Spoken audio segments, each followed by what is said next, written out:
Chapter 149. Black shirt, black casual pants, and a black hooded jacket. Wu Yan looked at himself in the mirror and casually splashed some water on the side of his shirt. He nodded with a smile. With Wu Yan's looks, of course, he can't be that handsome, but at least he has the looks and won't embarrass himself. Going on a date with Sis Cannon in Academy City was his dream back when he was an otaku master. Xianxia sat in front of the table with all kinds of food in front of her. Xianxia didn't even look at it. Her deep red eyes were looking at Wu Yan with teary eyes. Wu Yan smiled and patted her head. Xianxia's teary eyes immediately turned into a comfortable expression. She rubbed her head against Wu Yan's hand. If she wore cat ears and a cat tail, she would look like an adorable kitten. Stay at home and don't go anywhere. This food is enough for you to eat for a whole day. I'll be back soon, got it? Wu Yan told Xianxia in a serious tone. To be honest, he's afraid that Xianxia would run away. With her personality, it's easy for her to get into trouble. Xianxia returned to her pitiful expression, but she knew Wu Yan had something important to do, so she nodded. Xianxia got it. Wu Yan helplessly patted Xianxia's head when he saw her pitiful expression of, no one wants her. Be a good girl and I'll bring you a gift when I come back. Xianxia smiled and looked at Wu Yan happily. She nodded her head repeatedly. Wu Yan couldn't help but laugh. Tokuwadai dormitory. After making sure that a certain black and white creature had left, Mikoto let out a sigh of relief. She knows Kuriko's personality better than anyone else. If Kuriko knew that she was going out with Wu Yan today, she wouldn't have a good ending. Have to say, compared to Mikoto, Wu Yan is much more fortunate. Both of them have someone they need to deal with by their side. Wu Yan only needs to coax them a bit and he'll be done with it. Mikoto, on the other hand, has to be on her guard. She ran her fingers through her hair. She felt shy when she thought about her date with Wu Yan. Her personality was a bit awkward, but which girl wouldn't look forward to a date? I'm the same. I don't want to admit it verbally and I'm hesitant in my heart. However, there's no doubt that I'm also looking forward to it. Although the order of the relationship is completely reversed, of course, with Mikoto's personality, there was no way she would stand in front of the dorm and wait for a boy. Otherwise, her scandal would be spread all over Academy City tomorrow. That's why she purposely walked to a less crowded area to wait for Wu Yan. Wu Yan was a bit confused as to why Mikoto was standing here. Mikoto, why are you here? Wu Yan patted Mikoto's shoulder and asked in confusion. Mikoto, who was already afraid of being seen by others, jumped in fright when someone put his hand on her shoulder. When she heard Wu Yan's voice, she patted her chest and turned around to glare at Wu Yan in dissatisfaction. Why are you scaring me? Why are you overreacting? Wu Yan looked at her strangely. He saw the unnatural look in her eyes. After thinking for a bit, Wu Yan understood. He couldn't help but laugh. Well, if it's you, Mikoto, I can understand. Don't say weird things. Mikoto turned her head away guiltily. She blushed and lowered her head, not knowing what to say. Shaking his head in amusement, Wu Yan smiled. Alright, time is precious. Let's go. After saying that, he grabbed Mikoto's hand. Mikoto was shocked. She struggled for a bit but to no avail. She gave up and could only continue blushing as Wu Yan led her away. Unfortunately, Mikoto's misgivings about coming here to wait for Wu Yan was still seen by a girl from Tokuwadai. The girl looked at the two holding hands in shock. She reacted and ran away. Wu Yan and Mikoto, who were immersed in their own world, didn't know that because of this person, they brought a huge problem to the two of them. Relying on the system's memory, Wu Yan walked through the streets of Academy City with familiarity. This also made Wu Yan realize another benefit of the character insertion card, which was to let him familiarize himself with the environment quickly. However, thinking about this was a bit of a spoil sport. The most important thing now was to continue with his date. Holding hands with Mikoto, Mikoto walked on the street. Beside them, there were people who were looking at them. Among them, there were those who were envious, those who were disdainful, and there were also those who were jealous. Those fiery gazes made Mikoto lower her head again, almost burying it into her small chest. Sis Cannon's shyness made Wu Yan's jaw drop. At the same time, He also felt that her face is too tender. In his world, don't even talk about holding hands, there are even people hitting on each other in public. Who would feel shy? Some of the people in the vicinity recognized Mikoto's identity. After all, she's a railgun and there's hardly anyone in Academy City who doesn't recognize her. Wu Yan didn't know how they would react, but one thing is for sure, Sis Cannon's plan to fool the public has been foiled. With Mikoto's personality, bringing her to a game store, a manga store, or a quack shop would be the easiest way to improve her impression of him, even though Mikoto's impression of him was almost off the charts. But this time, Wu Yan didn't want to bring Mikoto to those places. Wu Yan wanted to give it a try. He wanted to bring Mikoto to places that girls usually go, like a clothing store. Welcome. Under the welcome of the staff, the two walked into a large clothing store. Perhaps it was because there were fewer people than on the streets, Mikoto finally raised her head. I thought you would keep your head down until the end of the trip. Wu Yan smiled teasingly at Mikoto. Although it was a date, Wu Yan was still as flirtatious as ever. Mikoto's face that had been red since the morning finally faded a little. But after being teased by Wu Yan, it seemed to have relapsed. So long-winded. Mikoto snorted unhappily and scanned the clothing store. Smiling, he pulled Mikoto to the women's section. Wu Yan started picking out clothes for her. In the past, he could only see Sis Cannon wearing Tokuwadai's clothes on the screen. It's rare to see her in casual wear, he almost never saw her in it. Although Mikoto wore casual clothes in the Spalier world, for some reason, Wu Yan had a strong desire to pick clothes for her. Perhaps it was because the feeling of seeing the person he liked wearing the clothes he had chosen was a little different. Mikoto likes pretty clothes as well, she's a girl after all. It's just that her interests are more inclined towards the toddler side. To Wu Yan, that's a cute point, but at this time, wearing cute clothes is more pleasing to the eyes. Soon, the two were immersed in the joy of picking clothes. Most of the time, Wu Yan was the one choosing while Mikoto would change out of her clothes with a red face. Watching Sis Cannon's fashion show in front of him, Wu Yan couldn't be any happier. This is Misaka Mikoto's fashion show in real life. Wu Yan is already thinking about when he should bring Hinajuku, Ikaros, and Astria out for a stroll. Have to say, Wu Yan's taste in clothes suits Mikoto's taste. So the two quickly picked out one or two pieces. At this time, the two looked like they were on a date. Just as he was about to pay the bill, a piece of clothing made his heart tremble, tremble, tremble, and tremble again. Maid outfit.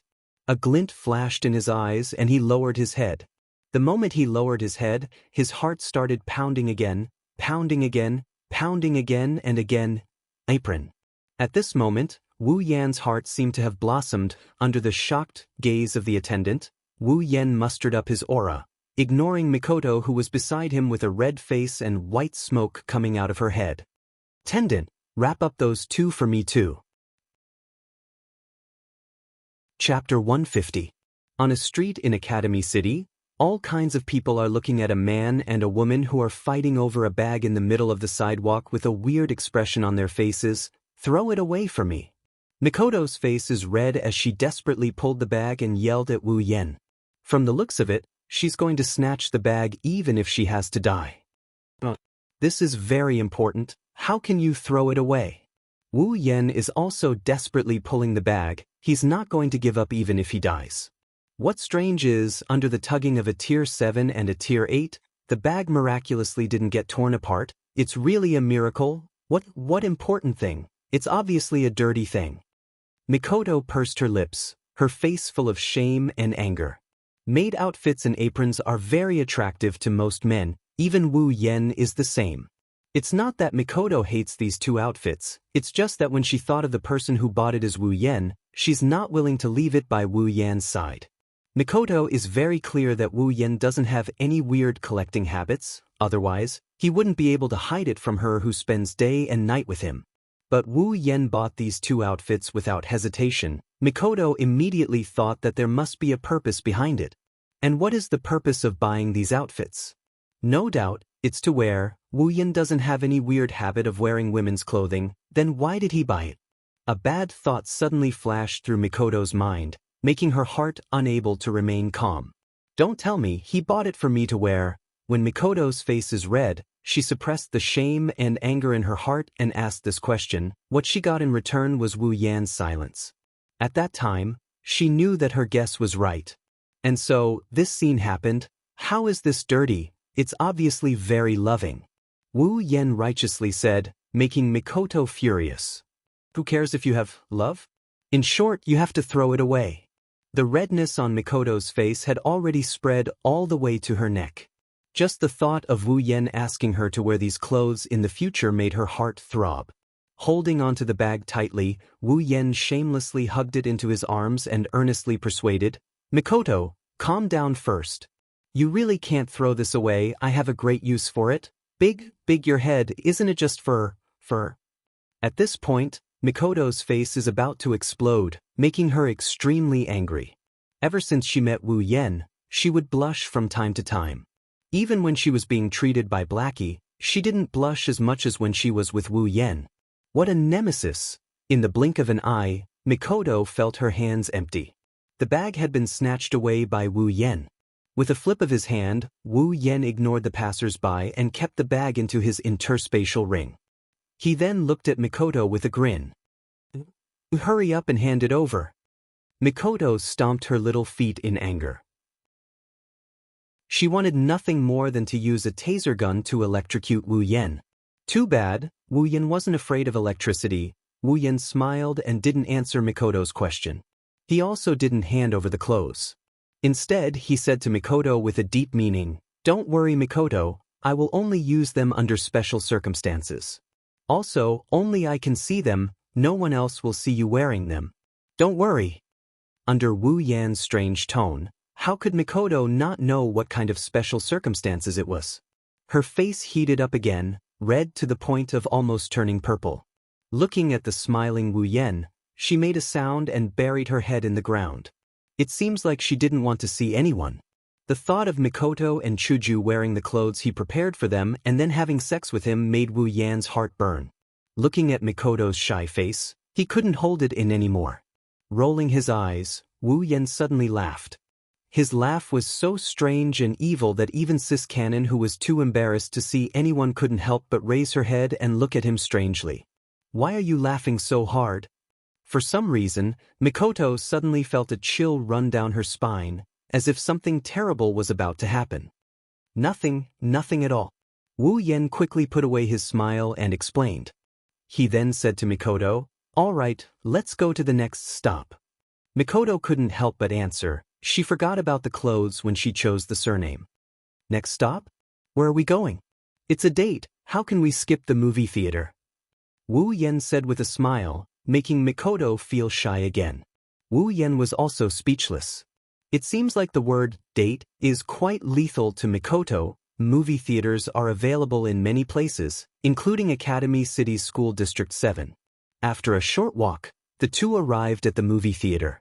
Leaving Mikoto to wait at the side, Wu Yan went to the ticketing area. He turned back to look at Mikoto and sneakily said to the ticketing staff, Give me 2 tickets for the R-rated movie. Wu Yan's wild ambition finally surfaced at this moment. Under the ticketing staff's knowing look, Wu Yan took the tickets and walked towards Mikoto with a smile. When Mikoto asked what movie they were going to watch, Wu Yan just smiled and didn't say anything. He pulled her into the movie theater, making Mikoto curious. Of course, she soon regretted it. Mikoto stared blankly at the movie screen, her eyes started to water up and her face started to redden. As Mikoto's face turned red, the movie's plot became more and more unrestrained. Towards the end, it directly turned into a physical fight. Mikoto's mouth opened and closed. She didn't recover for a long time. Mikoto's skin is super tender. When did she experience something like this? The impact of the visual is far less than the psychological impact. Mikoto couldn't believe that there would be a day when she would watch a R-rated movie. Suddenly, a warm hand caressed Mikoto's thigh. Mikoto shuddered. She didn't even need to think to know whose hand this is. It's also at this moment that Mikoto discovered Wu Yan's intentions. She looked at Wu Yan with shame and anger. She originally wanted to scold Wu Yan, but when she met Wu Yan's fiery eyes, her heart trembled and the question she was about to ask immediately turned into ashes. Wu Yan stroked Mikoto's thigh, increasing his strength from time to time. In exchange, Mikoto's body trembled slightly. Speaking of which, Mikoto's body isn't that great. After all, she's only 14 or 15 years old. There are a lot of things that can't compare to adults. However, Wu Yan really likes Mikoto's thigh. Mikoto's skin is very smooth and it's especially refreshing. Mikoto's thigh on her body is also one of her highlights. However, Wu Yan soon couldn't be satisfied. His fingers moved and entered Mikoto's skirt. Mikoto pressed down on her skirt to stop Wu Yan's hand. She was so embarrassed that she wanted to die. She also trembled. She never thought that there would be a day when she would be intimate with her sweetheart in public. Wu Yan's actions this time are completely challenging her heart's defenses. Her embarrassment almost broke through the sky. But it's too late for regrets. His fingers lightly moved, ignoring Mikoto's resistance. She didn't know what method Wu Yan used, but he actually squeezed his way in. He passed through Mikoto's safety pants, passed through Mikoto's little cutie, and arrived at the most private part of her body. Mikoto lowered her head. The feeling from her lower body let her know that her private part has fallen into Wu Yan's hands. She panicked and pressed down on her skirt. Mikoto whimpered twice. Don't do this, at least not here. Under Wu Yan's series of actions, Mikoto's eyes were already wet. Her eyes flashed with a moving luster. She was panting in pleasure, almost unable to extricate herself. Being violated by Wu Yan in this kind of place, Mikoto felt a strange sensation. Her nerves were stirred up again and again, her body became more easily aroused. This feeling made Mikoto both love and fear it at the same time. She could only beg for mercy and hope that he would stop. But stop? Is that even possible? Thus, without the surrounding people's knowledge, a delicate and beautiful melody resounded in the world where only the two of them were present. Chapter 151. At this time, the exit of the cinema was already closed. Perhaps they had to be careful. Anyway, it didn't affect the people here. In fact, the darker environment made them feel like fish in water. Even so, Mikoto still felt a little nervous. She had a feeling that someone would be watching them. She was afraid that someone would find out what Wu Yan was doing to her. But it was normal. If it were any other girl, they wouldn't be able to stay calm. Of course, there were a few exceptions. The movie's plot had reached its climax. Following that, the atmosphere became even more ambiguous. Wu Yan admitted that he was really evil this time, bringing Sis Cannon to watch an X-rated movie and then taking advantage of her. This was something he wouldn't even dare to think about in the past, but now he actually did it. It made Wu Yan feel incredulous. At the same time, it made him even angrier. It was rare for him to be evil. Wu Yan wouldn't let it go so easily. His hand movements quietly sped up, causing Mikoto's drooling face to sway. Her breathing also sped up, and in a moment of carelessness, a loud moan escaped her mouth, giving Mikoto a big fright.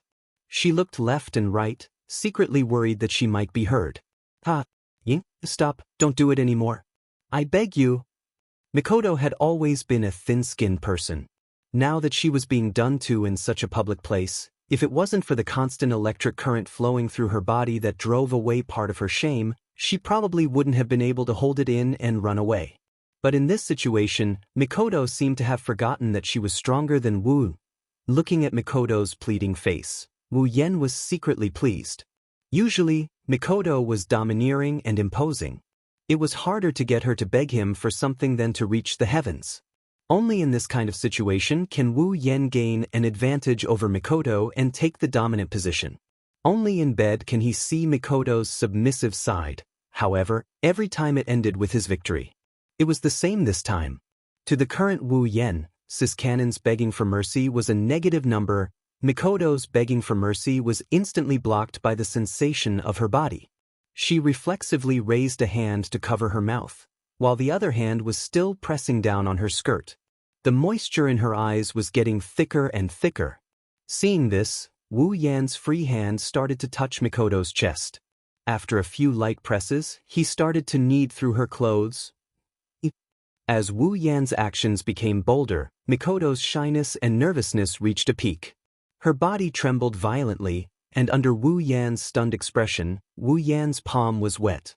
Mikoto, she actually told him this in advance. QQ. At this moment, Mikoto finally got a chance to catch her breath. She put down the hand covering her mouth and opened her seductive lips wide. Like a drowning person looking for fresh air, her chest heaved up and down violently. Wu Yan laughed and shook his head. He really didn't expect Mikoto to be so stimulated in public. The movie wasn't even halfway through, there was still a lot of time left. Wu Yan pulled out his hand from under Mikoto's skirt. Even in the dark, he could see the water glistening on his hand. It made his hand look as if it was retracted from a clear spring, warm and moving. Snickering wickedly, he looked at Mikoto, whose eyes lost their luster, and waved his hand in front of her face. Mikoto, you're naughty, you actually told me this in advance? Hearing this, Mikoto looked at Wu Yan's hand with difficulty. Her face was so red that it couldn't get any redder. She glared fiercely at Wu Yan. In this situation, she didn't know how to deal with it. She could only pretend to be strong. Mikoto's heart is filled with anger. She really didn't expect Wu Yan to bring her to do this kind of thing. An X-rated movie, public caressing, all of this made Mikoto embarrassed to the extreme. It's just that anyone who saw this Mikoto with her flushed cheeks and unfocused eyes wouldn't think that she's being a pushover. On the contrary, it's quite tempting. Wu Yan was naturally tempted as well. His eyes were burning, his heart was also burning. Under Mikoto's panicked gaze, Wu Yan pulled her into his embrace. Before Mikoto could react, one hand circled around her back and went under her armpit, the other hand came to her chest. Both hands pressed down on her chest and then kneaded. Her heart started to beat faster. Under Wu Yan's kneading, the little bit of strength she recovered with great difficulty immediately disappeared. Mikoto softly fell into Wu Yan's embrace. Suppressed moans sounded again. No, I beg you. Even though she knows that begging is useless, Mikoto can't keep quiet. Her body wriggled uncontrollably, trying to escape from Wu Yan's embrace. But her disappointing body didn't listen to her at all, making Mikoto's heart hate. While continuing what he was doing, he gently rubbed Mikoto's fragrant hair. Wu Yan laughed. How can I not? You're satisfied, but I'm not. Mikoto's jaw dropped, looking at Wu Yan, her voice trembled. Do you want to do it in a place like this? Wu Yan couldn't help but stick out his tongue, licking his dry lips. It doesn't matter, it's so dark here, no one will see. The main purpose of people here is to watch a movie. Shameless people like Wu Yan, who brought girls here to flirt, but they're in the minority. Everyone's attention from start to finish was focused on the screen in front of them. What's more, it's broad daylight. There aren't many people here to watch this kind of movie, only a few scattered people. Wu Yan and Mikoto are sitting in an inconspicuous position, there's no one around them. Plus, to show the atmosphere, the room is darker than other movie rooms. If you don't get close, no one will know what Wu Yan and Mikoto are doing. But even so, with Mikoto's personality, there's no way she'll agree to such a ridiculous thing. No. Only this, absolutely not. Her heart is beating fast, the panic in her eyes can no longer be hidden. Squeezing out the last of her strength, she tried to push Wu Yan away without thinking. Her hands tightened, Mikoto immediately groaned, all her strength is gone. Wu Yan softly persuaded her, all right Mikoto, good Mikoto, just this once. As for how much truth there is in his words, it's hard to tell. No. Ugh. Her tone of rejection was replaced by the sound of panting. Wu Yan reached into Mikoto's clothes and grabbed a soft breast. His actions. Just let me go, Yan. Her skin is already slightly red, she's almost dying from embarrassment. Just thinking about what Wu Yan is about to do, she wants to bite him to death. Just give in to me, Mikoto. Pulling out an excited smile, Wu Yan's movements made Mikoto's body tremble. His other hand also started to move, reaching into her skirt and taking off her safety pants together with her little cutie. Don't.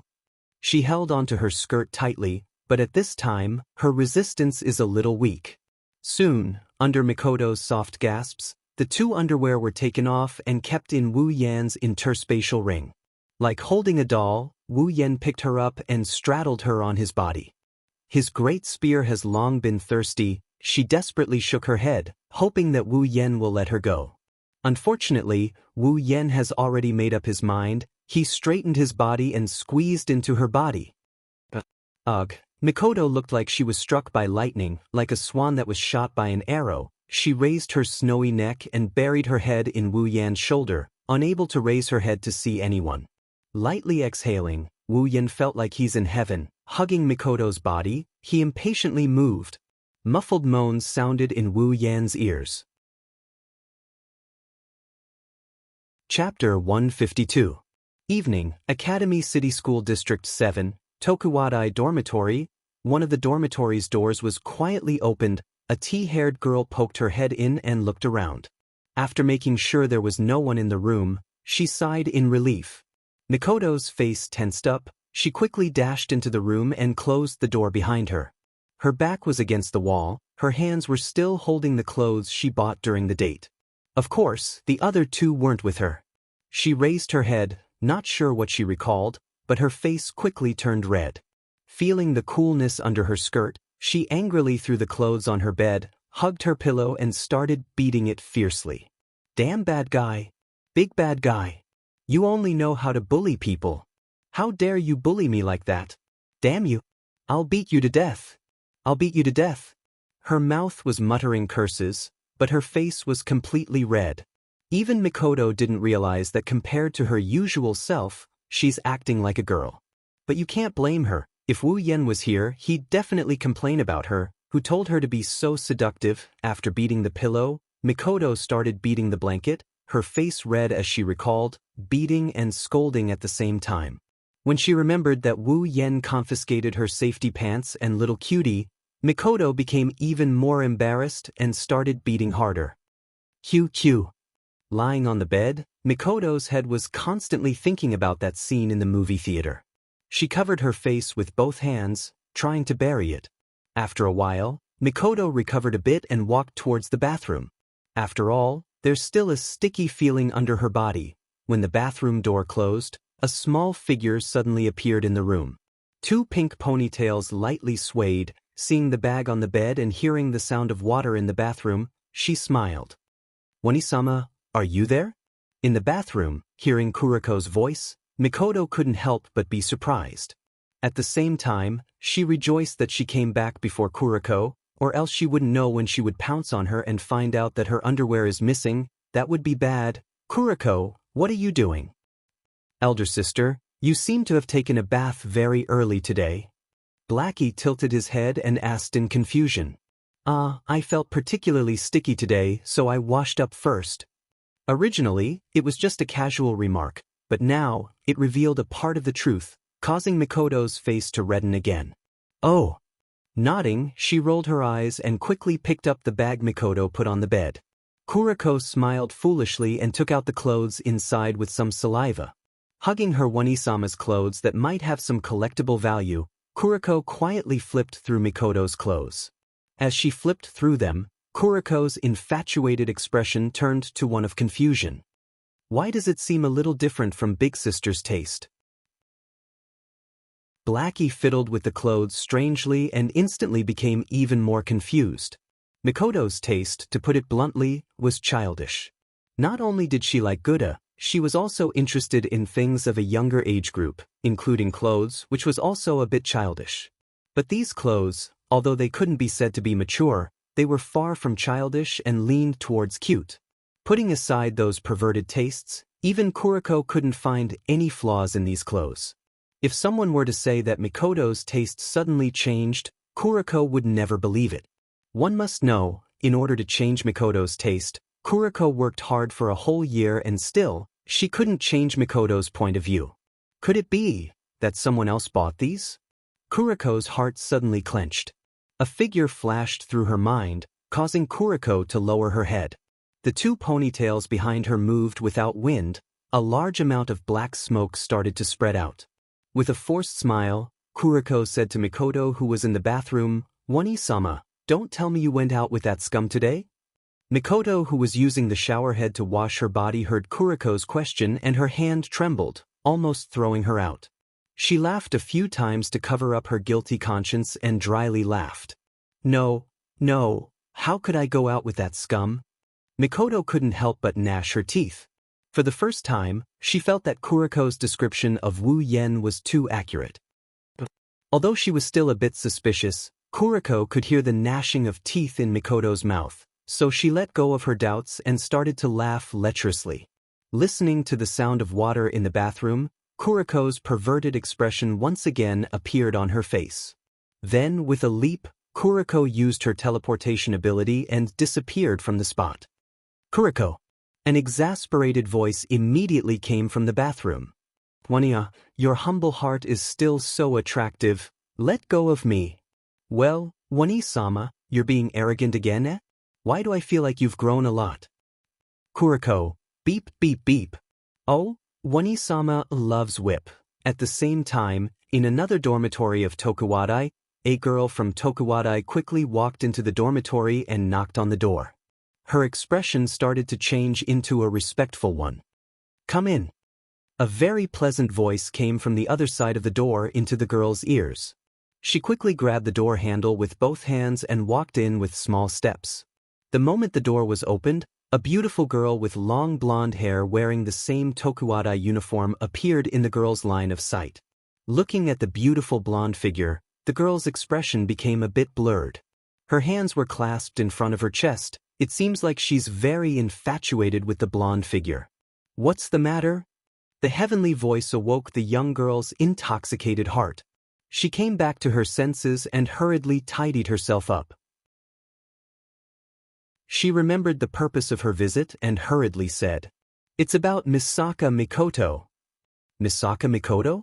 The blonde girl's voice fluctuated a bit. Seems like she's quite interested in Mikoto's matter. What's the matter?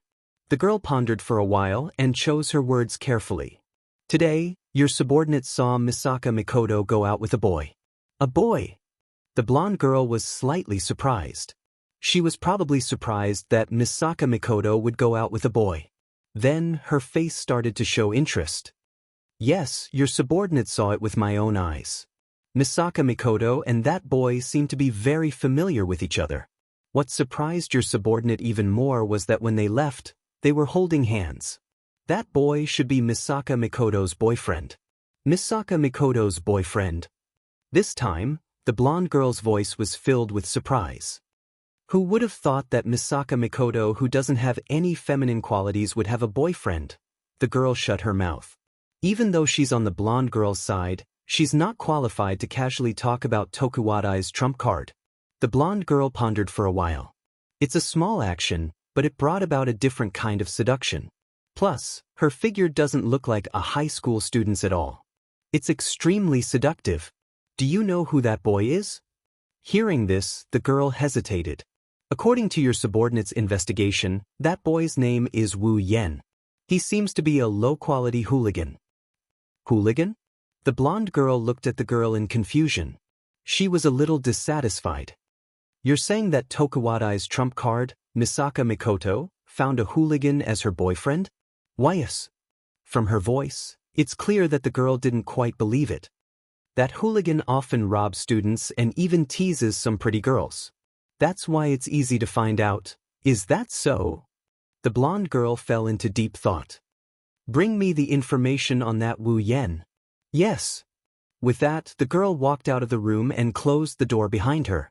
Now, only the blonde girl was left in the spacious room. Not sure what she thought of, the blonde girl's lips curled into a mischievous smile. Her light laughter echoed in the empty room. Chapter 153.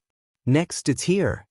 On a dark and windy night, a research institute in Academy City welcomed the creator who had caused chaos in a certain research institute in Academy City for a period of time. Wu Yen kept the notebook in his hand into his space ring and looked at the research facility that was much bigger than the previous one. For some reason, he frowned. Wu Yan's footsteps paused as a warning sign flashed in his heart. He lifted his head and looked at the research facility carefully. From the outside, It looked like a normal research facility, but Wu Yan trusted his intuition, even if it was just a warning sign and not a crisis. Wu Yan laughed and shook his head. Who cares if there's a problem or not? Even if there's a scourge inside, he must go in. Saving the sisters wasn't just his wish, it was also Mikoto's wish. He already promised Mikoto and swore in his heart that he would save the sisters no matter what, right? After returning to Academy City for a few days, Mikoto was constantly thinking about how to save her sisters. If it wasn't for the fact that they had a complete plan, and if it wasn't for Mikoto's deep trust in him, she probably would have come looking for him already. Going on a date with Mikoto, wasn't it to comfort her and let her let go of her worries? Even if Mikoto doesn't look any different from her usual self, how could Wu Yan not know that girl? How could he not know that Mikoto likes to flaunt her superiority? Well, in the end, the date trip turned into a date and sex trip, but the goal was achieved. At least Mikoto became a little happier. Now, it's time for Mikoto to be completely at ease. So, even if there's accelerator, ice, or even Alistair inside, he must go. At worst, it's just a failure. He touched the biocontainment device bracelet on his wrist. There were no less than 1,000 Misaka sisters in it. But it's still not enough. There's still a lot of sisters, a lot more. The number of dead sisters was at least 10 times more than the number of sisters here, and the number of sisters who were still alive but facing the threat of death every day was also almost 10 times more than the number of sisters here. If she didn't save all of her sisters, even if some of them were saved because of the Hanging Man's plan, they would still end up as pawns for the Hanging Man. Mikoto, Hinajiku, Ikaros, and Astria will never allow this to happen. I will never allow this to happen. With determination in his eyes, Wu Yan stepped forward and walked into the research institute without hesitation. With his cloak draped over his body, he kept an eye out for his sisters as he walked. For Wu Yan, who had the same superpower and electromagnetic field as his sisters, it was easy for him to sense his sisters' location. As long as he was slightly closer to his sisters, Wu Yan would be able to sense them and find their whereabouts. But Wu Yan's face was ashen. His LV4 superpower was almost fully activated.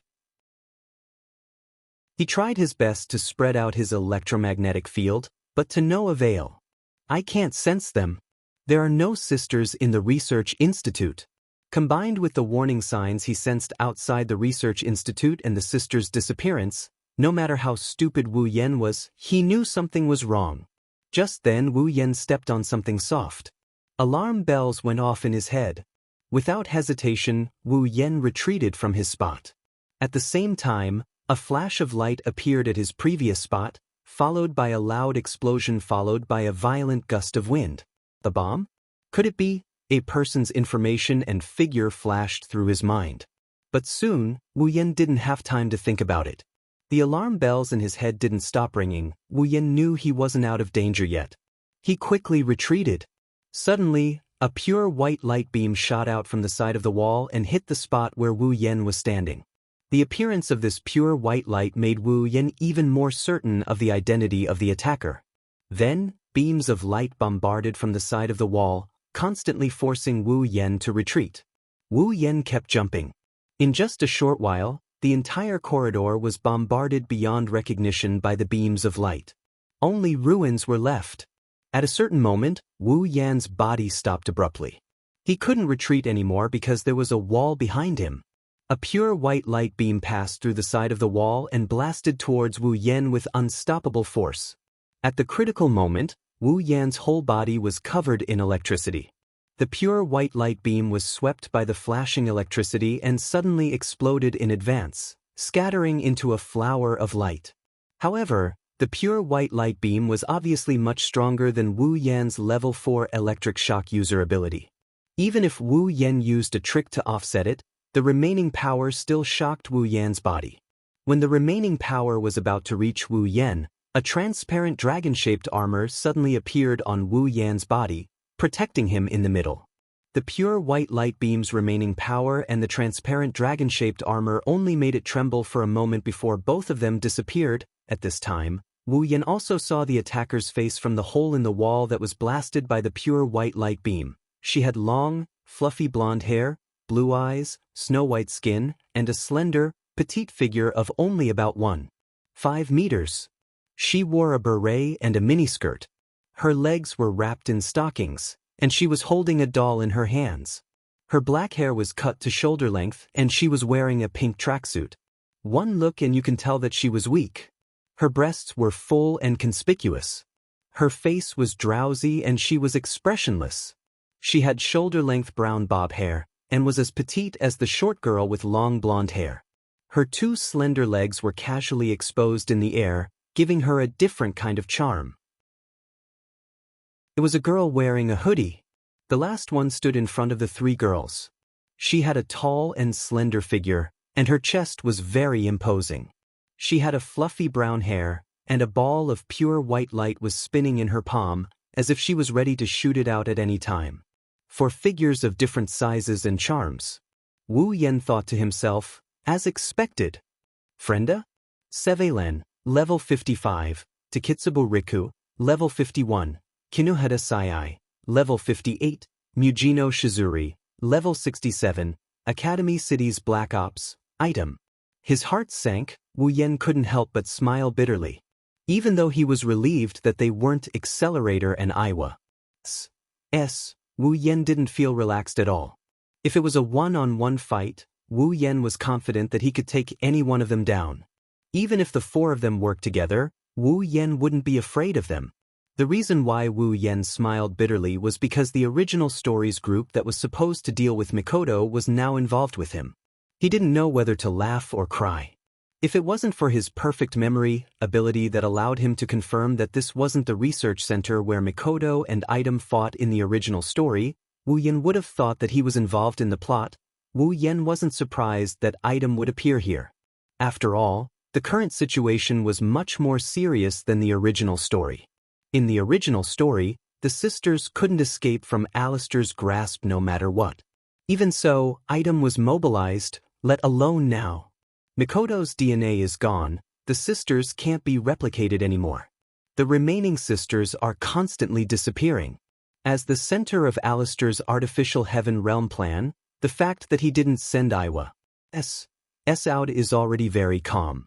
Even though Item's appearance made Wu Yan wary, Mujino Shizuri's strength isn't much weaker than his.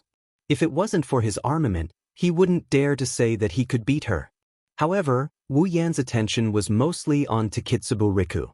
Her ability is to investigate AIM and spread her influence. If he were to appear in front of her in the future, he would have nowhere to hide in the entire Academy City. Chapter 154. Mujino Shizuri, Kinuhata Sai, Frenda, and Takitsubo Riku were standing opposite of Wu Yan. However, they did not notice Wu Yan's presence at all. They were confused. Takitsubo, didn't you say he was in this direction? Why don't I see him? Mujino Shizuri complained to Takitsubo Riku. If not for the fact that she knew the latter would not lie to her, she would have thought that she was toying with her. Takitsubo Riku struggled to raise her head. When she heard Mujino Shizuri scolding, she retracted her head. She pointed at Wu Yan's direction and whispered, "He is indeed there, oh?" Kinuhata Sai took a step forward and said, "Looks like he is a visual esper. He can hide himself in the shadows. No wonder the surveillance cameras couldn't detect him. What a sneaky person. In the end, he is still going to be taken care of." Frenda covered her mouth and giggled. She seemed to be happy to see someone in trouble. Mujino clicked her tongue. The beam in her hand glowed brightly and her lips curled into a dangerous arc. "He is just a rat. Why would he need to hire us? Those higher-ups really don't have such capabilities." After saying that, the beam in her hand shot out again and penetrated the direction Takitsubo Riku pointed at. Takitsubo Riku immediately pointed in another direction. At the same time, Mujino Shizuri shot out another beam. Takitsubo Riku pointed in another direction. Mujino Shizuri was extremely annoyed. "Damned rat. Don't try to hide from me. Come out." Mujino Shizuri shouted impatiently. She seemed to be flustered and exasperated. Frenda, who was fearful of Mujino Shizuri, hugged her head in fear. As for Wu Yan, he was cursing in his heart. He knew that Aunt Mujino had a bad temper, but he didn't expect it to be this bad. If I can't hide, do I have to walk out and be slaughtered by you? While he was feeling disdainful, Wu Yan looked at the messy walls and floor. His heart was heavy. Atomic collapse, Mujino Shizuri's ability. She was able to forcefully manipulate the ambiguous state of electrons between particles and waves, then shoot out a special electron line. Wu Yan still remembered that the correct classification of this ability should be called granular wave cannon. It was a type of electronic control ability. Speaking of which, this ability belonged to the same category as Mikoto and his own ability. However, Wu Yan knew that in terms of destructive power, Meltdown Atom was even more destructive than Mikoto's superpower. In the original work, Mujino Shizuri used her own ability to distort Mikoto's taser gun. However, due to the similarity of the two abilities, Mujino Shizuri's atomic collapse could also be distorted by Mikoto's ability. However, just because it could be distorted by Mikoto's ability, it didn't mean that it could be distorted by his own ability. After all, even though his ability was the same as Mikoto's, it was still a whole level lower. When Mujino Shizuri used Meltdown Atom, the pure white beam of special electron line that she released with the force of a lightning strike blew away the metallic wall like paper. Just like that, the thick wall was melted by her. Even the cover that she was looking for was pierced through as well. This terrifying destructive power combined with her tiger-like personality created such a terrifying person. To a certain extent, Wu Yan would rather fight with Accelerator than face her. In the original work, after Mujino Shizuri used her body crystal, the beam of Meltdown Atom was released in all directions. It even covered the outline of her body. 360 degrees, without any gaps, no blind spots. This caused Wu Yan to shudder in disgust. At the same time, due to the loss of control of her ability, she was unable to aim accurately. Due to the severe damage caused by the body crystal, Mujino Shizuri quickly fell. However, if possible, Wu Yan really didn't want to take that step. What kind of woman was the most terrifying? Without a doubt, it was a woman like Mujino Shizuri. A woman who could go berserk at any time without caring about her own body. A woman who could perish together with her enemy. No wonder Frendo was so afraid of her. Strength was one of the reasons, her personality was another. If possible, Wu Yan wanted to turn around and leave right now. However, with the powerless Takitsubo Riku around, how could he leave? It's a pity that one day he actually felt that Mikoto's ability was a hindrance. Of course, if that's all, Wu Yan has a way to escape. However, the next notification dispelled Wu Yan's thoughts of running away. Beep. Special event detected, sudden mission issued. Sudden mission, defeat. Mission, defeat Academy City Black Ops item, Mujino Shizuri, Frenda Seville Takitsubo Riku and Kinuhata Sayai. Mission reward, Electromancer, LV4, leveled up to Electromancer, LVL5, sudden mission. This is really sudden, Wu Yan bitterly smiled. However, he also dispelled the thought of running away. One must know, the LVL5, Electromancer, ability requires a total of 300,000 ability points in the system. Wu Yan's entire wealth of ability points doesn't even reach that amount. Therefore, if he could level up his ability, it would definitely be a huge boost to his strength. At that time, with the LVL5 ability and his LVL65 Kendo Mastery, even if he can't fight a Tier 8, he's still not someone a Tier 7 can compare to. In the end, I still have to fight. Sighing helplessly, Wu Yan made up his mind and put on his hoodie to cover the area above his nose. At least this way, no one will recognize him. Takitsubo, you're not dead yet? Mujino Shizuri's face was already filled with anger. Her beautiful face was tainted by anger to the point that it ruined her image. Before Takitsubo could say anything, a bolt of lightning suddenly shot towards item. The other three girls were shocked, but Mujino Shizuri was not shocked. Instead, she was overjoyed. She used an atomic meltdown to disperse the bolt of lightning. Then, without slowing down, she shot towards the direction of the bolt of lightning. Facing Mujino Shizuri's meltdowner, Wu Yan didn't dare to fight it out with his physical body. The electricity around him surged and the crackling sound of electricity formed a net of electricity in the air, enveloping the meltdowner within it and extinguishing it with brute force. Amidst the shattered ruins, a black silhouette slowly walked out from the smoke and dust, stopping in front of the 4 members of Item. Pulling down his hoodie with all his might, the 4 members of Item could only see his mouth. The result is finally out. Frenda touched the doll in her hand. It looked very cute, but Wu Yan didn't think so. The doll in the arms of this explosive girl was a powerful bomb. Hiding the head but showing the tail, super straightforward. Kinuhita Sai pouted, but soon she was puzzled. Hey, that lightning bolt just now, was it you who used it? Isn't your ability super invisibility? Little girl, what do you know? A deep and slightly aged voice came from under Wu Yan's hoodie. It was a voice he changed using electromagnetic stimulation. A man with a secret is the most attractive. Who are you calling a super little girl?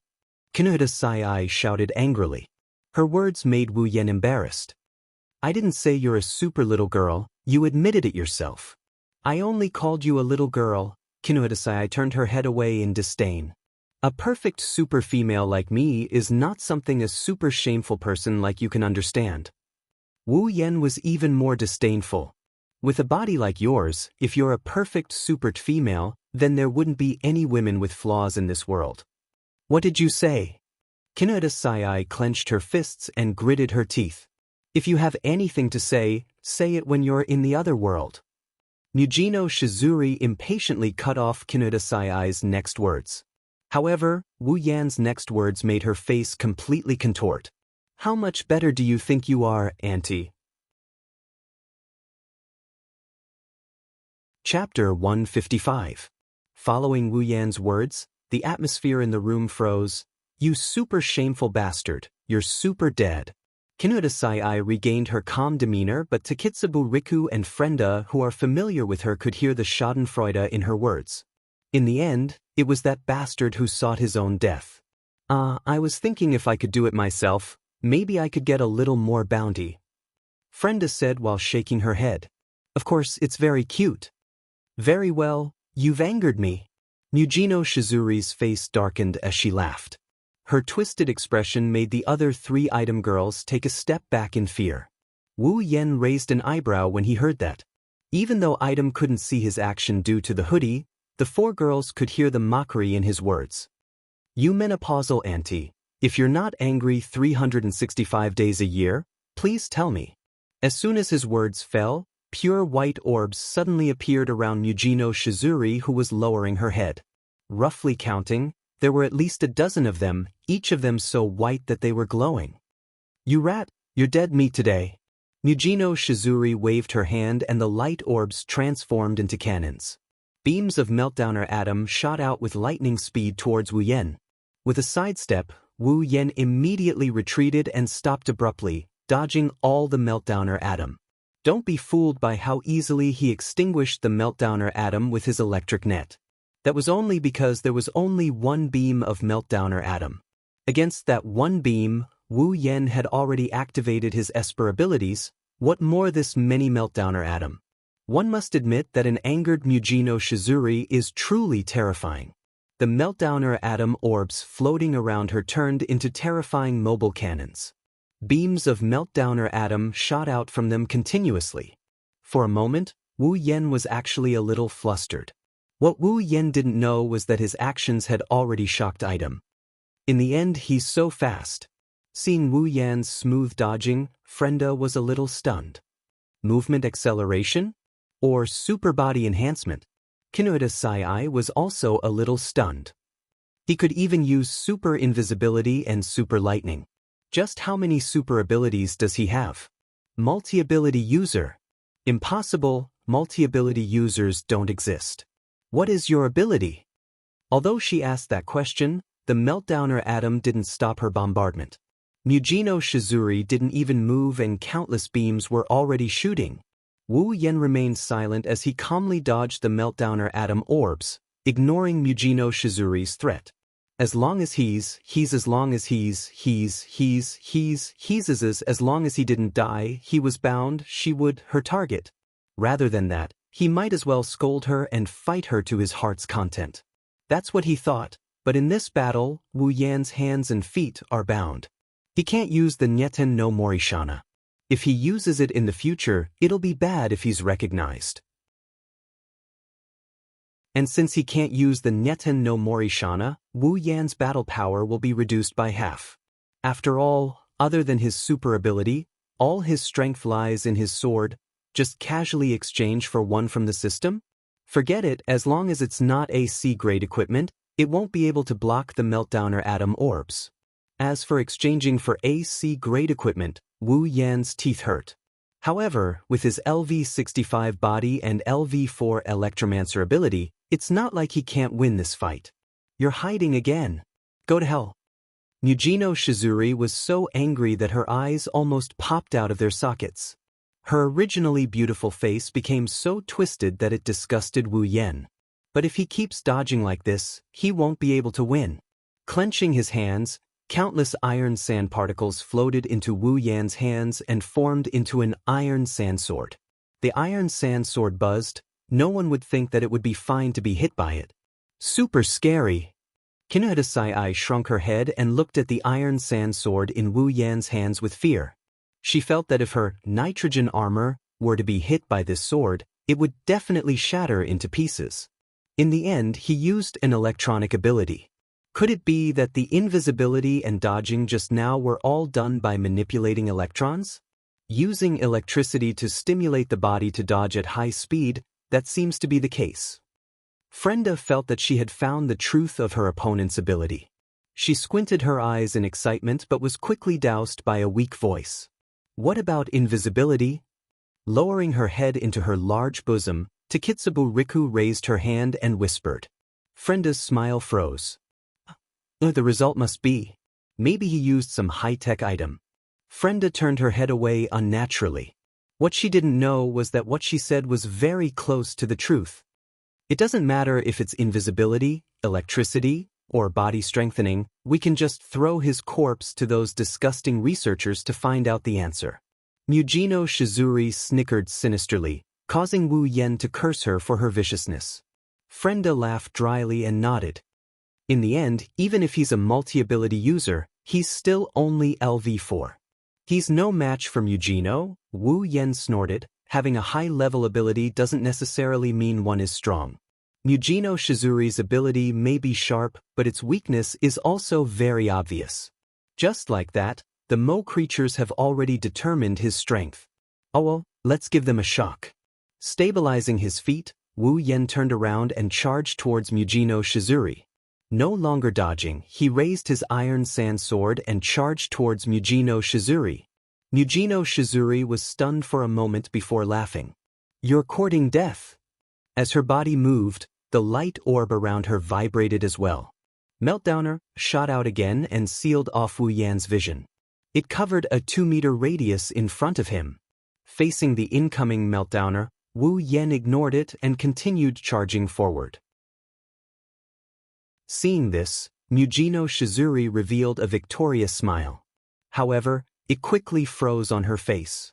Wu Yan, who was about to collide with the Meltdowner, made a move that no one expected.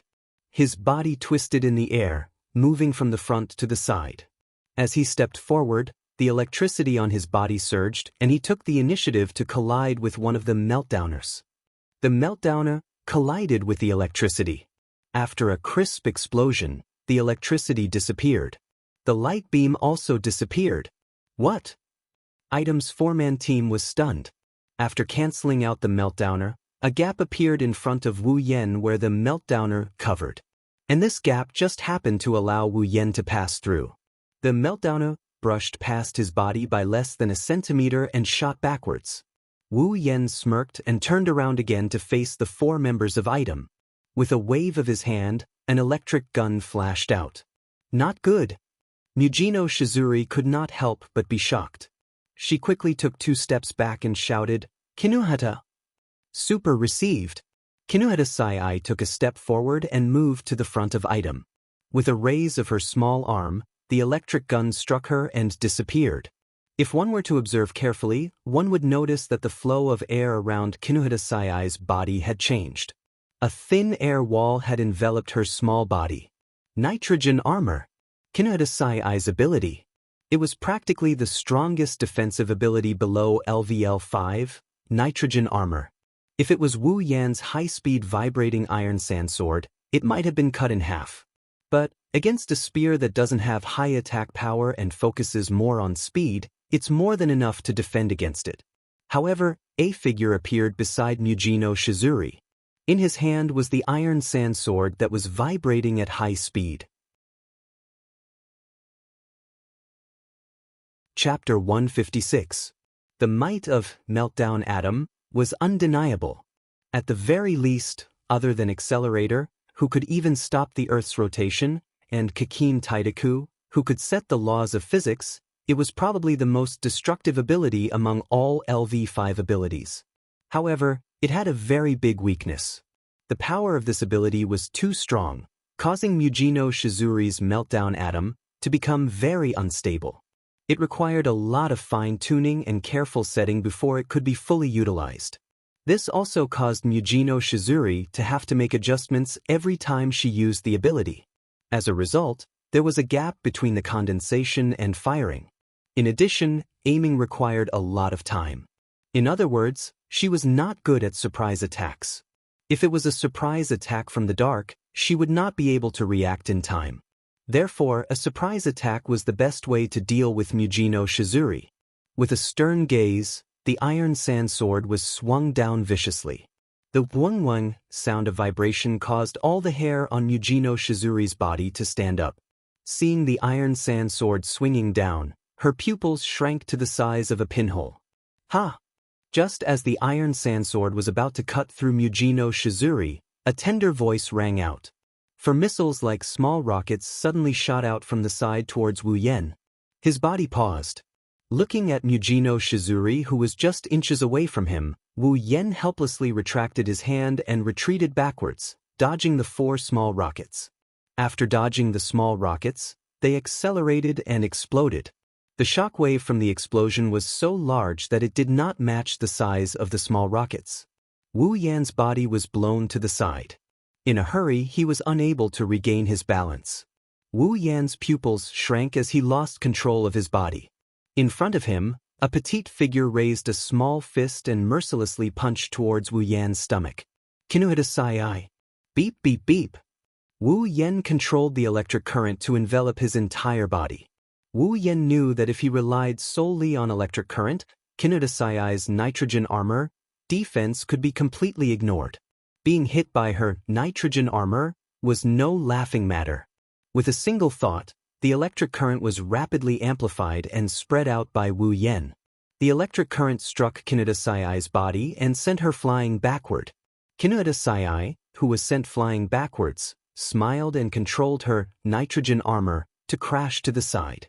A few small rockets similar to the ones before appeared behind her and shot towards Wu Yan, whose expression changed slightly. Only now did Wu Yan understand why the 4 members of Item formed a party. Kinuhata Sai-I's armor defense, Frenda's bomb ambush, Takitsubu Riku's location detection, and Mujino Shizuri's beam attack. WTF, DPS, crowd control, and a map were all prepared. They could even enter a dungeon. Supporting himself with one hand, Wu Yan finally managed to regain control of his body before the mini-rocket hit him. Exerting force with his hand, Wu Yan flipped upside down in the air. His body spun like a top as he rapidly flew backward. Stabilizing his body, he turned his body around just in time for the mini-rocket to arrive. Clenching his fists, 2 iron sand swords were formed. Wu Yan quickly waved them a few times and cut the mini-rocket into pieces. Next, he spread out the electric current and controlled all the pieces and shot them towards Item like hidden weapons. Perhaps they were shocked by Wu Yan's series of elegant and graceful movements. Item stared at Wu Yan with eyes wide open. Only when the fragments were shot at them did they react. Kinuhata Sai-I quickly activated her nitrogen armor to block all the fragments. After blocking the fragments, Frenda, who was behind her, spoke in a daze, causing Wu Yan to almost lose his footing and fall to the ground. So you're not a rat but a circus performer? Speechless, He glanced at a certain cute creature who is still acting cute in the middle of a fight. Wu Yan raised his electric field and countless electric currents lashed out like whips at item at an incredible speed. Just as Kinodasai was about to receive all the electric currents, a few beams of light shot out from behind her and dispersed all the electric currents. Not a single one was left. Kinodasai, Frenda, and Takitsubu Riku's body trembled violently. Mujino Shizuri slowly walked forward from behind them and stopped in front of them. She lowered her head and no one could see her expression. Super scary. Kinodasai's movement froze. Looking at Mujino Shizuri's back, she couldn't help but blurt out this sentence. In the end, Mujino seems to be angry. That guy is in trouble now. Frenda's eyes were already filled with tears. She couldn't help but take a few steps back. One could imagine how much fear Mujino Shizuri brought to her at this moment. Looking up, Mujino Shizuri's expression was completely dark. Her eyes were even showing signs of redness and her face was contorted in a twisted manner. Just now, I almost thought I was going to die. Mujino Shizuri emotionlessly said this sentence, causing the atmosphere to turn cold. From the moment Wu Yan blocked the meltdowns of atoms, dodged the meltdowns of atoms, slashed at Mujino Shizuri, to Frenda's rescue, Kinodasai's attack, and Wu Yan's series of actions, only half a minute had passed. Half a minute ago, Mujino Shizuri had sunk into the fear of death. Half a minute later, she finally regained her senses and became hysterical. You're actually making me feel fear. You're just a mere LV4. You actually made me feel fear. Rat, a sharp scream rang in everyone's ears. Mujino Shizuri frantically took out a strange-looking chip from her body. It was this chip that caused Kinodasai, Frenda, and Takitsubu Riku to be shocked. Spread out to support the semiconductors. Frenda immediately shouted after the three exclamations. Run! Hearing this, Kinodasai turned around and ran without hesitation. Frenda immediately followed behind her with a 10-meter pace. Even Takitsubu Riku seemed to have regained all the strength she had lost in the first half of her life as she ran after them. Wu Yan's heart sank when he saw this so-called diffusion support semiconductor. However, he didn't run away like Kinodasai and the others. Instead, he took a deep breath and stared at the crazed Mujino Shizuri. Die, rat! Mujino Shizuri sneered and threw the diffusion support semiconductor up into the air. His line of sight followed the diffusion support semiconductor up into the air. When it reached midair, an atomic collapse shot out from Mujino Shizuri's palm towards the diffusion support semiconductor and viciously struck it. Following the explosion of the diffusion support semiconductor, the semiconductor exploded into countless fragments. When the atomic collapse beam came into contact with the fragments, it instantly transformed into countless beams of the same number. The beams enveloped the entire area in a radius of 20 meters and rained down on Wu Yan. It was indeed an AoE attack. With a quick step, Wu Yan dodged the incoming atomic collapse. The atomic collapse bombarded the ground, leaving behind a crater. More atomic collapse shot towards him. Step by step, Wu Yan dodged them with incredible speed. Explosions. Explosions. Continuous explosions. Dodging. Dodging. Continuous dodging. Bombardment. Bombardment. Continuous bombardment. Wu Yan was like a willow in the wind, swaying repeatedly under the barrage of atomic collapse beams. Although he appeared weak, he was actually indestructible. Under Wu Yan's movements, the raindrop-like beams of light were like a shot put, while Wu Yan was like a piece of paper. When the shot put approached him, it was blown away by the whistling sound of the wind, allowing him to evade one attack after another. The storm came and went quickly. Soon, under the support of the diffusion support semiconductor, the barrage of atomic collapse finally stopped, leaving behind a crater on the ground. Wu Yan was unscathed. How is this possible? Mujino Shizuri shouted in a daze. Chapter 157. Standing in the middle of the cratered ground, Wu Yan looked at Mujino Shizuri, who was still in a daze. His tensed-up heart relaxed a little as an undetectable tiredness flashed across his eyes. Although Wu Yan dodged the AoE attack with ease, only Wu Yan himself knows how difficult it was for him to do so. If he let his guard down a little, even the slightest graze would cause that part of his body to disappear completely. At this moment, Wu Yan finally understood why Mikoto was in such a sorry state when facing the AoE attack in the original work. She was really lucky to not be hit, but from Yujino Shizuri's point of view, that wasn't the case at all. Wu Yan was standing in the middle of the field without a single scratch on his body. His posture was so upright that it made Yujino Shizuri's heart burn with rage. Her sure kill attack was actually dodged by the opponent as if he was juggling. Yujino Shizuri was filled with hatred. No way! Frenda looked at Wu Yan in disbelief. She was also shocked by his unharmed posture. In the end, not even a single hit. That guy, he's really sick. He's only LV4, how can he be so strong? Kinuhata Sai lowered the hood on her head and widened her eyes, trying to figure out if it was just an illusion ability. He's only LV4. Yujino Shizuri bit her lips. She took out a few diffusion support semiconductors and tossed them into the air. She then used the momentum to unleash the AoE attack. Stop looking down on me. Again. Like a swarm of locusts, the concentrated laser beams shrouded Wu Yan. Wu Yan felt a headache coming on. He quickly waved his hand and a wave of black iron sand gushed out from the ground like a fountain. It formed a black iron sand wall above Wu Yan. The pure white laser beams collided with the black iron wall. The black iron wall didn't even last a second before it was turned into a beehive.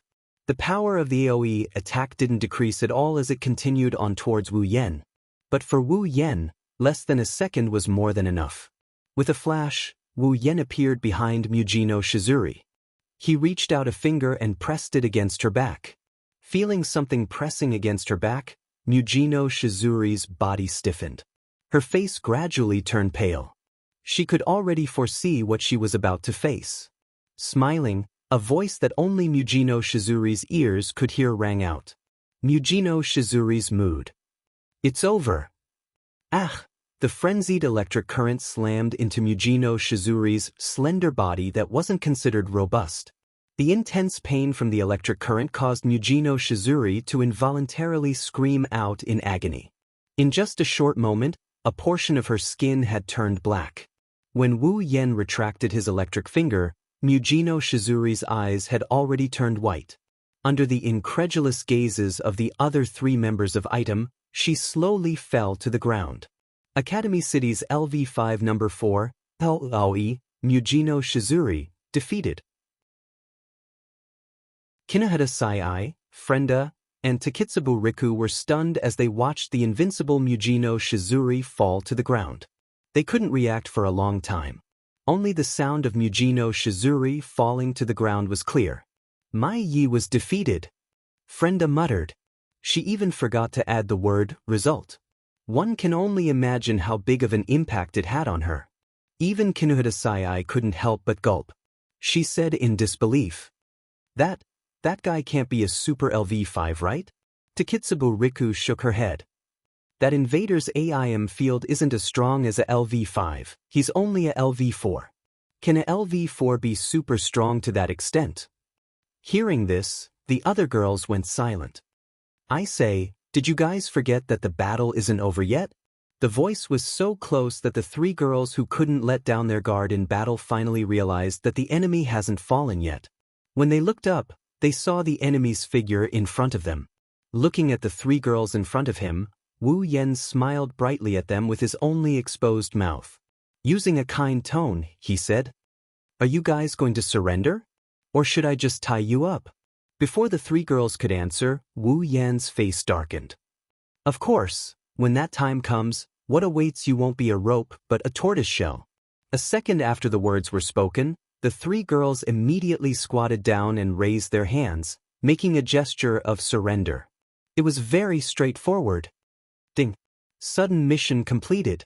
Ability Electrocutor, LV4, leveled up. Leveled up to Electrocutor, LV5. The system notification rang out and Wu Yan's head swelled. Following that, Wu Yan could feel countless calculations flashing through his mind. Electricity suddenly surged around his body. Large amounts of electricity flowed wildly around Wu Yan's body. The speed was getting faster and faster. The sound was getting louder and louder. The electricity was getting stronger and stronger. Kaneda Sai, Takitsubo Riku, and Frenda were shocked by the intense electricity. Looking at Wu Yan, who was like a generator, the three girls thought that Wu Yan was going to kill them. Thus, they started trembling. The calculations were slowly engraved into the depths of Wu Yan's mind. At the same time, Wu Yan felt that his calculation ability was getting stronger and stronger. In just a short while, it had doubled. Moreover, it was still rapidly getting stronger. Following a light ring in his mind, the increase in his calculation ability finally stopped. Wu Yan also felt a cooling sensation flowing through his mind. His mind became much clearer. Ding! Obtained Electrocutor, LV5. Slowly opening his eyes, Wu Yan's body swayed and all the electricity in his body was retracted into Wu Yan's body. Once again, he returned to his tranquil state. Feeling the powerful calculation ability, the powerful electricity, and the many complicated calculations, Wu Yan smiled with satisfaction. He did not expect that the leveling up of his ability would be accompanied by calculations. One must know that when Mikoto leveled up to LV5, the calculations, other than the railgun that she developed herself, were all created by the research institute that was responsible for developing her ability. Well, maybe it was a gift from the system, or maybe it was because his previous ability was obtained from Mikoto's body through ability acquisition. Or maybe it was because Mikoto's life was fused with his. Wu Yan did not know what was going on, but it was a good thing. Coming out from the joy of leveling up his ability, Wu Yan looked at Kaneda Sai, Frenda, and Takitsubo Riki, who were trembling inexplicably. How should he deal with them? Kill them? He could not bear to kill these cute creatures. They were not bad people. In fact, they were not bad. Let them go? He could not bear to let them go just like that. Eat them? Eat them? Why would he think of eating them? I'm so evil. After thinking about it, Wu Yan decided to let them go. Otherwise, he would have a headache. His gaze landed on the three girls. The three girls were shocked. The strange electricity phenomenon made them think that Wu Yan was going to kill them. Therefore, the most timid Frenda immediately shouted at Wu Yan. Wait, you can't touch us. Our reinforcements are about to arrive. If you kill us, you won't be able to escape. Hearing this, Wu Yan was stunned. Reinforcements? Reinforcements. Thinking of this, Wu Yan immediately frowned. Reinforcements? Which Black Ops? What Black Ops? She's items. You are item. Wu Yan was shocked. Could it be that the original work has changed? Item did not have 4 people, but 5. Chapter 158. The 3 women from Item had no idea how much shock their words had brought to Wu Yan. In other words, Item wasn't like the original work where there were only 4 people, but 5. Had the original work changed? Wu Yan's heart sank. He didn't really care much about the original plot. It's fine if it's changed. But, if possible, he still doesn't want the plot to change. Compared to the unknown, Wu Yan would rather have things under his control. However, Frenda doesn't look like she's lying. Kaneda Sai and Takitsubo Riku didn't look surprised as well. There's a 90% chance that this is true. Why did Item have 5 people instead of 4? At this moment, this was the biggest question in Wu Yan's mind. System, is the plot of this dungeon world different from the original work? Wu Yan didn't stupidly ask this question in front of Kaneda Sai and the others. Instead, he asked this question in his mind. He had already tested it. As long as he called out to the system, regardless of whether he said it out loud or in his mind, the system would respond. User, there is only one forbidden magic dungeon world. Before the user enters the dungeon world, the plot will not change. The user can rest assured. Hearing this, Wu Yan didn't feel reassured. You mean, after I entered the dungeon world, the plot changed? Wu Yan bitterly laughed when he said that. Isn't he just spouting nonsense? In a world where he didn't exist, The addition of another person like him would naturally change things. When the user does something that affects the original plot will naturally change. Sure enough, the butterfly effect, however, this also allowed Wu Yan to relax. At least he knew that the reason why there was an additional person in item was because of his arrival. However, he didn't seem to have done anything that affected item, right? System, is the addition of one more person to item also because of me? User, you must know that Buddha has said that you cannot speak of it, damn you. This sentence, Wu Yan didn't say it in his heart. Instead, he couldn't help but curse out loud. Naturally, Kinuata and the other two girls were also shocked. Hey, even if we are your super captives, you can't super curse us. Kinuata said unhappily. Of course, they didn't know that Wu Yan was talking to the system. They thought that he was scolding them. Wu Yan laughed dryly and changed the topic. Who is the fifth person of item? Hearing this, the three women fell silent. This was to be expected. They were still counting on their companions to save them. At this time, of course, they couldn't betray the information of their companions. Seeing that the three women were silent, how could Wu Yan not know what they were thinking? He could only turn his head helplessly. Originally, he didn't intend to touch the three of them. Who knew that they would bring such unexpected news? I would like to see who this fifth person of item is. Wu Yan narrowed his eyes and couldn't help but murmur. The three women looked at each other, not knowing what to say. Wu Yan smiled and said to them, "Looks like you three are quite confident in your companions. Are you so sure that she can save you?" Hearing this, Kinuata couldn't help but puff out her small chest and said confidently, "Of course, that newbie is the strongest among us except for Mujino." Wu Yan looked at her with a smile and pouted his lips in the direction of Mujino Shizuri. "But the strongest among you is already down. What can the second strongest do?" Kinuata was stunned. Only then did she remember that the other party was someone who defeated Mujino. If the strongest is down, what can the second strongest do? At that moment, she lowered her head dejectedly. The other two women did the same. At this moment, Wu Yan was relieved. Kinuata had unintentionally revealed that the other party is weaker than Mujino Shizuri. Even if he was caught off guard by the sudden appearance of this fifth person of item, at least the other party isn't someone he can't handle. Knowing this is enough. On the other side, Frenda couldn't help but grumble. In the end, we still couldn't escape. It's all that damned newbie's fault. If she wasn't late and absent, maybe the few of us could have worked together to fight that guy. Kinuata and Takitsubo Riku nodded in agreement with a face full of anger. Wu Yan's mouth twitched as he helplessly facepalmed. No wonder Auntie Mujino was so angry the moment she arrived. It's because her subordinate was late. At this moment, Wu Yan's heart suddenly throbbed, causing Wu Yan to be stunned. This throbbing, so familiar, so warm, it's like the person closest to him is approaching. It can't be a thought flashed through his mind. It's this thought that caused Wu Yan's expression to turn weird. It's the extremely weird kind.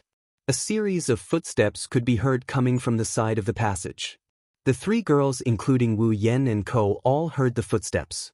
Kinuata and the other two already had a joyous expression on their faces while Wu Yan's expression was weird. Anticipation? Pink shoulder-length hair casually placed on her shoulders, two long ponytails reaching her legs, a tall and sexy figure, indigo-colored pupils and a delicate face. This face appeared in front of everyone just like that. Wu Yan laughed. He laughed in a very happy manner as if he found something funny. The three girls started laughing as well, but their expressions quickly turned serious again. "Newbie, be careful. This guy defeated the captain." Frenda yelled at the newcomer. She had placed her hopes of salvation on this newcomer. The newcomer completely ignored Frenda, Kinuata, and Takitsubo Riku's warning. She stared blankly at Wu Yan and walked over step by step. "What are you doing? Don't come over. Do you want to be caught? Think of a way to save us." In the end, not only did the newbie ignore her, even Wu Yan didn't have any intention of catching her. He looked at the approaching beauty with amusement, not knowing whether to laugh or cry. He was just thinking about how he couldn't have influenced the Dark Ops. So how did he add one more member to the team? Now the answer is clear, it's all because of his influence. Even though Wu Yan only revealed his mouth, she recognized Wu Yan's identity with a single glance. Her pitiful eyes shone with an extremely moving expression, expressing her master's joy. Master? Frenda was stunned, Takitsubo Riku was stunned, and Kinoda Sai was stunned. Master? 3 shouts of surprise rang out. The newcomer is Ikaros. Wu Yan smiled and reached out to rub Ikaros' head. His gentle voice had a hint of teasing. Did you miss me?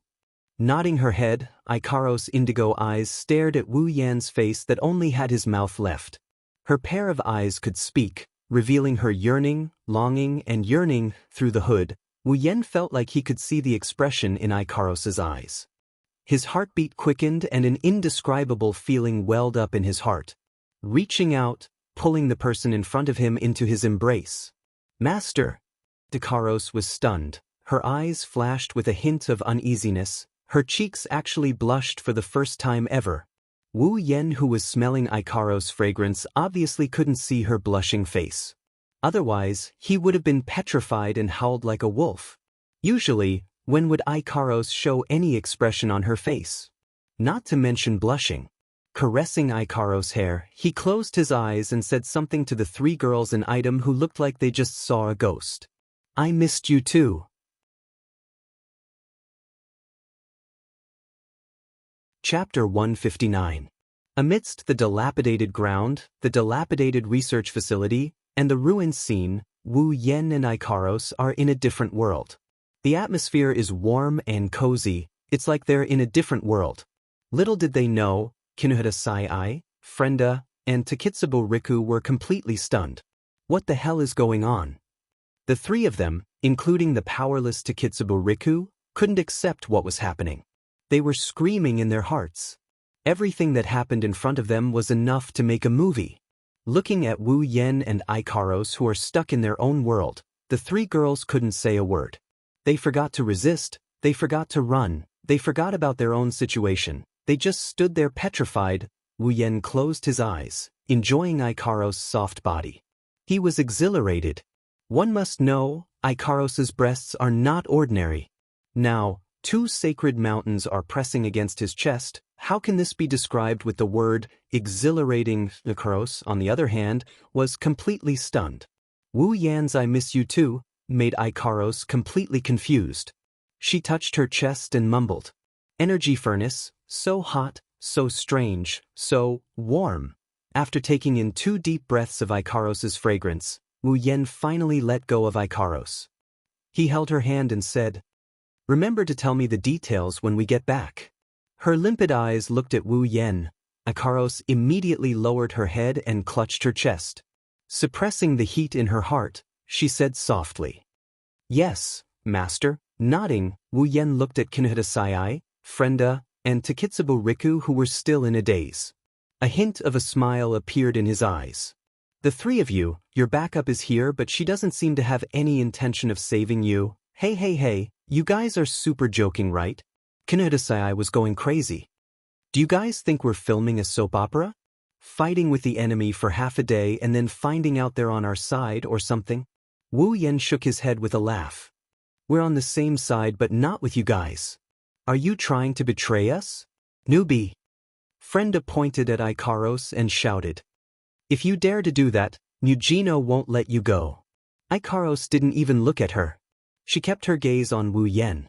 Wu Yan couldn't help but complain in his heart. Patting Frenda's head, Wu Yan said with a grin. Even if there are 10 more of your Muginos, they won't be able to touch a hair on the newbie you guys are looking at. Don't worry. Frenda turned her head away in dissatisfaction, her heart filled with disdain. Looks like she's treating Wu Yan's words like passing wind. That's right, she's already so shocked by Wu Yan, who defeated Mugino Shizuri. If a newbie in their eyes is that strong, they wouldn't believe it even if you beat them to death. Wu Yan didn't bother to explain. Although he didn't know why Ikaros would be ranked 2nd in item with her strength, he guessed that she must be hiding her strength on purpose.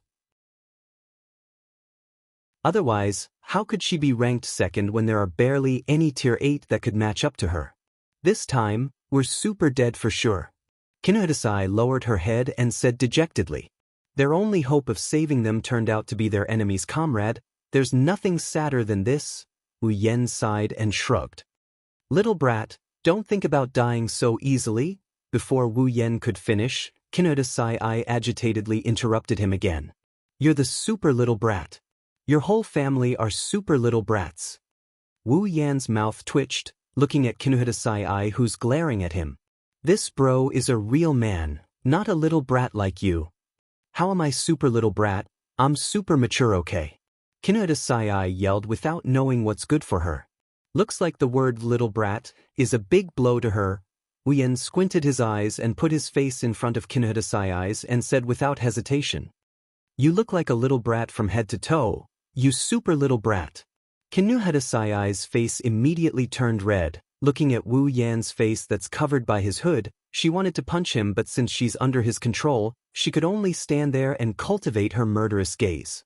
In the end, Kinohidasai could only raise her head and yell at Wu Yen. I'm super not a little brat. You super uncle. Uncle. Pa. Wu Yen immediately bent forward, his whole body turned gray. He gritted his teeth and looked at the proud Kinohidasai. Suddenly, he reached out and pulled her into his arms. Kinohidasai was shocked. What are you super doing? Wu Yen laughed dryly, his face twitched. I can forgive you for hiding in the research facility and attacking me. I can forgive you for using my people to threaten me. But you actually dared to call me an uncle. Looks like if I don't teach you a lesson, you won't know why flowers are so red. What do you want to super do to me? A bad premonition arose in Kinohidasai's heart. Even Wu Yan's words of good youth overshadowed it. There's a reason why Kinohidasai called him that. Wu Yan's voice has been changed by his superpower. It's very steady and has a hint of vicissitudes. It's the voice of an uncle. Of course, it's impossible for Wu Yan to admit that it's his fault. What do I want to do?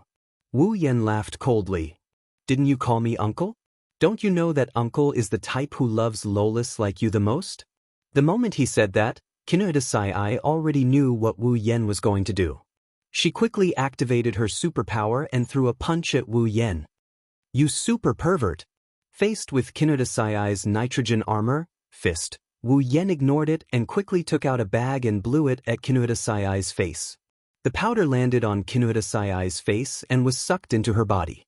Her hands trembled and her legs went soft. All the strength in her body was drained away the moment the powder entered her body. Kinohidasai could no longer maintain her superpower and fell into Wu Yan's arms. What's super going on? Kinohidasai's face turned pale. You super pervert, what did you super do to me? We also. Frenda and Takitsubo Riki were also hit by the powder and fell to the ground, moaning weakly. Wu Yen kept the bag. He was very happy. Luckily, he still had the item that he used to defeat Chuju and Mikoto. At this moment, Wu Yen even thought that he should keep a copy of it with him in the future. It'll be useful in times of need. You super pervert. Super pervert. Uncle Super. Super let go of me. Although Kinohidasai didn't know what kind of drug was used, she was familiar with all kinds of B-rated movies. She could already imagine what was going to happen next. Even if you scream yourself hoarse, no one will save you. Wu Yen said the melodramatic speech of a villain before committing a crime. He smiled proudly and turned Kinohidasai's back to him. What do you want to super do? Kinohidasai's face turned pale.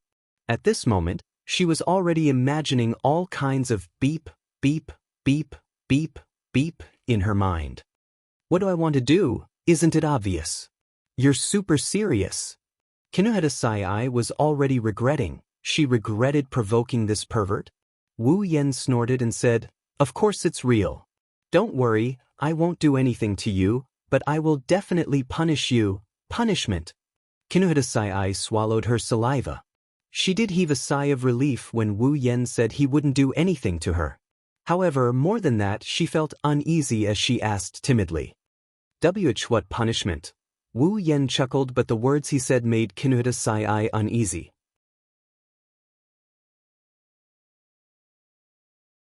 Chapter 160. Hearing Wu Yan's words, Kinuhata-Sai's cute little face turned green and white. In the end, her whole face turned bright red, her mouth opened and closed but no words came out. Wu Yan looked at her with a smile and placed his hand on her stomach. Through her clothes, he slowly caressed her, letting her feel the friction. He even blew a breath beside her ear.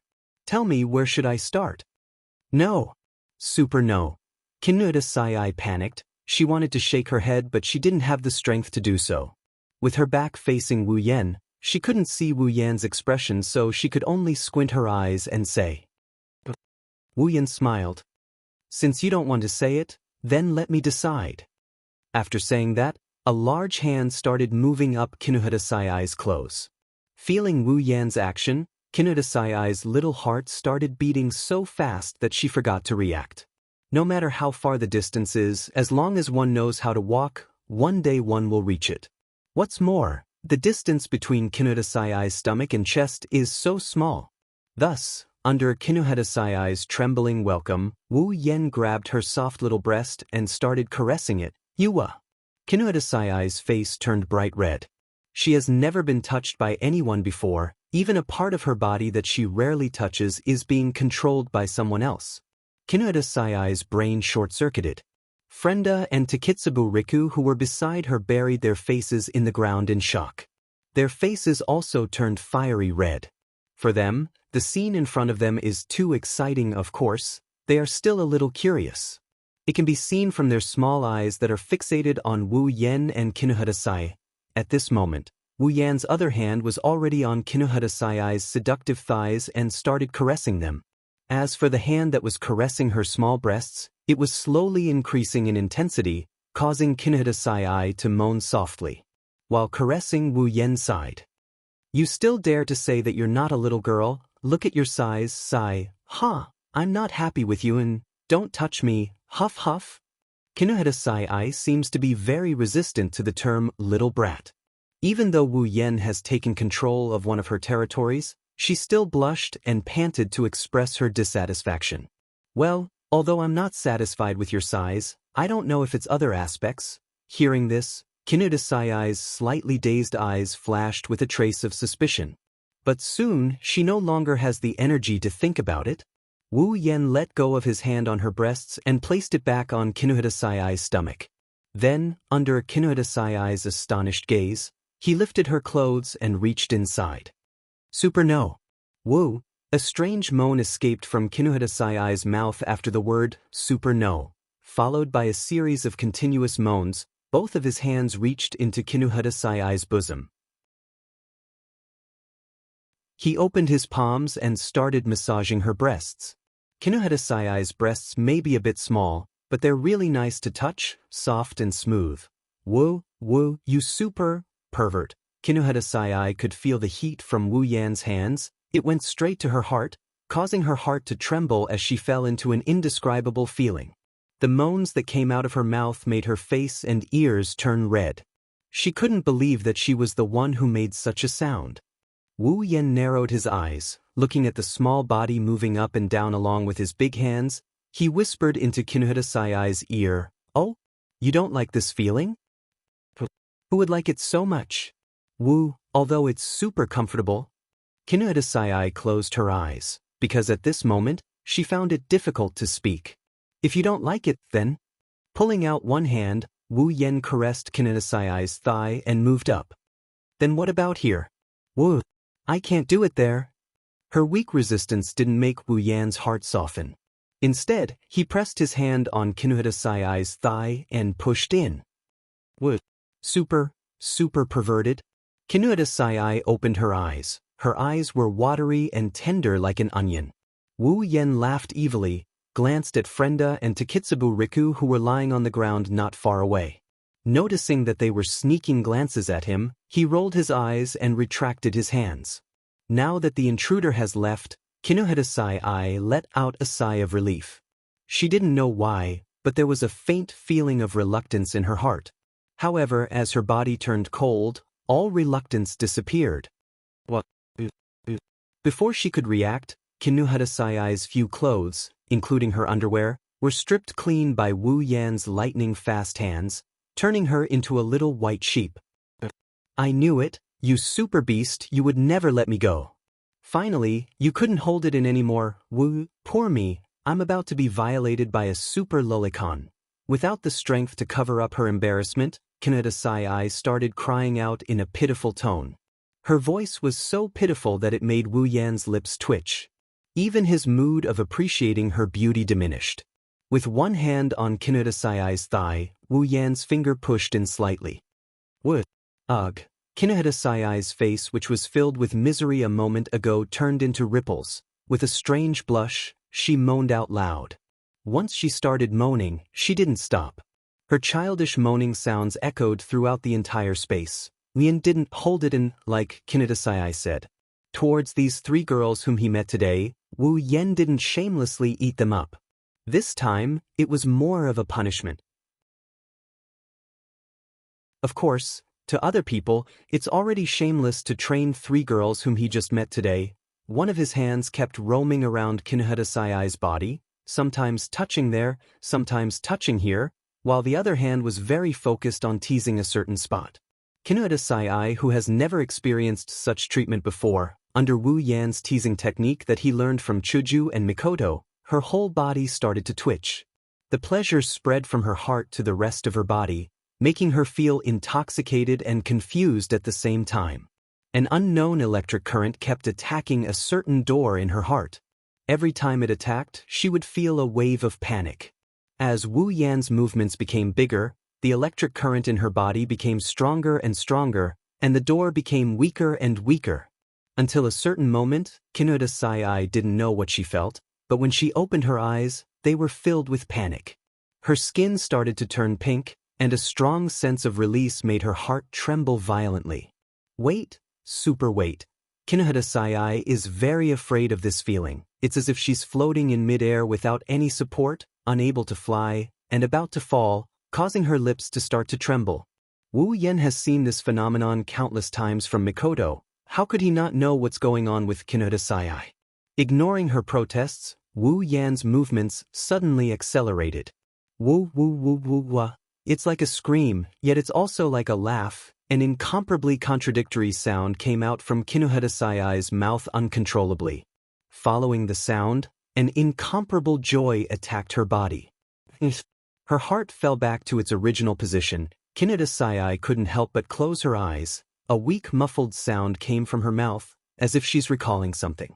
For a long time, she couldn't come back to her senses.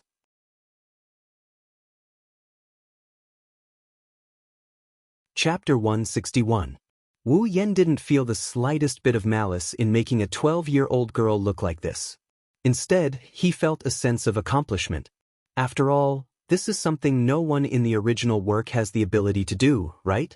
Kaneda Sai was still gasping for air as if she had just run around Academy City. Kaneda Sai couldn't believe it. Normally, even if she didn't eat or drink for an entire day, she wouldn't gasp for air like this. So how could she be gasping for air like this in such a short time? However, the two of them can't be compared at all. He swam around Kaneda Sai's petite body one more time before putting her down. He laid her down beside Frenda and Takitsubo Riku.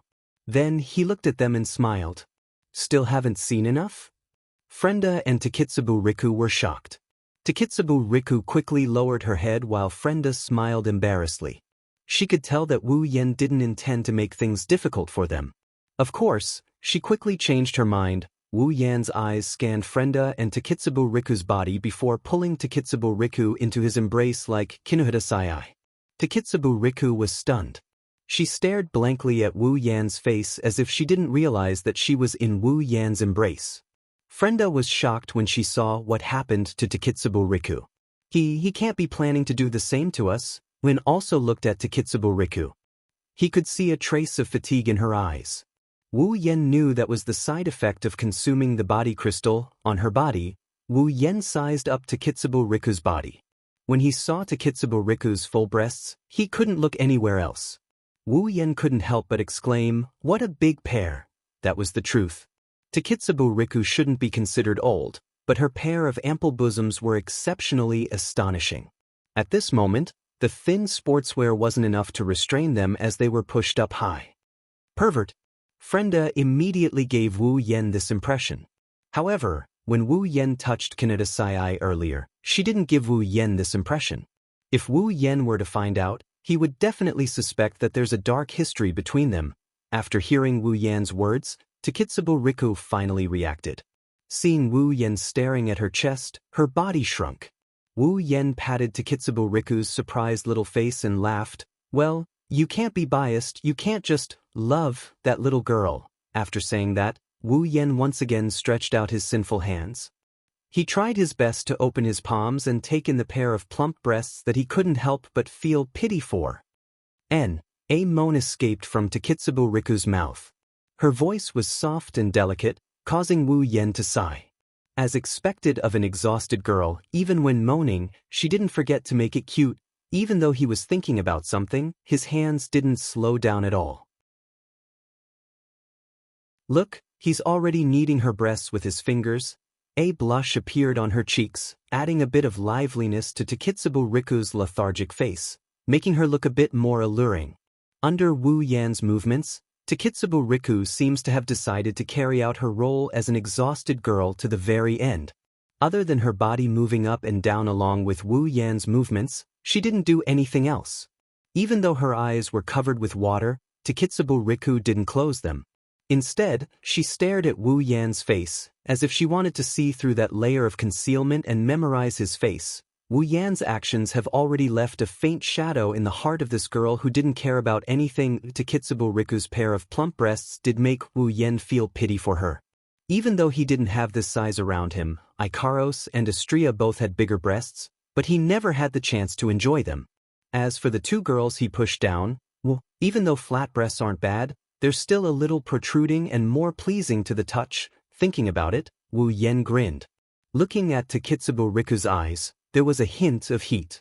With a move of his hands, he took off Takitsubo Riku's clothes as well. Don't do that. Takitsubo Riku finally moved her eyes away. Her body was exposed in front of Wu Yan's eyes and she felt uncomfortable. Since her body was weak, she could only whisper shyly. Wu Yan licked his lips and said with a smile. Well, it's quite cute. Takitsubo Riku was stunned and looked at Wu Yan in surprise. This made Wu Yan puzzled. It's quite cute, didn't anyone mention it before? Little did he know, it was close to the truth. Caressing Takitsubo Riku's soft body, Wu Yan praised in his heart. Very quickly, he turned his gaze to those big white bunnies and started to knead them without any resistance. Takitsubo Riku closed her eyes. Even she couldn't help but let out a cute moan. Moving her mouth slightly, Takitsubo Riku panted and could only let Wu Yan do whatever he wanted. Looking at Takitsubo Riku's appearance, Wu Yan let out a few naughty laughs. He freed one of his hands and reached towards Takitsubo Riku's lower body.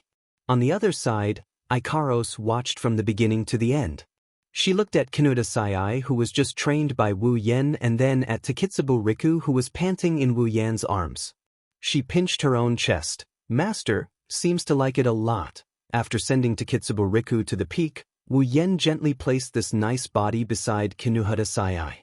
Under her unwilling glare, he turned his gaze to Frenda. In the end, don't tell me you're planning to do the same to me.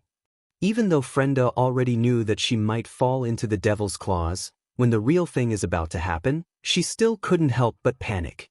Wu Yan didn't say anything, he just gave her a big smile. Then, amidst her screams and screams, he stripped her naked body. The result of this is, of course, a soft moan soon appeared in this space. Looking satisfyingly at the three girls who were sent to the peak by him, Wu Yan welcomed their complicated gazes with a smile and said with an "I'm a good person" tone. Well, you're finally a little more obedient. The result of this sentence was the angry glare of Kaneda Sai and Frenda. Wu Yan ignored them and took out a camera from his space ring. Hey, what are you super trying to do? Seeing Wu Yan take out a camera, the three girls didn't want to bother about where Wu Yan took it out from. Their female intuition tells them that something bad is about to happen. What can I do with a camera? Of course it's to take pictures. Sure enough, the girls' premonition came true. Kaneda Sai screamed hysterically. You super pervert. It's fine if you're done with us, but you still want to take pictures. Well, I don't have a choice. Wu Yen helplessly shrugged and raised the camera in his hand. In order to prevent you girls from spreading unnecessary information, I can only do this. Admiringly sizing up the fair and clean bodies of the 3 girls of different sizes, he smiled at the 3 panicked little faces. That's why, just accept your fate. No, shouts, accompanied by the sound of the camera, resounded together with the sound of kacha kacha. Wu Yen waved the photo in his hand as he looked at the 3 girls who looked like they didn't want to live anymore. Ladies, do you know how to report to your client when you return? The 3 girls gritted their teeth. This time, even Takitsubo Riku had the same expression. It's obvious that Wu Yen has been beeped in their hearts. The 3 girls nodded unwillingly. Wu Yen also nodded in satisfaction. Then, he kept the photo in his hand and walked towards the fainted Mujino Shizuri. Seeing their captain turned into a white sheep in Wu Yan's hands, followed by a series of kacha kacha, the 3 girls actually felt a sense of balance. Even Mujino couldn't escape being photographed. There's nothing we can do, they comforted themselves like this.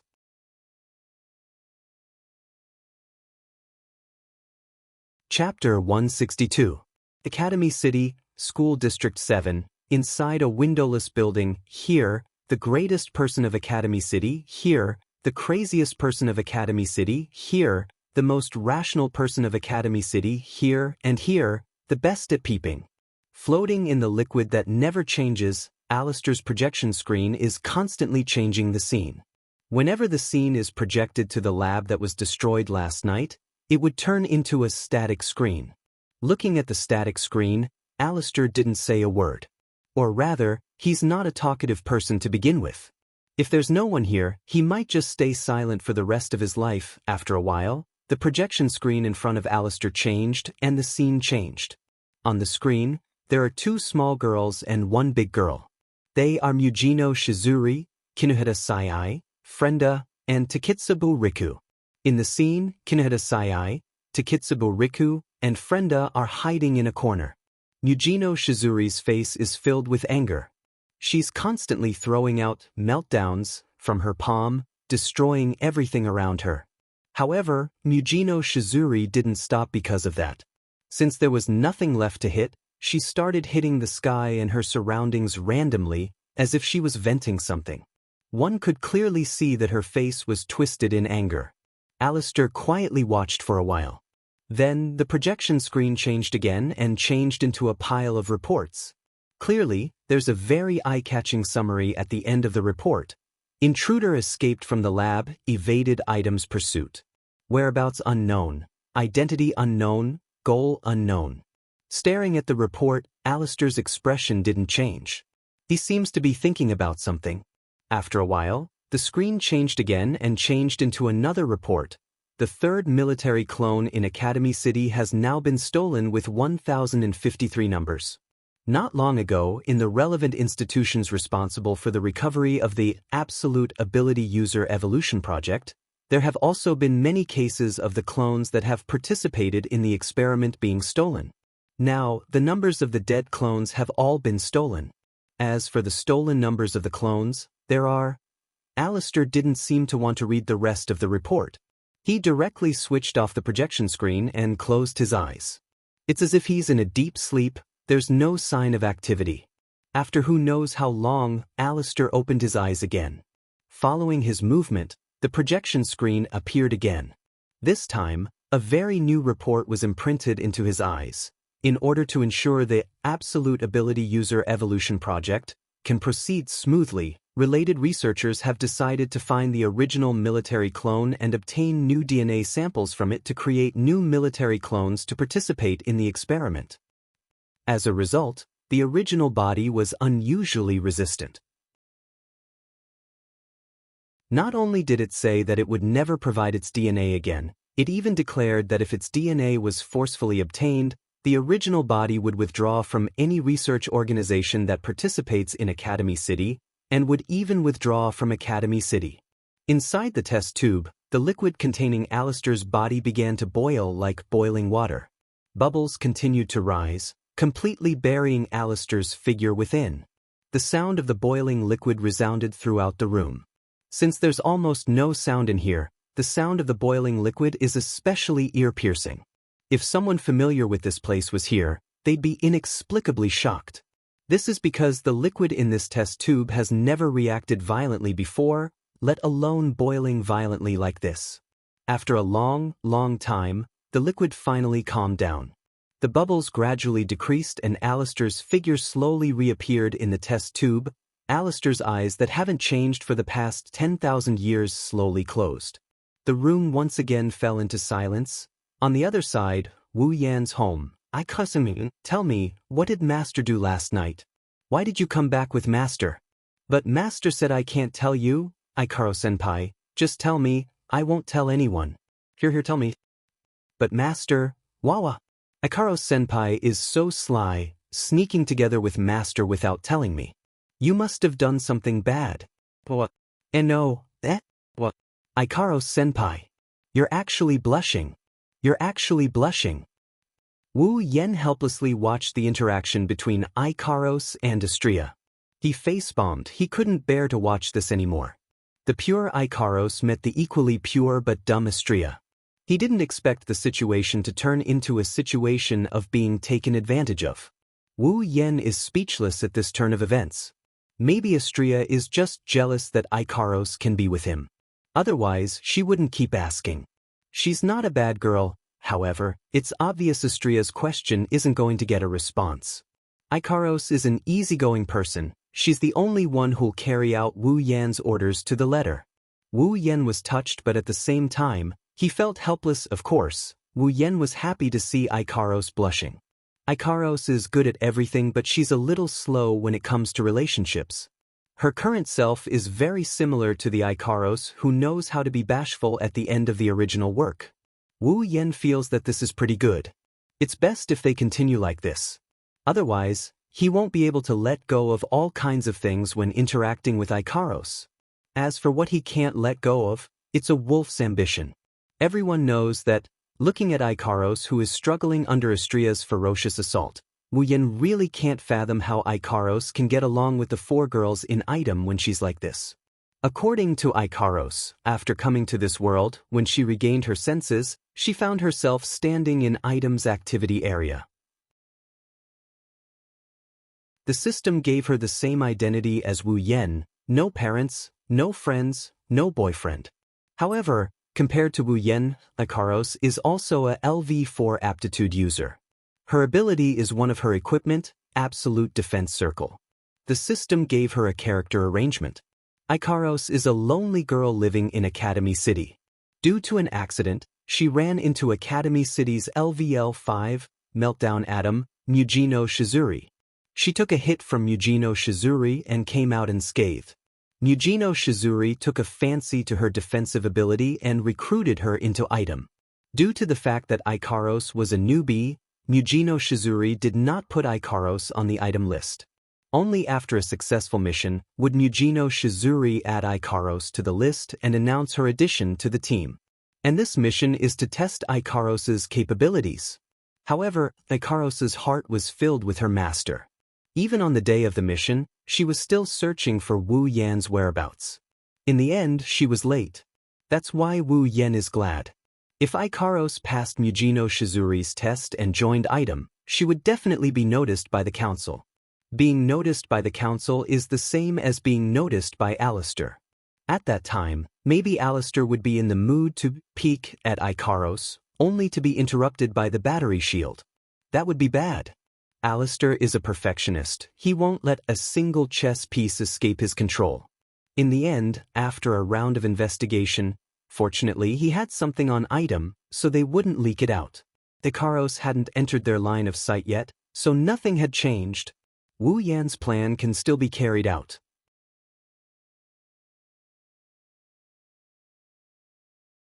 Chapter 163. Ikaros' arrival actually helped Wu Yan quite a bit. One had to know that with a glutton at home, the speed at which one could cook was no match for the speed at which the glutton ate. As a result, one had to hold the kitchen knife for as long as the glutton was hungry, while the glutton was hungry for almost 24 hours a day. Now that he has Ikaros as his helper, Wu Yan's burden has been reduced by quite a bit. Even if Ikaros isn't that proficient in cooking, He has to admit that her learning ability is quite strong. Wu Yan is glad that he has free time, but at the same time, he's starting to feel a chill in his heart. Just Astria alone is enough to torture him to this extent. What if one day he's in the mood to summon that Yuyuko from Gensokyo? This is the first time Wu Yan thought girls aren't cute anymore. Wu Yan's thoughts drifted far away, but he was pulled back to reality by the ringing of his phone. He suspiciously picked up the phone and saw the words, Mikoto, popping up on the screen. Speaking of which, this phone was bought by Mikoto for Wu Yan. Wu Yan didn't have any other money in Academy City aside from the gold he brought from the Spalier world. Compared to the pitiful Wu Yan, Mikoto, being the third LVL 5 ranker in Academy City, received the biggest subsidy in Academy City. She couldn't even be bothered to count the numbers in her bank account. When she heard that Wu Yan didn't have a phone, she generously gave one to Wu Yan. This made Wu Yan, who wanted to buy one the next day, feel like he's living off a woman for the first time. Of course, there's another big reason why Wu Yan didn't really want this phone. Wu Yan looked at the pink Kita limited edition phone that kept ringing in his hand. He felt a lot of pressure. Sighing helplessly, Wu Yan picked up the phone. Hello, Mikoto. It took you so long to pick up the phone. How busy are you? Mikoto's slightly unhappy voice sounded from the other side of the phone. Wu Yan was speechless. Was he supposed to tell her that he was imagining things? Elder sister, that scumbag must be doing something shameful. Maybe he is harming some underage girl this time. Elder sister, why do you have to lower yourself and talk to that scumbag on the phone? You even want to invite him. The tender voice was filled with contempt, disdain, hatred, and jealousy. Even if he used his knees to think, Wu Yan would know who this person was. She really didn't forget to slander him all the time. Considering that there would be no end to this entanglement, Wu Yan decisively pretended not to hear. Well, what's the matter? Mikoto. On the other side of the phone, Mikoto let out an obvious humph. It wasn't clear if she was dissatisfied with Wu Yan or a certain black and white guy. She hesitated for a while before speaking in a soft voice. Are you free today? Hearing this, Wu Yan was surprised. He teased with interest. Of course I'm free. I just didn't expect Mikoto to finally take the initiative to ask me out on a date. No. Of course not. It's not a date. A certain black and white creature yelled again. Why would elder sister go on a date with a scumbag like you? Elder sister belongs to me, Kuriko. If you want to go on a date, you should go on a date with me, Kuriko. Wu Yan's expression turned awkward. He didn't know what to say. He also didn't know where Mikoto and Kuriko called him. After Kuriko revealed her preferences, the other side of the phone became noisy. Kuriko. What are you talking about? Wu Yan could already imagine that Mikoto was angry from being looked at with curiosity by the passers-by. Kuriko, I'm not talking nonsense. Elder sister will always belong to me, Kuriko. Elder sister, let's just ignore that scumbag, just me and elder sister. The strange laughter didn't only make Mikoto's hair stand on end, it also made Wu Yan's expression more and more awkward. I say, are you guys still talking to me on the phone? If this goes on, Mikoto will definitely call Kuriko back in anger. When that happens, the phone in Mikoto's hand won't survive. Thus, Wu Yan quickly cut her off. Mikoto, why did you call me? Alright. Mikoto finally remembered something important. If you're free, come to the restaurant we went to last time. Bring Astria with you. Oh, so it's not a date. Wu Yan said regretfully. He wanted to go on another thrilling date like last time, you bastard. Mikoto was probably reminded of their last date. She was a little embarrassed and angry. Bring Astria over here right now. Got it, I'll bring Ikaros over as well. You found Ikaros? Mikoto flinched, then she asked in surprise. Yep, just wait over there, she'll be there soon. Scumbag, you better fall into a stinking ditch and disappear from elder sister's sight forever. Kuriko's resentful voice sounded in front of Mikoto. Looks like her impression of Wu Yan couldn't get any worse. Kuriko. Mikoto hung up after yelling. Wu Yan looked at the phone in his hand and shook his head with a bitter smile. He glanced at Astria, who was eating beside him, and his bitter smile deepened. Academy City School District 7, a certain restaurant. Wu Yan walked into the restaurant with two angeloids with great figures. He habitually endured the passionate gazes of the passers-by. Wu Yan saw Mikoto and Kuriko the moment he entered. To Wu Yan's surprise, there wasn't only Kuriko on Mikoto's side, there was also Wiharu Kaori, who he met once in 177th branch. There was also another familiar figure that he's never met before. She had shoulder-length black hair, a 5-petal white plum flower ornament on her head. She wore the same uniform as Wiharu Kaori. His first impression of her is that she's energetic and cheerful. Her figure is completely different from Wiharu's. She's the best of the four, a very cute and beautiful girl. Wu Yan recognized her at first glance. Zhuqian Ruko. She's in the same grade and class as Wiharu Kaori. She's Wiharu Kaori's best friend. Her ability is LV6, Ascending Current. She's Zhuqian Ruko's strongest ability.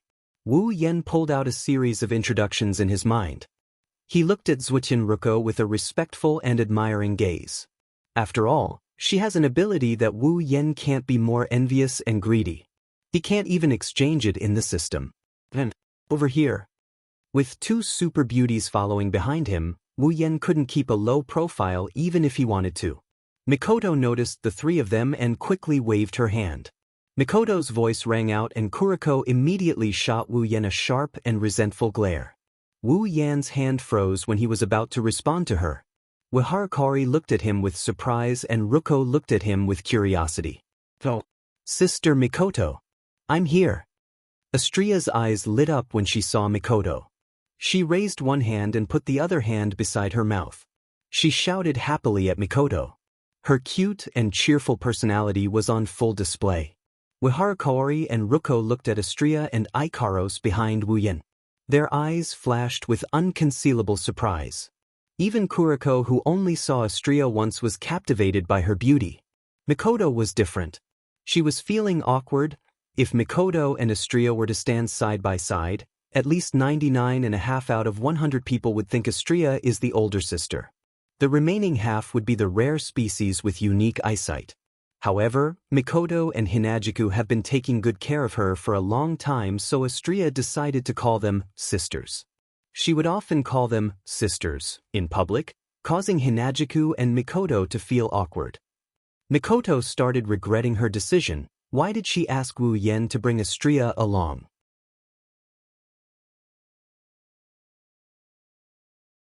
Chapter 164. Wu Yan sat down with Ikaros and Astria. Mikoto, Kuriko, Wiharu, and Ruko all had different expressions on their faces. Wu Yan felt awkward. There are 7 people at the table, 6 beautiful girls, and he is the only male. Mikoto also felt awkward for a while before she decided to ignore it. Astria is like a little sister to her who needs to be taken care of. Her tea-colored pupils turned to Ikaros, and a flash of joy flashed through her eyes. "Ikaros, I've finally found you. Where have you been all this while?" Ikaros looked at Wu Yan and stuttered. I've been looking for Master, so." Asking Ikaros to lie is really too much for her. Can't help it, she can't just tell anyone about her being in the dark department. Wu Yan already talked to Ikaros about this, so she knows what to do. However, it seems like it's going to be hard for Ikaros to hide something from the public. Mikoto looked at Ikaros in shock. To be honest, she has never seen Ikaros act like this before. Ikaros probably knew that her acting wasn't that great, so she quickly turned to Wu Yan for help.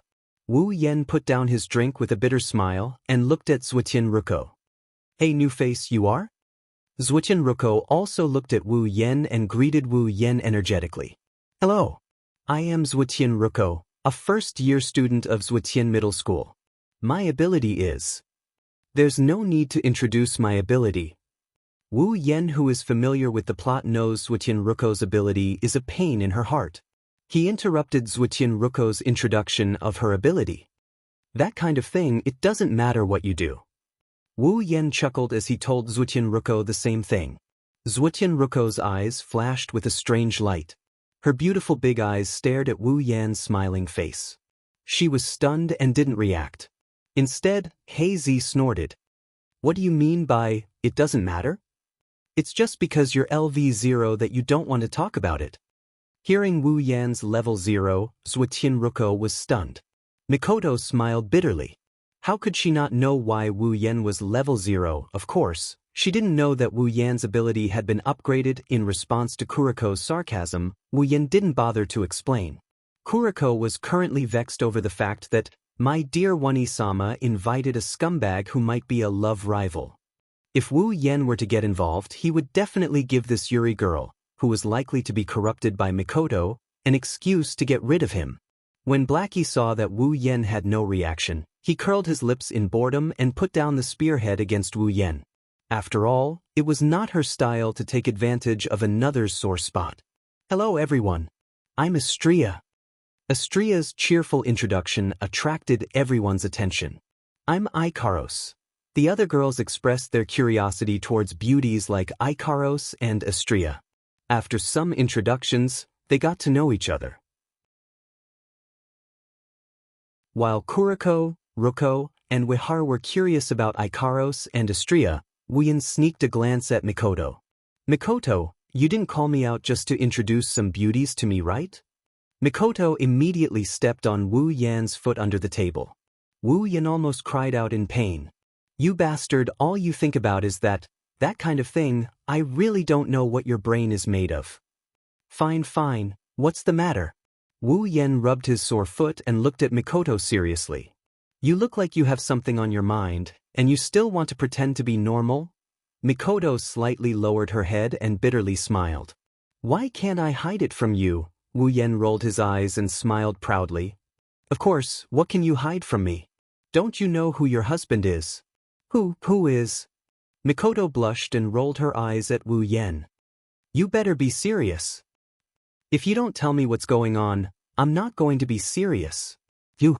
Mikoto glared at Wu Yan. This is too shameless. This person, after some hesitation, Mikoto whispered. That group of scientists came looking for me a few days ago. Wu Yan narrowed his eyes as a glint flashed in his eyes. Then, they probably came looking for you because of that absolute ability user evolution plan, right? Mikoto turned around and looked at the others.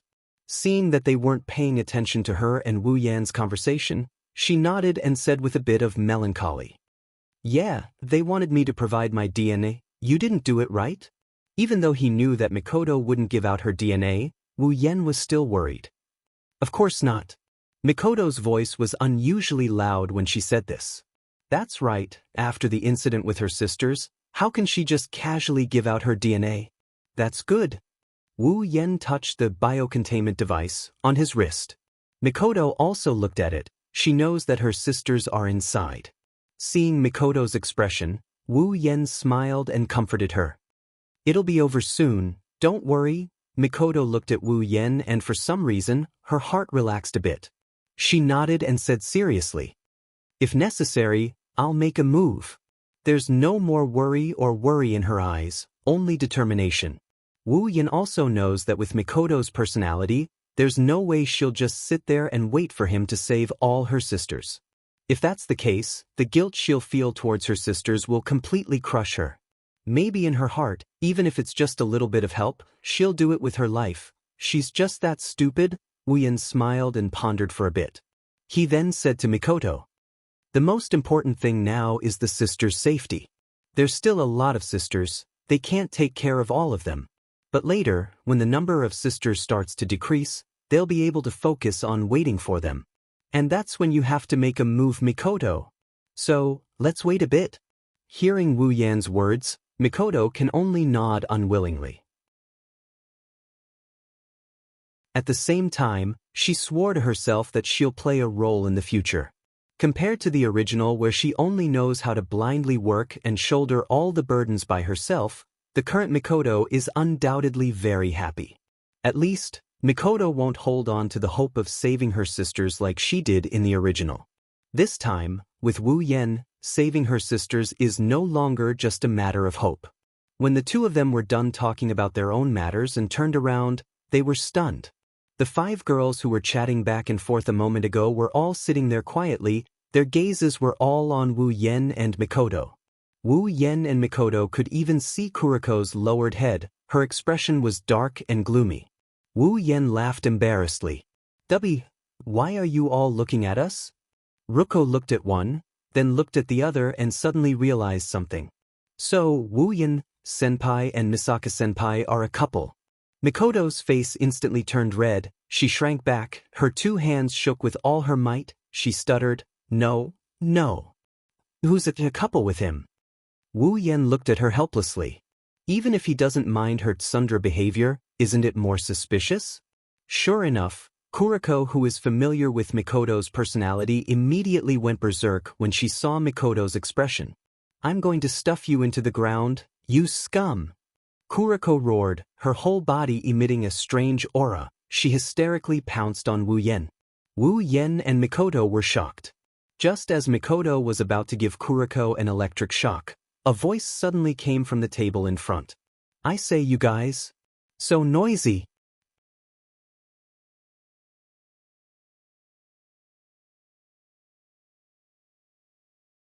Chapter 165. When everyone turned to look at the source of the sound, two of them were stunned. One of them is Ikaros. Her petite face froze for a bit before returning to normal. The other one is Wu Yen. He isn't as calm as Ikaros. His whole face froze for a while before turning into a stunned expression. A tall girl with long brown hair, a petite girl with short brown hair, a powerless girl with short black hair, and a short girl with long blonde hair. Item, 4-man team. Mujino Shizuri. Kinuhita Sai. Takitsubo Riku. Frenda. What a coincidence, I can't believe we ran into each other like this. Wu Yen instantly covered his face with his hands, looking at the sky with a speechless expression. Although he doesn't know why he would run into these four girls from Item, it's obvious that they aren't here specifically for him. If she was here specifically for him, with Mujino Shizuri's personality, she would have launched an atomic meltdown at him. She wouldn't be standing there and yelling something like, "It's so noisy." And from the looks of it, Mujino Shizuri still didn't recognize his identity. But that doesn't mean no one else did. On the side, Takitsubo Riku's eyes were fixed on Wu Yen. From the looks of it, she probably recognized Wu Yan's AIM field and recognized his identity. Unbeknownst to him, Takitsubo Riku was actually shocked as well. Because, with her ability, there were actually two AIM intruders from that night. That's right too. One was the black-haired black-eyed boy, the other was the tea-haired girl. How is this possible? Takitsubo Riku's seemingly tired face was now covered with a layer of astonishment. One must know that the superpowers of Academy City had never been exactly the same, because the individual who created the superpowers would never be the same. Just like how there wouldn't be two identical people in this world, individuals' reality wouldn't be the same because everyone has their own perception, their own way of thinking. The difference in individuals' reality would lead to the difference in superpowers. Because of this, Takitsubo Riku's ability could be used to track and identify targets. However, today, the two identical AMIs that appeared in front of her completely messed her up. Of course, she didn't know that Wu Yan's superpower was indirectly obtained from Mikoto. It had nothing to do with personal reality. AIM is a hidden manifestation of an ability. Every ability has its own aim, and since Wu Yen and Mikoto's abilities are the same, they naturally have the same aim. As for why Wu Yen and Mikoto had the same goal, and why Takitsubo Riku would directly set her sights on Wu Yen, there was no need to explain. Putting aside the fact that Mikoto's figure is completely different from the one from that night, at least Takitsubo Riku doesn't think that the tea-haired girl would be a Yuri girl who would tease them to death. Knowing that he can't hide anymore, Wu Yen decided to be magnanimous. Looking at Takitsubo Riku, who was staring at him, he smiled at her. Takitsubo Riku was startled and quickly lowered her head. She didn't forget that the other party still has a full-body photo of her, and it's a naked one. On the other side, Mujino Shizuri, Kinuhita Sai, and Frenda didn't recognize Wu Yen, but they definitely recognized Ikaros. Ikaros was once a newbie in Item. How could they not recognize her? It's you! When Mujino Shizuri saw Ikaros, she froze for a moment before a murderous aura crept up her face. She sneered and said, I didn't think a traitor like you would dare to appear in front of me. Mikoto and the others who were planning to apologize were all stunned. They didn't understand how things turned out like this. Only Xianxia stood up and shouted at Mujino Shizuri. Hey, don't talk about Ikaros-senpai like that. Seeing how Xianxia dared to stand up and talk to her like that, Mujino Shizuri's face darkened. Her anger after seeing Ikaros came pouring out and she fired an atomic meltdown at Xianxia. Everyone was shocked. Careful! Xianxia was shocked when she saw a beam of light coming at her. Xianxia narrowed her eyes, and just as she was about to block the weak beam of light, an electric bolt flashed by and hit the atomic meltdown. Atomic meltdowns collided with taser gun. A bright light burst out.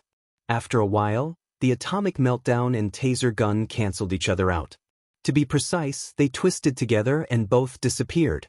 Electricity? Mujino Shizuri's reaction to the electric shock was not small. Her entire face turned incomparably gloomy. This was natural, because the rat that humiliated her was using electric ability. However, this electric bolt wasn't released by Wuxia. Mikoto put down her hand that was surrounded by electricity and looked at Mujino Shizuri, who was also looking at her. You attacked with the intention of killing Xianxia, didn't you? Even though Mikoto's expression was normal, those who knew her well knew that this was the only time she was truly angry. Mujino Shizuri frowned when she saw that it was a girl. Even though she didn't see the intruder's face that night, from the figure, voice, and the way the intruder fought, it was obvious that it was a male. In other words, this girl wasn't the intruder from that night. Mujino Shizuri's heart flashed with unwillingness, but at the same time she let out an imperceptible sigh of relief. Answer me. Seeing Mujino Shizuri keeping quiet, the electricity on Mikoto's body started flowing out like water from a broken dam. Soon, Mikoto's entire body was covered in electricity. LV5. Behind Mujino Shizuri, Kinuheta Sai and Frenda exclaimed. It was fine when Mikoto didn't use her ability, but once she used it, it was definitely not something a LV4 could do.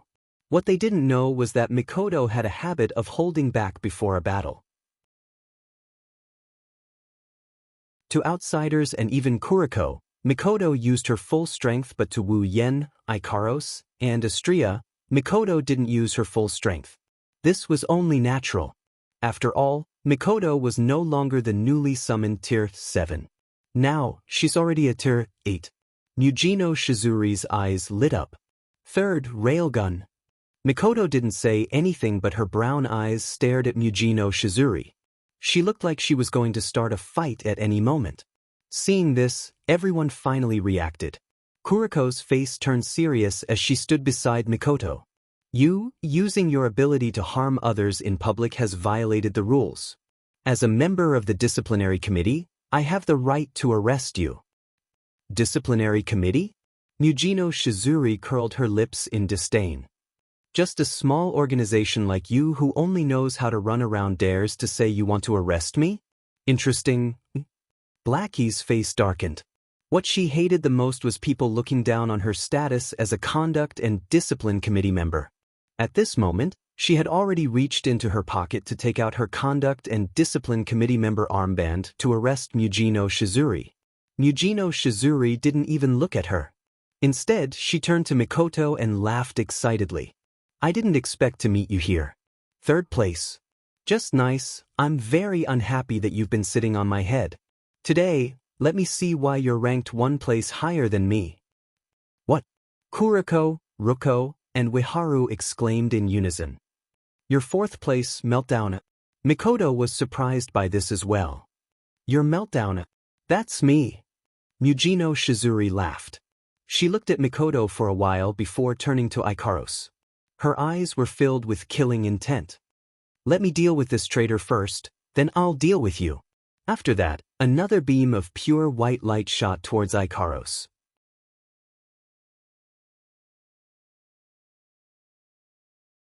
Chapter 166. The beam of Meltdowner illuminated everyone's stunned faces. Before anyone could react, it blasted into Ikaros' body. Ikaros! Mikoto and the rest screamed while Mujino Shizuri laughed coldly, but she quickly froze. The meltdown atoms suddenly dispersed and didn't cause any damage to Ikaros. That's because in front of Ikaros, there's a translucent blue crystal barrier erected. Mujino Shizuri narrowed her eyes. I almost forgot, you traitor's ability can block my meltdowner. Mikoto and the rest breathed a sigh of relief. Mikoto was secretly angry at herself for overreacting. As one of Wu Yan's summons, she knew Ikaros' strength better than anyone else. Ikaros is much stronger than her. It's just that she forgot that Ikaros is a much stronger existence than she is due to her concern earlier. But that didn't stop Mikoto's anger from rising. You bastard!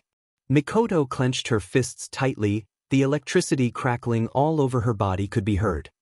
How dare you try to harm my friend in front of me? Astria's crimson-red eyes stared at Mujino Shizuri. A stream of data flashed through her eyes. Mujino Shizuri, who was looking at Ikaros and Mikoto, felt a chill run down her spine. Astria is a lot stronger than Mikoto.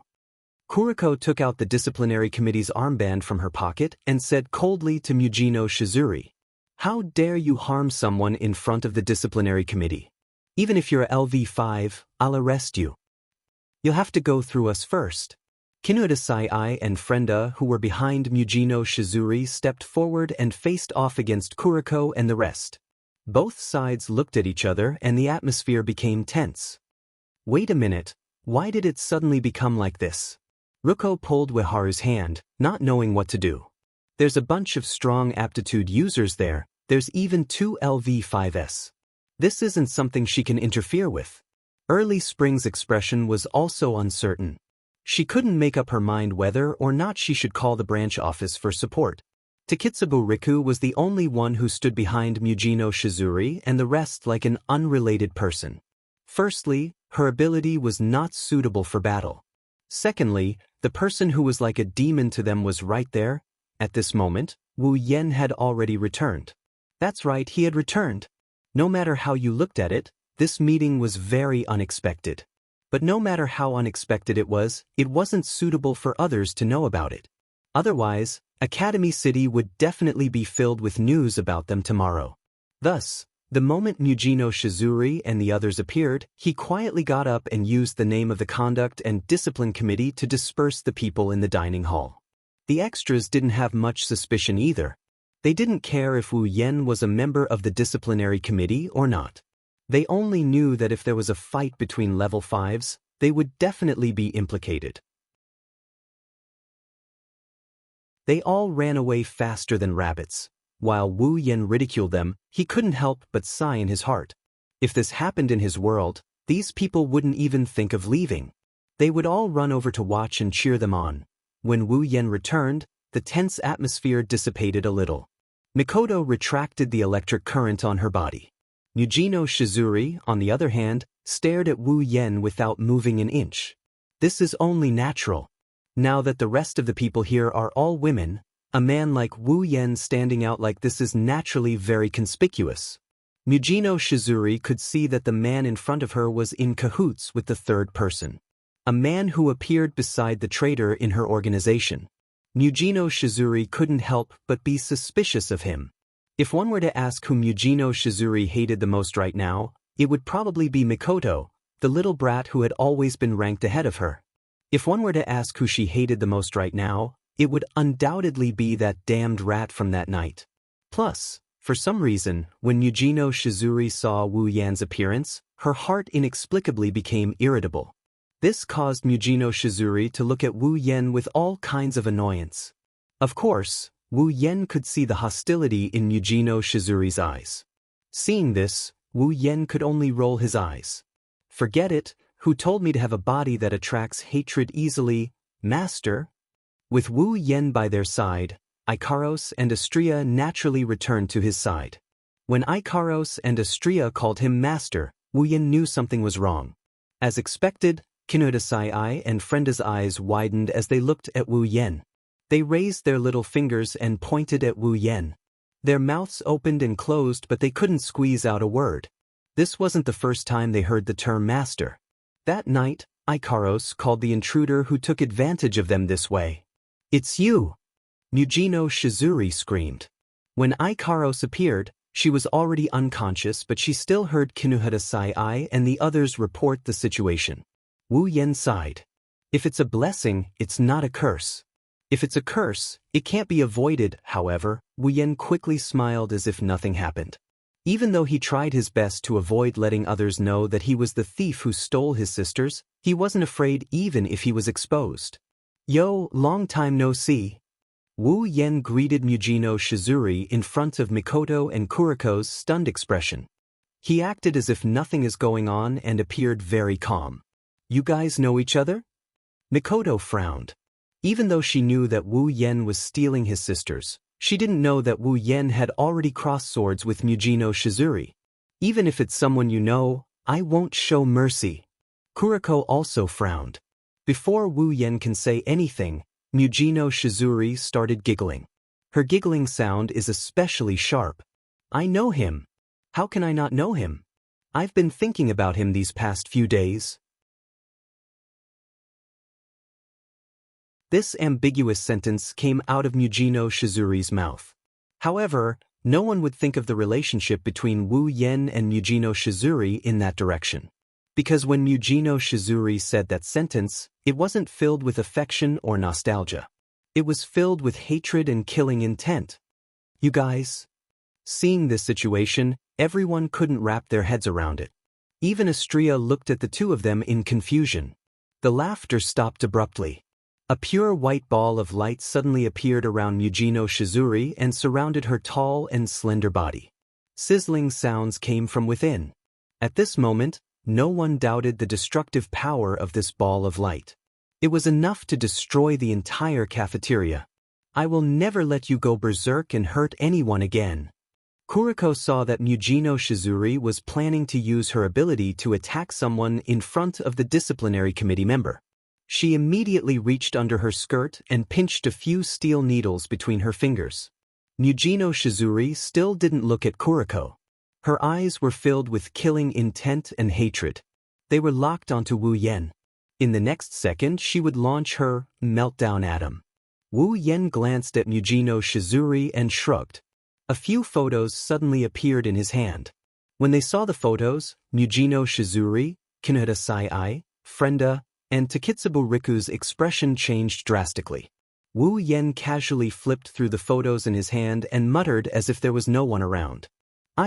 I didn't expect someone to want to kill me. What should I do? If I die, it will be a pity that no one will be able to enjoy these beautiful photos. After saying that, Wu Yen smiled and looked at Mujino Shizuri. Miss, don't you think it's a pity?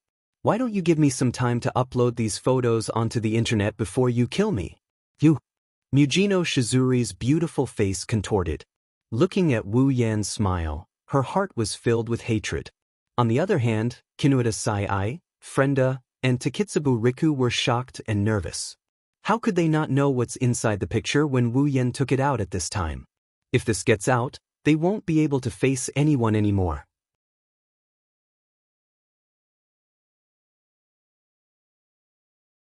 Chapter 167. The tense atmosphere suddenly shifted to a strange direction when Wu Yen revealed the photo in his hand. Mujino Shizuri, who was so aggressive that she didn't even care about Kuriko and LV5 Mikoto, suddenly stopped. Her gloomy face wavered. Her companions also had a shocked look on their faces. Looking at Mujino Shizuri and the other three who didn't dare to act rashly, everyone felt that their brains weren't enough to comprehend the situation. What's going on? Ruko voiced out everyone's thoughts. Wu Yen maintained the smile on his face as he casually flipped through the photos. Mujino Shizuri, Kinuhata Sai, Frenda, and Takitsubo Riku felt their hearts skip a beat. You should be more careful. If this side leak, wouldn't our reputation be completely ruined? Damned rat. Mujino Shizuri angrily stopped the activation of her ability. Kuriko, Ruko, and Ueharu heaved a sigh of relief when the destructive light orbs around her disappeared. After all, those light orbs were like sharp knives hanging over their heads. As long as they were hanging there, they couldn't help but be on edge. Seeing Mujino Shizuri retracting her meltdown, Wu Yen chuckled. With a wave of his hand, the picture disappeared, causing Mujino Shizuri, who was planning to snatch it from him, to die in her womb. Glancing at everyone coldly, Mujino Shizuri finally fixed her eyes on Wu Yan. It was as if she wanted to imprint Wu Yan's face in her mind. Don't be happy too early. Mujino Shizuri coldly looked at Wu Yan and said coldly, even if I can't deal with you now, someone else will. Hearing this, Wu Yan's smiling face sunk and he frowned. Everyone who thought the matter was settled was also stunned. What do you mean? Mujino Shizuri grinned, but there wasn't much joy in her voice. Do you think after ruining the higher-ups' plan, they would only ask us to deal with you? Wu Yan's gaze sharpened. You know about the plan? The word plan made everyone scratch their heads, but Mikoto was shocked. After all, she herself was involved in a higher-ups plan.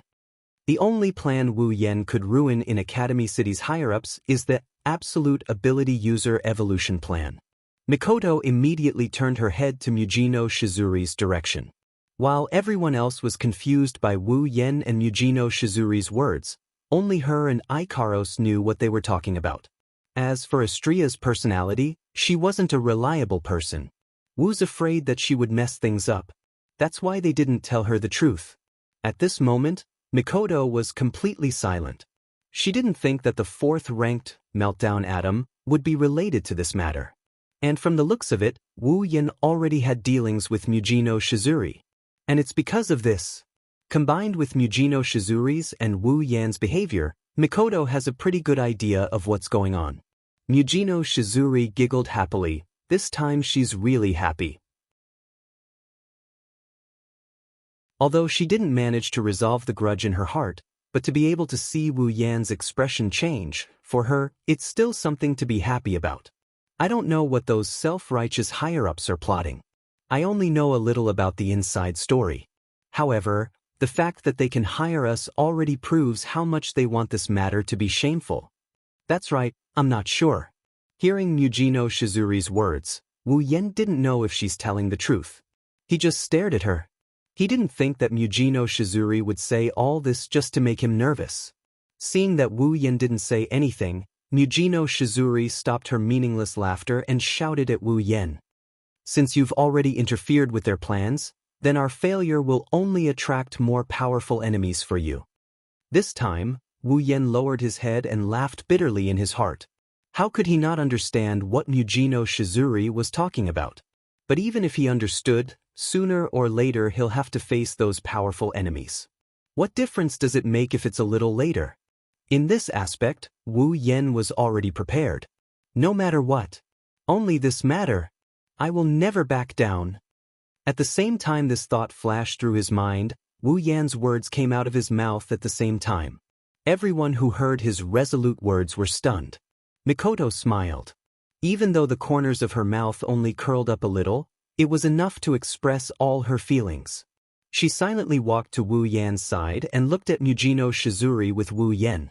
She silently expressed her stance. Wani-sama, Misaka-senpai.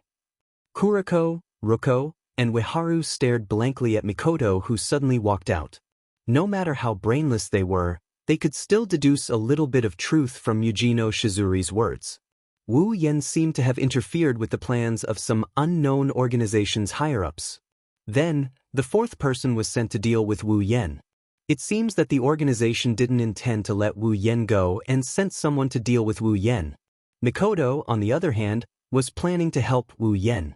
Mujino Shizuri was taken aback as well before she snorted coldly. Not bad at all. But, do you have the confidence to deal with the other guys and join forces with us?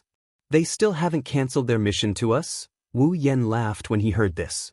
Is that so? Then I'll have to see for myself. Mujino Shizuri was shocked.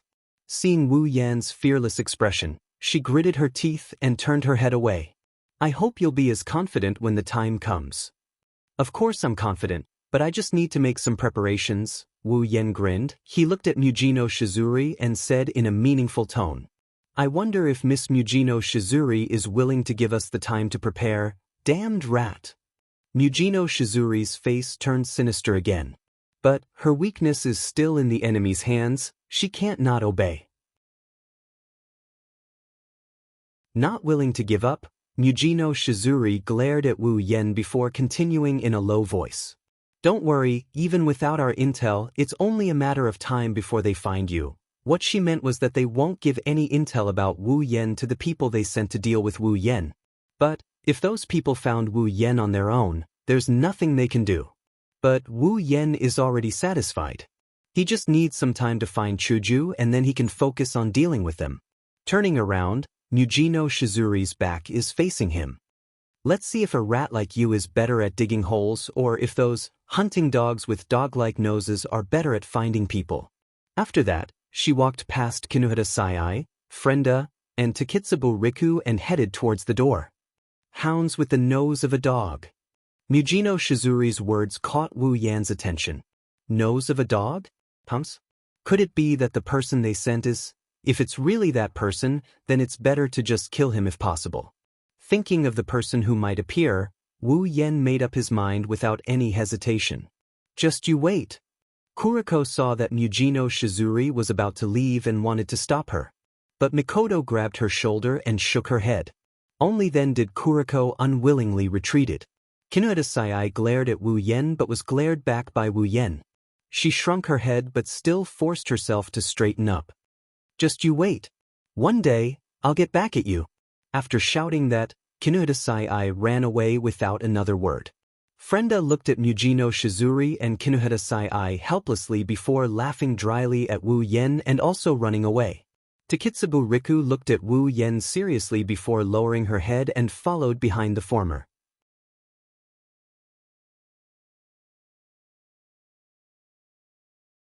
Chapter 168. As the four girls walked out of the restaurant, the scene once again fell into silence. Mikoto tilted her head and looked at Wu Yan beside her. Seeing him frowning in deep thought, Mikoto thought Wu Yan was worried about the people Mujino Shizuri mentioned. She looked at him worriedly. I'm fine, just thinking about something. Don't worry. Wu Yan naturally felt Mikoto's worried gaze. He responded with a big smile to show that he's fine. Only then did Mikoto breathe a sigh of relief. Wani-sama, what's going on? Kuriko finally couldn't help but ask. Plan. Why do you need to use the word deal? Also, that scum, what organization's higher-ups did he offend? 3 questions in a row, Ruko and Ueharu had the same question in their hearts. The 3 of them looked at Wu Yan and Mikoto, hoping that they could answer their questions. Mikoto bitterly smiled and lowered her head. Kuriko, Ruko, Ueharu, I hope you don't ask, Wani-sama. This time, Kuriko's voice was much louder than before. It was different from how she usually addressed Mikoto. What's the matter? Can't you say it out loud so that we can solve it together? If this scum is involved in some crime, as a member of the disciplinary committee, I won't let anything happen to him. Yeah, Misaka-senpai. Ueharu, who was usually soft and weak, stood up and said firmly to Mikoto. I believe Misaka-senpai wouldn't do anything bad. It must be those people's fault. As a member of the disciplinary committee, I'll do my best to help you guys. Aren't we all friends? If there's a problem, we should face it together. Ruko felt that compared to Kuriko and Ueharu, she wouldn't be able to help much. But if she was needed, she wouldn't refuse. Mikoto lowered her head even more. Kuriko, don't say any more, Wanima. Kuriko, who wanted to persuade Mikoto, stopped. So did Ueharu and Ruko. That's because under Mikoto's hair, there was a flash of pain in her eyes. How could it not be painful? Mikoto already felt guilty and blamed herself for what happened to her sisters. This kind girl took all the blame on herself. If it wasn't for Wu Yan, her mental state would have collapsed at any moment. Blackie, Ruizi, and Early Spring wanted to help them, but how could they? Their enemy was the chairman of Academy City. In other words, almost the entire Academy City was their enemy. Kuriko and Ueharu, who were the disciplinary committee members in Academy City, were also. Wani-sama. Kuriko also went silent. Seeing the look in Mikoto's eyes, she completely understood. Perhaps, the main character of this matter was not Wu Yan, but her elder sister. Thinking up to this point, Kuriko was even more certain that Wu Yan and Mikoto were the victims. She didn't believe that her most respected and admired sister would do something that would harm others. Her elder sister's sense of justice was extraordinarily high. It's just that, from the looks of it, she didn't want them to be involved in this matter. Kuriko smiled bitterly in her heart, but she put on a smile and said to Mikoto, I know, One-sama. Kuriko believes that One-sama will be able to solve this problem because you are Tokuwadai's trump card, the electric princess of Tokuwadai, Misaka Mikoto, Shirai-san. Waharu and Ruko, who didn't expect Kuriko to compromise, were stunned. Kuriko, thank you. Mikoto smiled at Kuriko. She was very touched by her understanding. Even Wu Yen, who was standing on the side, was very impressed by Kuriko. In the original work, Mikoto planned to destroy all the participating research institutes in order to stop the Absolute Aptitude User Evolution Project. She went out every night and only returned to the dorm in the morning, exhausted. Kuriko, who knows Mikoto well, how could she not know that Mikoto has a lot on her mind seeing her like this? She knew that since her sister didn't want to tell her about it, she must have her own reasons. That's why no matter how much she wanted to help Mikoto, she held it in. Just so that one day, Mikoto would be able to tell her the whole story herself, but Mikoto didn't, because the research institutes she destroyed were all part of Academy City. What she did, from a certain point of view, could be considered a complete crime. Kuriko, on the other hand, represents Academy City's law and order. She's the disciplinary committee member. In the original work, Mikoto asked Kuriko, if I do something that endangers Academy City, Kuriko, what will you do? In the end, Kuriko's answer was, if that's the case, then even if it's One-sama, I will arrest you as a disciplinary committee member. So much so that Mikoto had no choice but to do things against her will every night behind the backs of the people closest to her in Academy City. Kuriko didn't know about this, but even so, she didn't disturb Mikoto.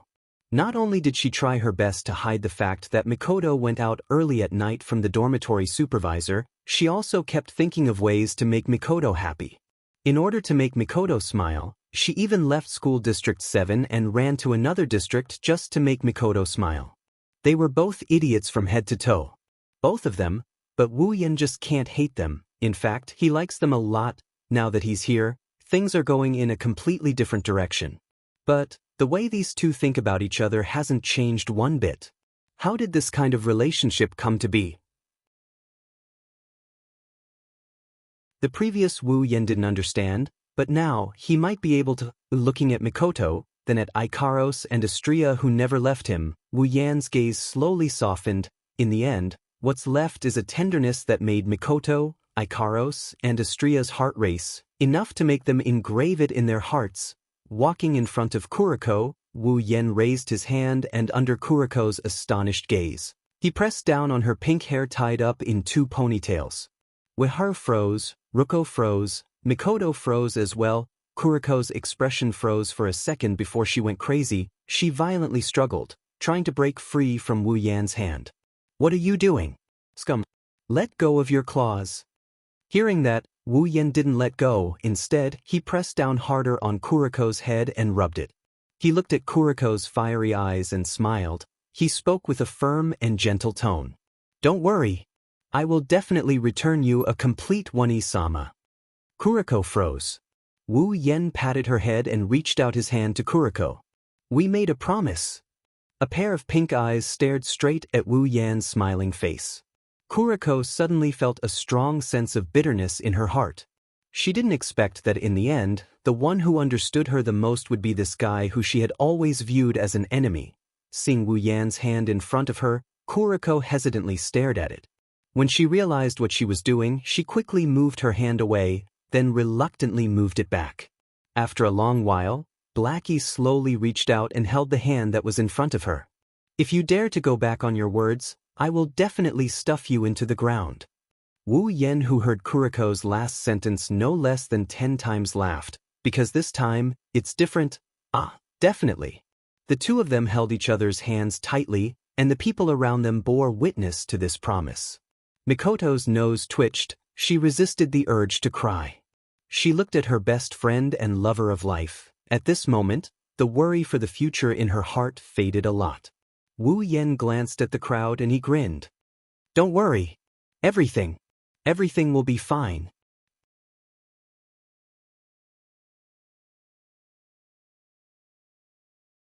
Chapter 169. Academy City, School District 7, Disciplinary Committee Activity Branch 177. Ueharu is sitting in front of a computer, typing something on the keyboard. Wu Yen, Ikaros, Astria, Mikoto, Ruko, and Kuriko are standing behind her, staring at the computer screen. Got it. At a certain moment, Early Spring finally shouted. Following that, everyone's faces moved closer to the screen. Ueharu looked at the profile on the computer screen. When she saw the picture, she was stunned. Kuriko and Ruko were the same. What a beautiful person. The three of them couldn't help but blurt out. Kuriko then looked at Wu Yen with disdain and suspicion. Are you sure the person you asked Ueharu to find is your friend and not your next hunting target? Wu Yen laughed awkwardly, speechless. I don't know why, but I suddenly feel like beating someone up. Mikoto also laughed awkwardly. She was complaining in her mind. Why hunt? There's nothing left. Why hunt? Ueharu didn't know how to react. She could only read out the information on the computer screen. Gue Chuju, ability level 0, resident of School District 13, occupation, police officer. Ueharu, Ruko, and Kuriko all cried out in surprise. Even Wu Yen and Mikoto were shocked when they heard Chuju is a police officer of Academy City. Could this be a mistake? Blackie put his face in front of the computer screen to confirm that there were no mistakes, but he still doubtfully said, That's impossible. The security guards are all teachers of Academy City who volunteered to join. Could this beautiful girl called Gue Ziniju be a teacher? To be precise, she's an intern teacher. Ueharu tapped on the keyboard. Chuju's information on the computer screen became more detailed. According to the information, Gue Ziniju is 15 years old this year. She completed her university studies and became an intern teacher in a school. She has a strong sense of justice. Although she's only LV0, she's quite good at swordsmanship. She once defeated a LV4 Almighty with her own strength. She was invited by the police and became the youngest and best police officer in the entire Academy City. Hearing this, everyone was in disbelief. Tears looked at Hinajiku's photo with admiration. Amazing, she's so good in all aspects, as expected of Chuju. Mikoto also exclaimed, Of course, she's good in all aspects. Wani-sama's acquaintances are all amazing people. Kuriko looked at Mikoto meaningfully before turning to Ikaros and said, No matter if it's this person here who can withstand a single attack from the fourth person of Academy City. Then she looked at the computer screen. Of course. Or the youngest and best police officer in Academy City. Then she looked at Astria, her mouth twitched a few times. And then there's this super big eater that Kuriko might only see once in her life. Finally, she looked at the calm Wu Yen with a dangerous glint in her eyes. And then there's this scum with a lot of bad records. I saw him flirting with underage girls the moment I met him. And most importantly, Kuriko teleported in front of Mikoto. She leaned her face closer to Mikoto and said in a weird tone. As Wani-sama's side attendant and roommate, Kuriko never knew Wani-sama knew so many people. From the moment Kuriko started talking, Mikoto realized that something was wrong. Her entire face was covered in sweat. She forced a smile and forced herself to put on a strong front. How long have you known me? It's only been a year, how could you know so much about me? Even Wu Yen couldn't find any fault with Mikoto's excuse, but Kuriko's reaction was unusually agitated. Susu. Even if Kuriko only knew Wani-sama for a year, it's more than thousands of years. There's nothing Wani-sama that Kuriko doesn't know. Even what kind of underwear Wani-sama is wearing today, Kuriko knows. Bam! Mikoto blasted Kuriko to the floor with a punch. Her face flushed red and she shouted angrily. Who told you to know all this? Hee. These two really are comic stars and crosstalk material? Wu Yan's mouth twitched and he laughed dryly. Everyone nodded in agreement. Mikoto looked over with an angry glare. Everyone was shocked and they quickly turned their heads back to the computer screen. Master, we found Chujugnason. Do you want to go pick her up? Astria tugged at Wu Yan's sleeve and asked with an expectant look. Speaking of which, it's been a while since she last saw Hinajiku. She really missed her. Wu Yan smiled. Of course, let's go find her now. I'll go with you guys, Mikoto quickly said and walked over to Wu Yan's side. Ueharu, Ruko, and Kuriko also said they wanted to go with them. Wu Yan helplessly said, "Then let's all go together. Academy City, School District 13, in front of a school gate. This is Chuju's school?" Mikoto looked at the school. Her first impression was that she didn't have any impression of it. Indeed, compared to Tokuwadai's school, this school in front of her paled in comparison. "This is the place." Ueharu pointed at the small notebook in her hand and said with certainty, "I'll go ask the guard. With the identity of a disciplinary committee member, it'll be easier to get the information I want." Kuriko said to everyone and then disappeared in a flash. "Do you need to use your ability for such a short distance?" Wu Yan was speechless. After a while, Kuriko came back. "Got it. That probationary teacher, Gue Daiju, is teaching in this school." "Is she inside now?" Wu Yan asked impatiently. To be honest, he also missed Chuju. Kuriko's face turned serious when she heard Wu Yan's question. According to the guard, Gue Chuju, senpai left in a hurry not long ago for some unknown reason. Although Kuriko, as a student, should call Hinajiku-sensei out of politeness, but because Hinajiku was her One-isama's friend, and they were around the same age, it would be weird to call her sensei, so she called her sensei. Of course, Wu Yan and the rest didn't think that much. They only cared about the information from Kuriko. Left in a hurry? Wu Yan frowned. Could something have happened? Mikoto asked worriedly. Maybe it's because of the guard's job. Ruko saw Wu Yan and Mikoto's worried faces and softly comforted them, but her words woke them up from their dreams. Wu Yan and Mikoto looked at each other and said to Ueharu, "Ueharu, can you find out what happened around here? Something that requires the dispatch of guards." "There's nothing I can do about that," Ueharu said with a troubled expression. "If there's something happening around here and we need to check it out, we can only use the surveillance cameras in the school district, but..." Ueharu raised the small notebook in her hand and said, "We don't have enough equipment on hand right now. Also, this isn't the school district we're in charge of. If we're caught using the surveillance cameras, we'll be charged with a crime. Is that so?" Everyone went silent with a helpless expression. Only Astria raised her head and pointed at her chin. "Then wouldn't it be fine if we don't get caught? How can we do that?" Kuriko immediately objected. "Let's not talk about the fact that we would commit a crime just to find someone. Even if it's Ueharu, it's not that easy to use the surveillance cameras to conceal her whereabouts." Astria wasn't convinced by Ueharu's words. Instead, she laughed proudly. "Humph, I knew it. Someone could easily do something like this." "Ha!" Kuriko and Ruko had a look of disbelief. They knew Ueharu's abilities the best, only Wu Yan and Mikoto knew better. "Right? Ikaro-senpai."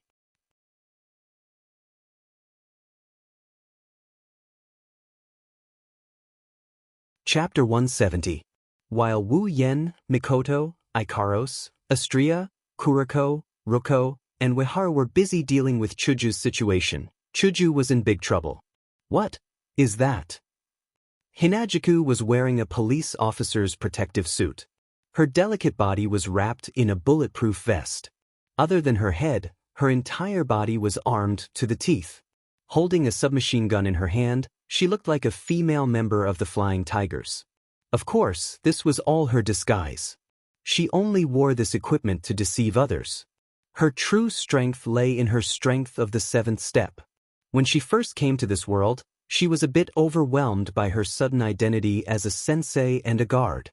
But later on, with her superior strength and the decent academic results she acquired in Hakuo Academy, she managed to cope even without Wu Yan and Ko by her side. Originally, Hinajiku planned to disguise herself as a resident of Academy City while looking for Wu Yan and company. Or maybe wait for Wu Yan and Ko to come looking for her. Then, from time to time, she would play the role of a security guard and help out. Today, as usual, Hinajiku was preparing for her lessons at school. But who would have thought that halfway through her preparation, she would receive an emergency call from her superior as a police officer. She hurriedly put on the equipment that she was already used to and rushed to the scene. However, the scene that appeared in front of her made her completely unable to react. Her colleagues that she used to work well with were all standing in front of her and they fainted. That's right, they fainted standing there. Their eyes were rolled back and they stood there like ghosts. Behind them, there was a thin thread. The thread passed through the back of their heads and extended into the distance. It was connected to something that looked very strange, brain. A brain that was kept in a liquid culture tank. What the hell is going on? Hinagiku took 2 steps back and looked at her colleagues who were acting strangely. She was a little confused. What the hell is that? As if reacting to Chuju's arrival, the police officers who were quietly standing there suddenly turned their heads stiffly. They looked at Chuju with their empty white eye sockets. Chuju felt goosebumps all over her body. Hey you guys, are you guys okay? Chuju shouted at her colleagues, trying to get them to return to their original state. But Chuju was destined to be disappointed. Not only did the police officers not return to their original state, they turned in a circle in the air like puppets. Their hands and legs twisted unnaturally. Then they all pounced on Chuju. Chuju was shocked. She reflexively raised the submachine gun in her hand. But when she remembered that these people were her colleagues, she quickly put down the gun. At this moment, the police officers were already in front of Chuju. Looking at one of her former colleagues opening his mouth wide and viciously biting her neck, Hinagiku finally reacted and dodged the attack with a sidestep. She reached out a hand and pressed the other party's head to the ground. Chuju shouted at him, "Hey!" Before she could finish, the others had already pounced on her. They raised their fists, raised their legs, and attacked Chuju in all kinds of ways. As a level 7 powerhouse, Chuju was comparable to a level 5. How could she be attacked by these guys who were not even level 3? But considering that they were colleagues, Chuju could not attack back. She could only retreat helplessly. What the hell is going on? Chuju dodged their attacks as her mind raced. She knew very well that these colleagues were not doing this willingly. Could it be that thing? Hinagiku quickly looked into the distance, at the brain in the culture tank. After all, it was impossible for these guards to do anything to her. It was obvious that they were being manipulated. On the brain, there were countless thin threads connected to the back of the police officers' heads. Chuju only needed to think for a moment to understand. Then if I destroy these threads. Chuju looked at the threads connected to the back of her colleagues' heads and made up her mind. Yo, this beautiful and capable lady, you better not destroy these threads. If you don't want your colleagues' brains to be fried. A sudden voice stunned Chuju. At the same time, she stopped attacking the threads and dodged the attacks of her colleagues who were being controlled. After stabilizing herself, Chuju immediately looked at the source of the voice. She saw a sloppy young man in a white coat standing beside the brain in the culture tank. He looked at Chuju with a pair of evil eyes and a smile that made Chuju frown. Seeing Chuju looking over, the sloppy young man raised his hands and clapped as if to praise Chuju. You are really impressive. You can still dodge and attack so leisurely when facing the attacks of so many colleagues. Looks like you are the young police officer who has been in the limelight recently. Who are you? Hinagiku stared at the sloppy young man, then looked at her colleague. What happened to them? Hearing this, the sloppy young man put down his hands and laughed. You can call me Gakuo. As for what happened to them. The sloppy young man named Gakuo looked around at the police officers who were being controlled and said, Don't worry, young and beautiful police officer, they will be fine. Will be fine? Hearing Gakuo's words, Chuju was so angry that she laughed. Just find someone and see if they will think that they will be fine. Oh, what a scary expression. Gakuo patted his chest pretentiously, then smiled and said, Don't worry, Miss Police Officer. I just want to use their bodies to see how effective my invention is. Chuju's face darkened. She stared at Gakuo with her yellow-green eyes, full of anger. Although they had not known each other for a long time, these colleagues were still good friends with her. Now, they were being used as test subjects by an unknown person. How could Chuju not be angry? Looking at the reactions of your colleagues, it seems that my invention is quite effective. Gakuo acted as if he did not see Chuju's expression. He looked at the brain beside him, his sloppy eyes filled with passion. Gakuo laughed and held the culture tank with both hands. He laughed loudly and said, "This is great. This is great. This kind of invention will definitely make that annoying family member show a good expression." Hearing this, Chuju caught on to some words and frowned. Annoying family? That's right. That annoying family. Gakuo abruptly turned to Hinajiku and hatefully said, "They think they're the best scientists in the entire Academy City, not putting other people's inventions in their eyes. All of them are like that, casually trampling on other people's inventions. Don't you think they're so annoying?" Chuju looked at Gakuo, who had suddenly sunk into some kind of hatred, and said, "I don't care what grudges you have with that so-called family. I just want to know how to make them return to normal." Seeing that Chuju did not want to listen to him, Gakuo clicked his tongue and looked at the brain. His gaze was as passionate as ever, as if he was looking at his most precious treasure.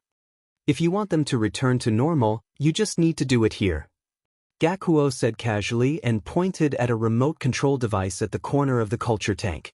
"Just enter the command and it will be done. How is it? Isn't it an excellent invention?" The last sentence sounded like he was showing off to Chuju, but Chuju was not in the mood to listen. "Then quickly return them to normal." "It doesn't matter. My observation is almost done anyway," Gakuo said. Suddenly, he looked at Chuju with an evil smile. "However, I still want to see how you, the most outstanding and youngest police officer, will react under the control of my invention."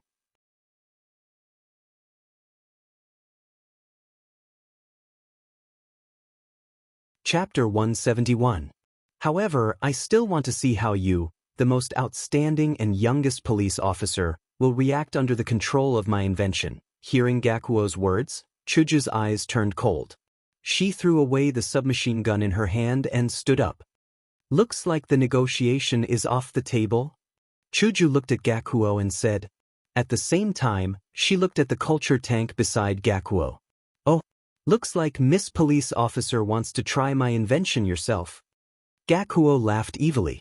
"Although I haven't used it to control an aptitude user, in theory, my invention can even control a level 5 aptitude user with super computing power." Chuju was silent. She stared at the culture tank. She had made up her mind. She will rush over and knock down the tasteless guy. Then she will figure out how to restore the police officers. Perhaps he saw through Chuju's plan. Gakuo took 2 steps back and came to the control panel of the culture tank. "After Miss Police Officer has tried my invention, I will use it to control those aptitude users. Starting from level 1, then level 2, then level 3, level 4, and finally level 5 aptitude users." Gakuo laughed out loud as if he had seen his invention successfully controlling everyone. "In the end, I will use my invention to control those who trampled on my dignity. Then, I will tell everyone that I, Gakuo, am the best scientist in Academy City." By the end of his speech, Gakuo seemed to have lost his mind. He pressed his hand on the control panel, and with some unknown method, a large number of silk threads grew out from the brain in the culture tank. The silk threads penetrated through the culture tank that separated the liquid from the air and shot towards the daisy. So fast. Hinajiku was slightly shocked. The speed of these threads was too fast. It was not something that could be seen with the naked eye. Of course, as a Tier 7 powerhouse, Chuju could still see the movement of the silk thread.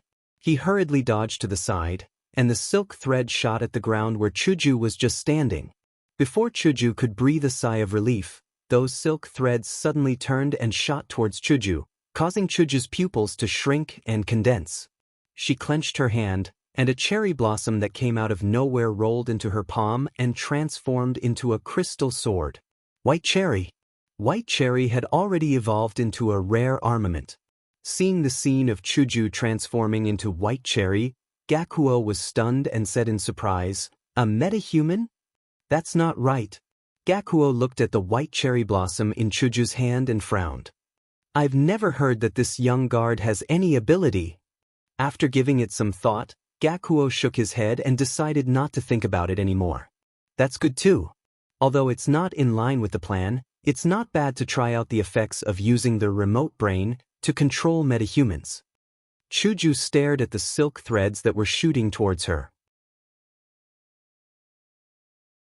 The white cherry blossom in her hand turned into an arc and slashed towards those silk threads. With a swing, the silk threads were cut off. Before Chuju could rejoice, new silk threads came in and continued to shoot towards Chuju. Seeing this, Chuju raised the white cherry blossom in her hand again. Suddenly, a few figures appeared beside Chuju and charged towards Chuju, who was about to swing her sword at the silk threads. They were the controlled guards. Moving her feet, Hinajuku gave up on the action of slashing the silk thread. Instead, she jumped and landed on top of the officer's head. She adjusted her position in the air and landed not far away from the officer. Very quickly, the controlled guards charged towards Hinajuku again. Chuju gritted her teeth and apologized silently. Instead of retreating, she charged towards the attacking guards. Without using the white cherry blossom, she reached out her hand and dislocated their joints. Waving her hand, Chuju continued to dislocate the joints of the guards and put them all on the ground. There was no other way. They were unconscious in the first place. It was impossible to knock them out. This was the only way to prevent them from moving again. After Hinajuku had taken down all the guards, she heaved a sigh of relief. However, the relaxed Hinajuku's line of sight was soon filled with threads. Chuju was shocked. She raised the white cherry blossom and cut off all the silk threads. However, one of the silk threads came from behind and attacked her. It was aimed at the back of Chuju's head. Seeing this, Gakuo, who was far away, had a victorious smile on his face.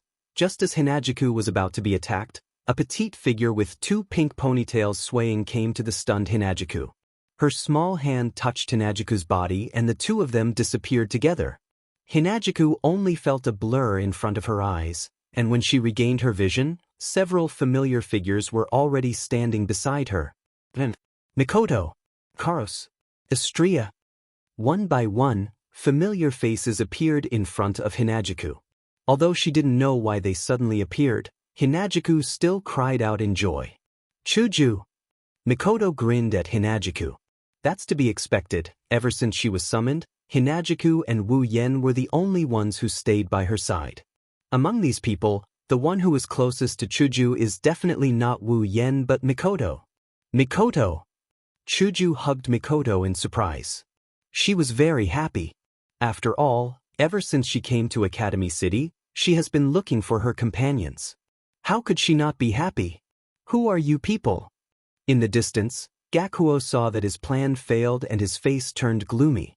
He looked at Wu Yen and the others with hostility. Everyone heard him and looked at Gakuo. Wu Yen's eyes flashed with a cold light. When he appeared, Chuju was attacked. What happened before wasn't very clear. But the culprit behind the attack on Hinajuku, there's no need to look for it. His figure flashed and turned into a straight line of afterimages. In the blink of an eye, he appeared in front of Gakuo. Gakuo's face that was unhappy with Wu Yen and the others for ruining his good thing froze. Raising his fist, Wu Yen punched Gakuo in the face. Gakuo's nose started bleeding. Wu Yen grabbed Gakuo's collar and pulled him back before he could fly away. Then he punched Gakuo in the stomach. Ah! Gakuo shrieked in pain after the two punches. By the time he reacted, he felt a sharp pain coming from his stomach. His nose also felt sour and sweet, all sorts of feelings welled up inside of him. After being punched twice by Wu Yen, Gakuo went limp. When Wu Yen let go of his collar, Gakuo fell to the ground and turned into a shrimp. Clapping his hands, Wu Yen kicked Gakuo on the ground. These two punches are the price for bullying Chuju. At this time, Chuju, Mikoto, and the others in the distance reacted and quickly ran towards Wu Yen. Chuju was the fastest one. If there was one person she missed the most in Academy City, it would be Wu Yen. After all, Chuju's heart was already on Wu Yen. How could she not miss Wu Yen? Although she was a tsundere and didn't want to show how much she missed Wu Yen, Chuju inadvertently showed her inner joy when she saw Wu Yen and how she stood up for her. Of course, this joy was deeply hidden by Chuju when she ran in front of Wu Yen. Where have you all been all this time? Chuju deliberately looked at Wu Yen with a dissatisfied face. She blamed Wu Yan for everyone's separation. Wu Yan smiled bitterly. We've been looking for you, okay? And you say you've been looking for me? Chuju snorted coldly. She looked at Mikoto, Ikaros, and Astria. I was the last one. If I told you that finding Ikaros and Astria was an accident, would you believe me? Wu Yan smiled embarrassedly and said to Chuju, I don't believe you. Chuju said.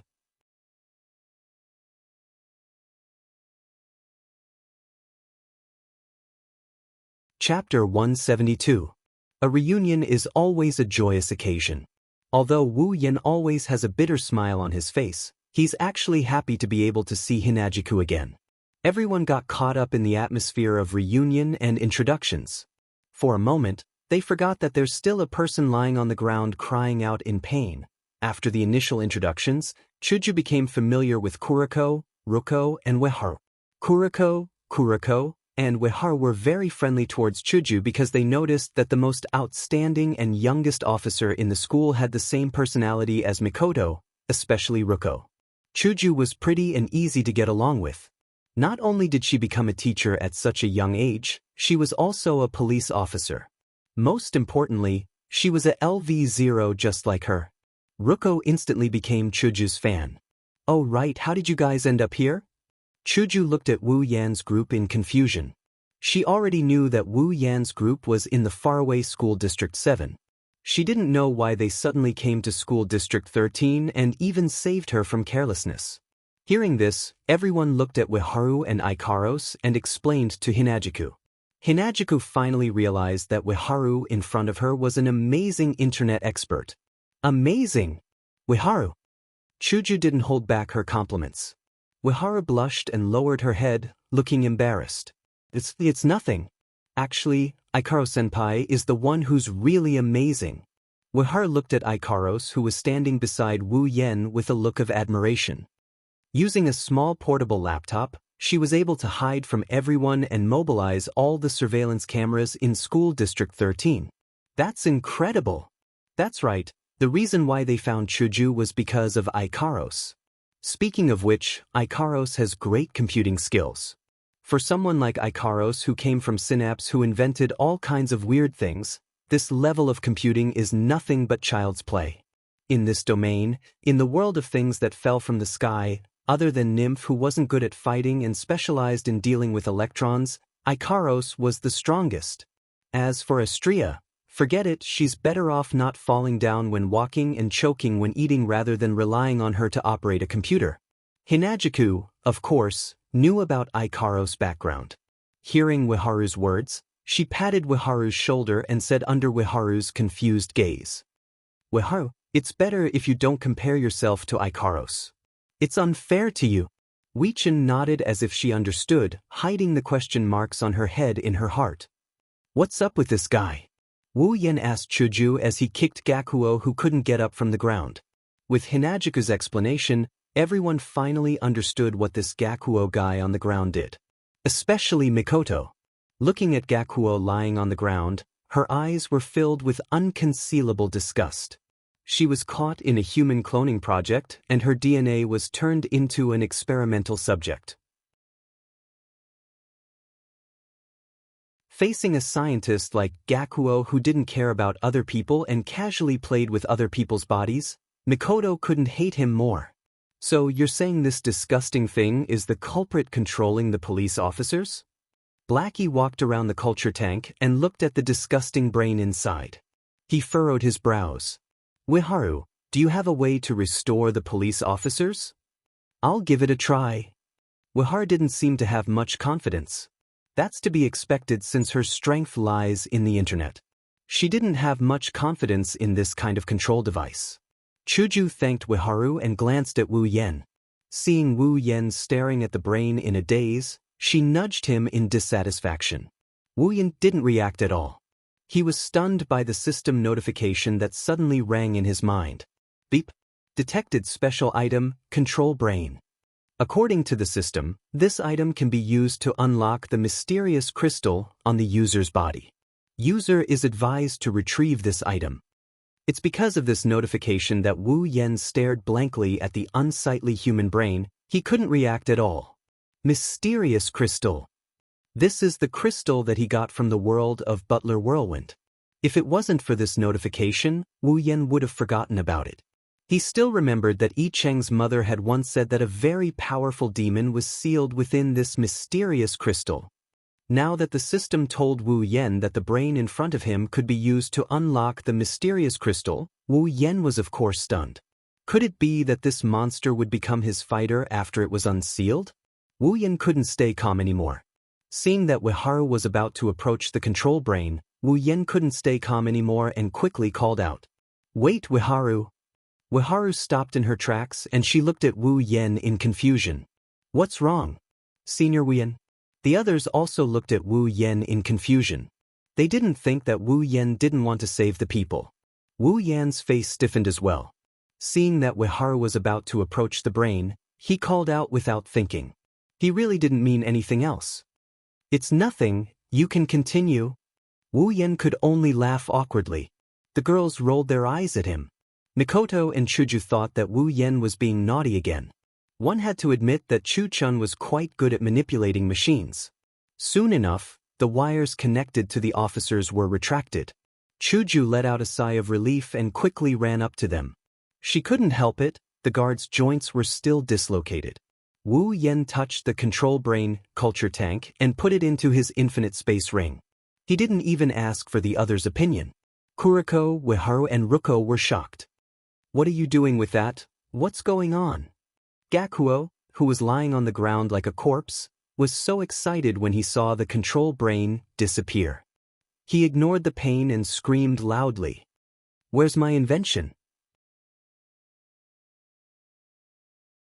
Where did you put my invention?" Gakuo looked at Wu Yan in a crazed manner.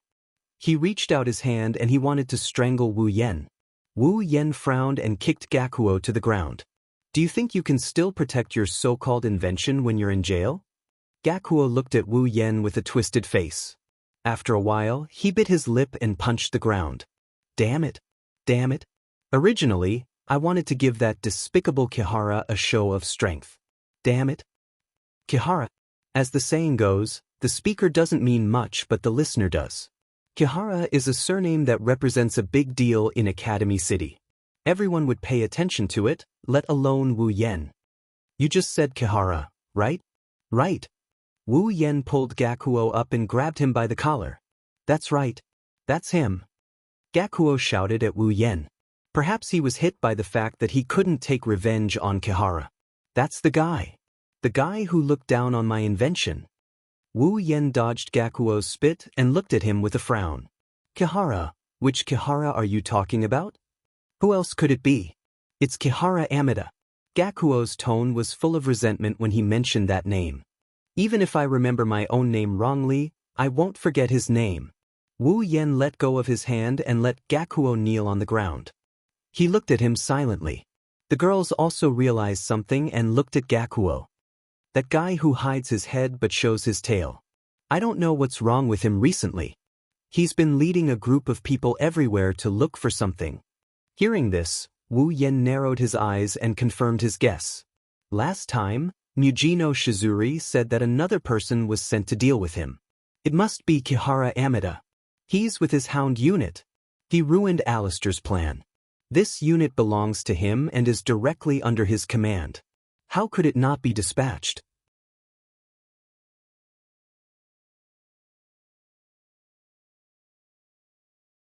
Chapter 173. Academy City, School District 13, Wu Yan stood on the side with Mikoto and Ruko beside him.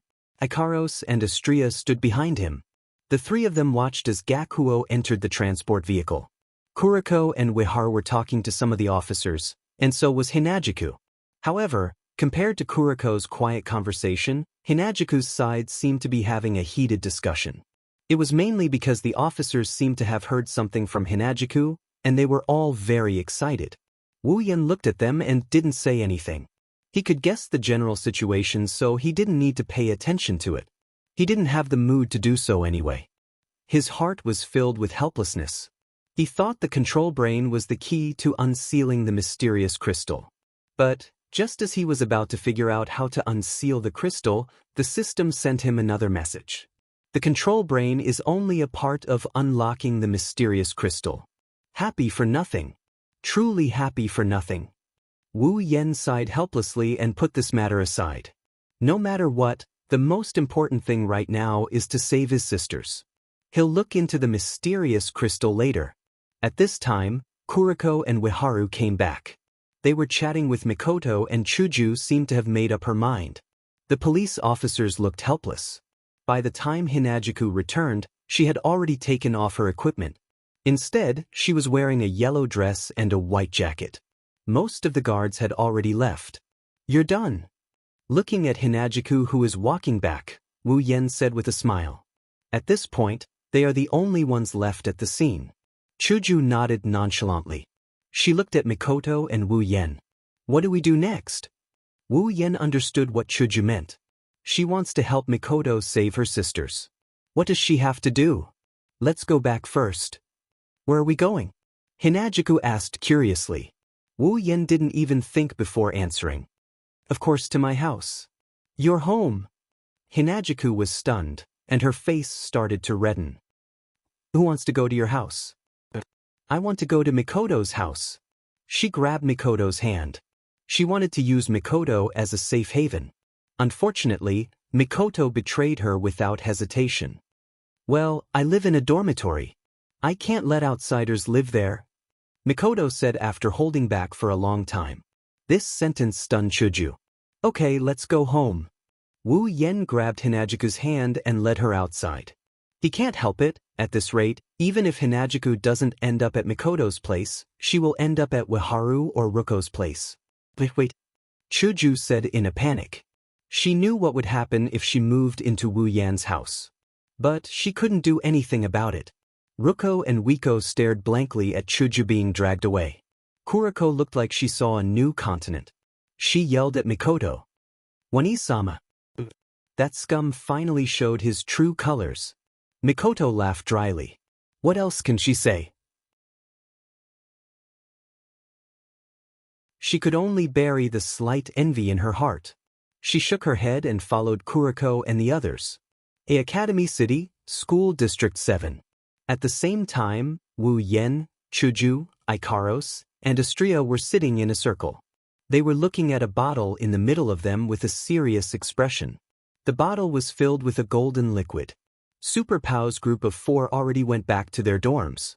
After all, it's the end of school, so students are forbidden from going out.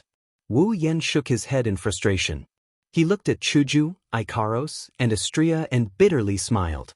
"Actually, I can do it alone." Hinajuku squinted her eyes at Wu Yan until he turned his head away in an unnatural manner before she snorted a couple of times.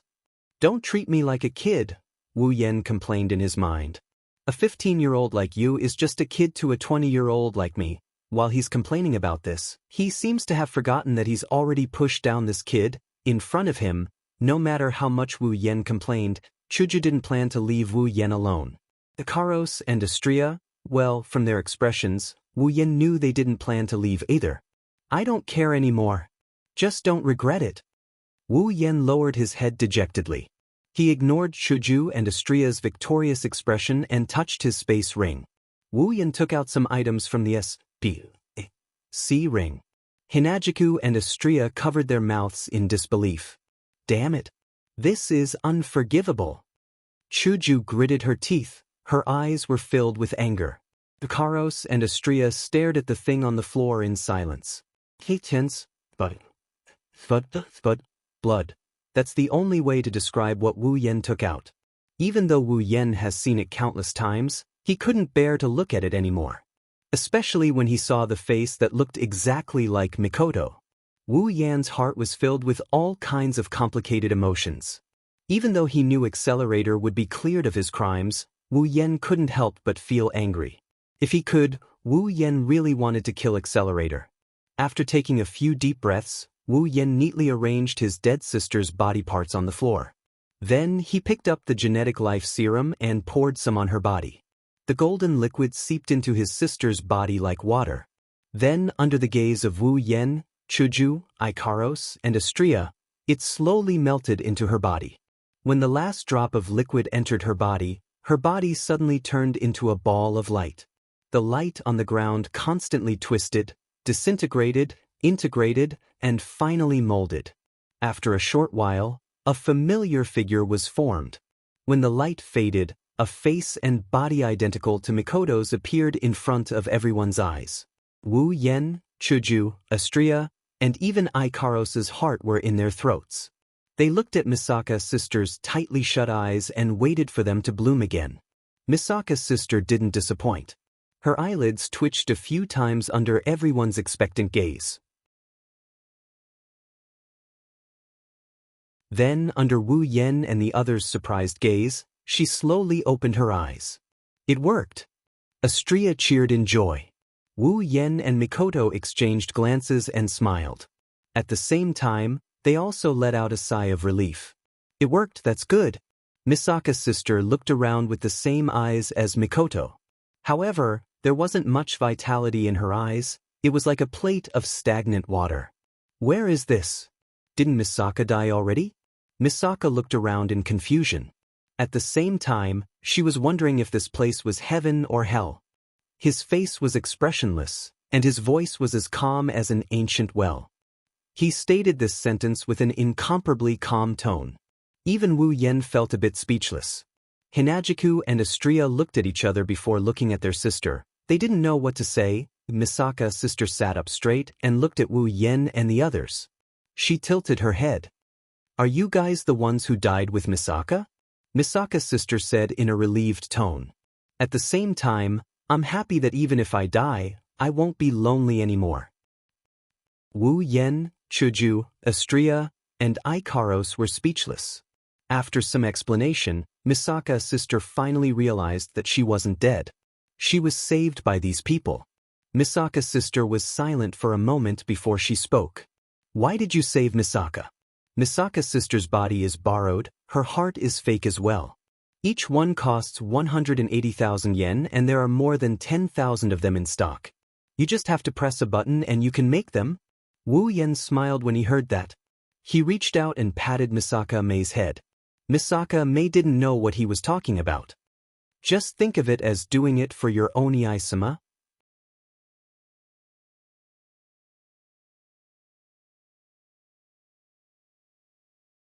Chapter 174. No matter what, the effect of the genetic life replenishment serum is really good. Wu Yan's smile didn't fade the entire night as he watched his sisters being resurrected one by one. At this moment, Wu Yan felt that the 1 million item points was well spent. After resurrecting all the sisters, Wu Yan released the other sisters from the biocontainment device and used the genetic life replenishment serum to complete their bodies.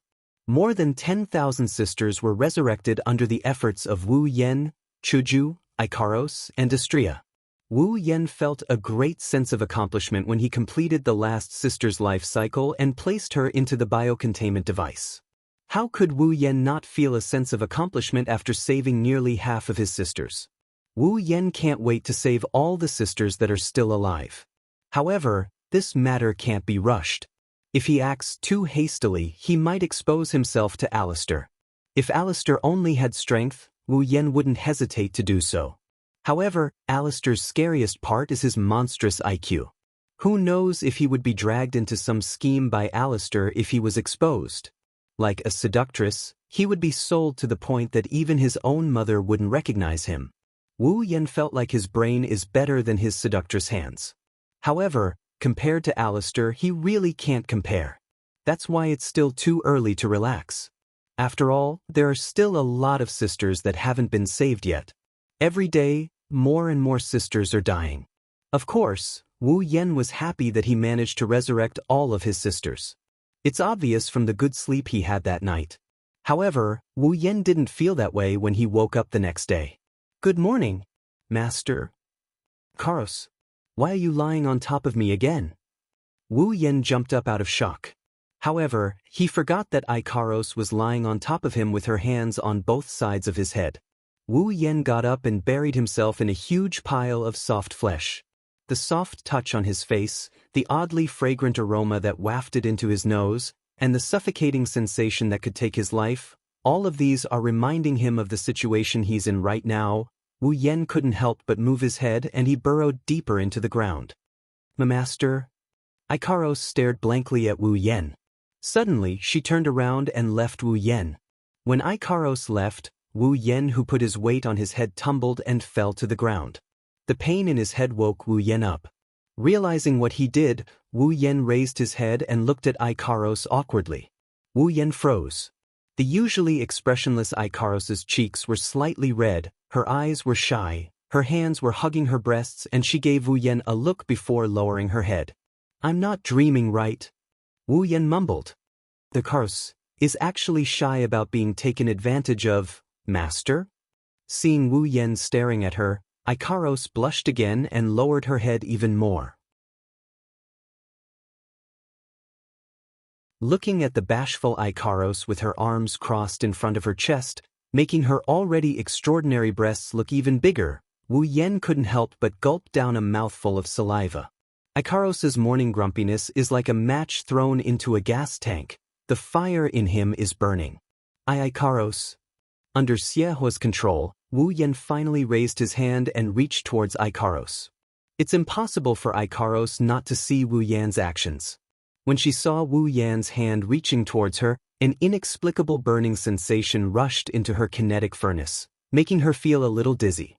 If this was the original Ikaros, her body's auto-repair function would have activated and erased the cause of her kinetic furnace's abnormality.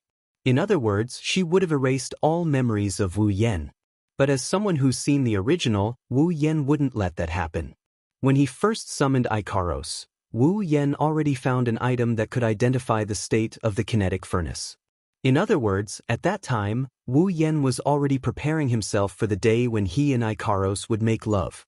After what felt like a century, the distance between Wu Yan's hand and Ikaros's body kept shrinking. Finally, Wu Yan's hand pressed against Ikaros's huge chest. Master? Ikaros's face finally turned completely red. The pair of small accessories next to her ears swayed gently like a cat's ears, causing the fire in Wu Yan's heart to burn even brighter. Ikaros! Panting a few times, Wu Yen hugged Ikaros's body into his arms and pressed his hands on her plump breasts, kneading them. No, there's a strange feeling. Ikaros didn't know what to do as she grabbed Wu Yan's hands that went under her armpits and kneaded her breasts. Her indigo eyes started to turn misty. But not only did Ikaros's words not dispel Wu Yan's desire, it actually encouraged it. After all, who's ever seen Ikaros this shy? Even in the original, no one's ever seen it. And so, of course, Wu Yan's hands kneaded even harder. He even buried his head next to Ikaros's ear and licked her cheek. Master? Ikaros blankly felt the sensations coming from her body. Based on her calculations, the furnace should have burned to the point where it would have burned out, but for some reason, her furnace somehow managed to hold on. His tongue slowly licked from Ikaros's cheek to her neck, then from her neck to her cheeks. Listening to Ikaros's never-heard-before moaning, holding a pair of large breasts that he's never held before, Wu Yen bit Ikaros's earlobe. Ikaros didn't know why she's making such noises. She also didn't know why she felt strange when her master did such a thing to her. But she does know that her master is very happy. And as long as her master is happy, then Ikaros will be happy as well. Her red lips gently parted, a whimper escaped. Ikaros's legs uncontrollably clamped together and started rubbing against him. Master! Ikaros strenuously turned her head to look at Wu Yen, who's licking her neck. Her indigo eyes are already filled with lust. Wu Yen stared blankly at the aroused Ikaros. He slowly lowered his head and inched closer to her. Seeing her master's face getting closer and closer, Ikaros's eyes flickered. Then, for some reason, she suddenly said something. Master, breakfast? At this moment, Wu Yen finally realized what he's doing. Looking at Ikaros in his arms, Wu Yen smiled embarrassedly and pinched her a couple more times before running out of the room. Ikaros laid on Wu Yan's bed, gasping for air. Wu Yen ran out of his room and with a leap, he flashed into Hinajiku's room. Looking at Hinajiku, who was stunned by his sudden intrusion, he hugged her and threw her onto the bed. Before Chuju could finish, Wu Yen covered her mouth. This is Ikaros's first time, so it's not good to eat during the day. But not Chuju.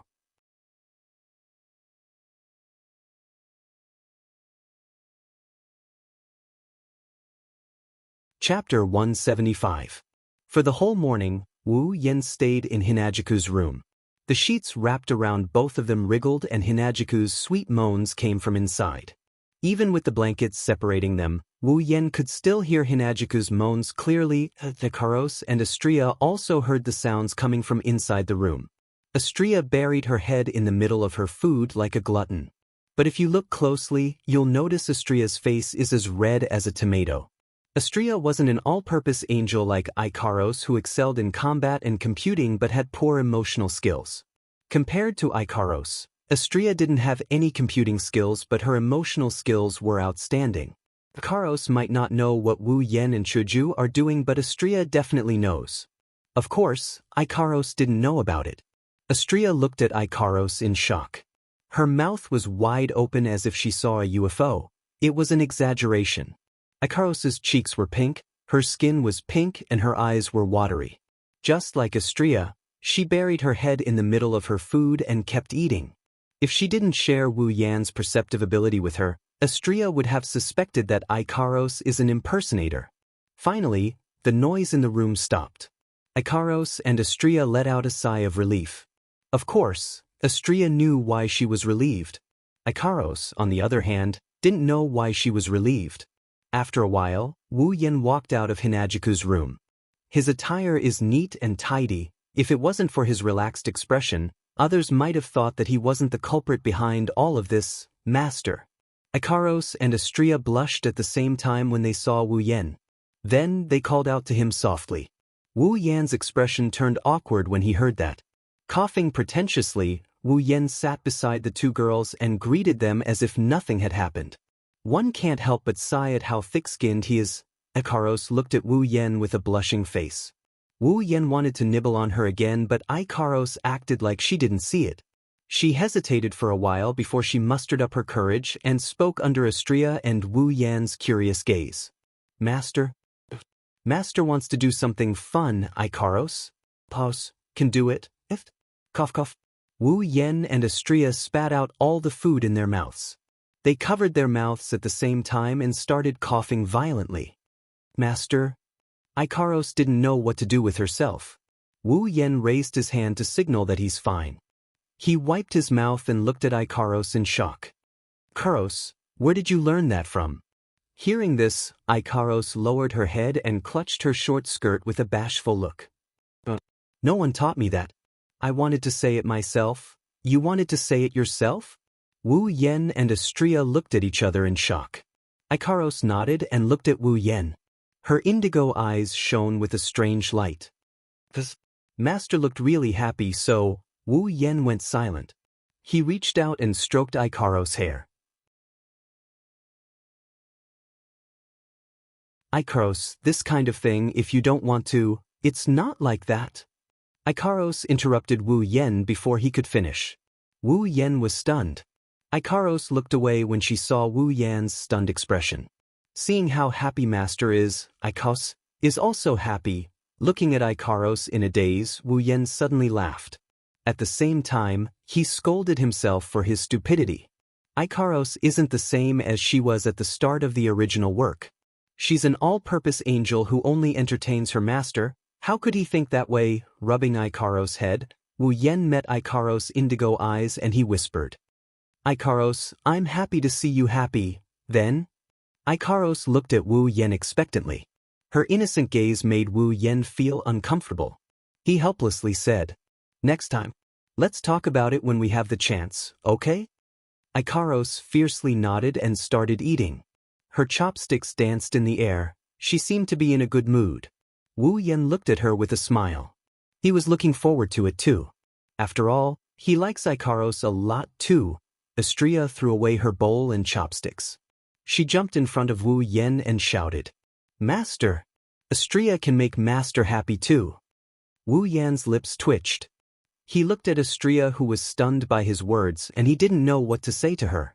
This idiot, master? Astria realized how embarrassing her words were. She opened and closed her mouth.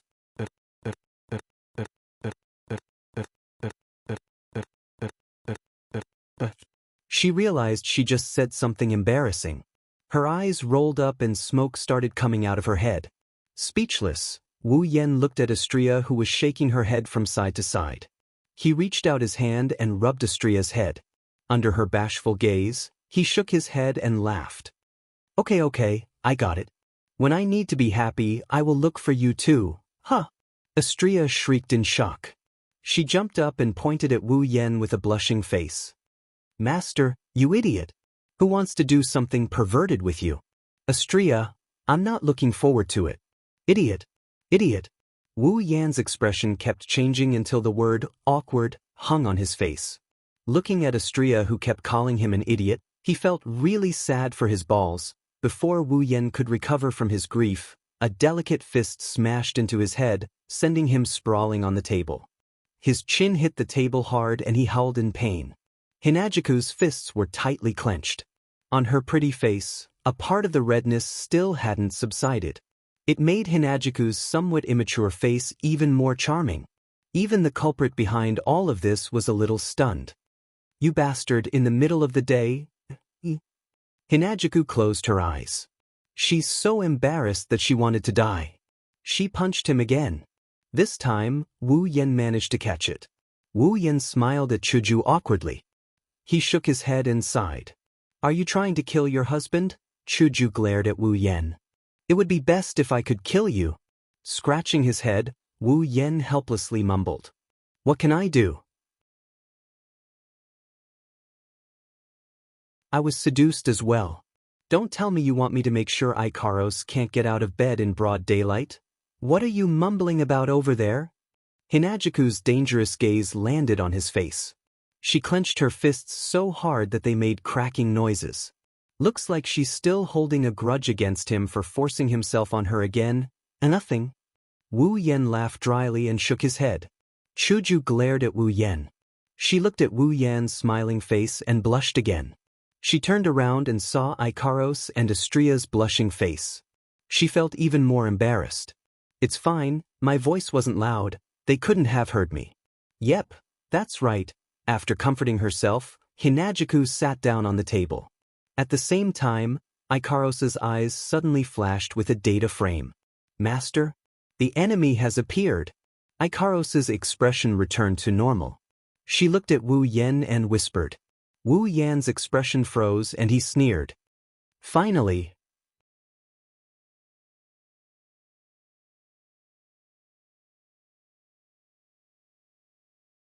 Chapter 176. Academy City, School District 7, Wu Yan's house. No, to be precise, this is the house that the system gave to Wu Yan when he first arrived in Academy City. Even though Wu Yan doesn't have the currency of Academy City, Wu Yan has a lot of gold coins in the Spalier world. Even though most of them are in his gold card, the amount that Wu Yan has on him is more than enough to buy a house. On the second day of his arrival in Academy City, Wu Yan was already planning to buy another house. After all, this house isn't big, it can't fit 2 people, but Wu Yan has 4 people. Therefore, this house was abandoned by Wu Yan without hesitation. Of course, it wasn't completely useless, at least it helped Wu Yan attract a lot of unnecessary enemies. Hound Dog Unit. Item.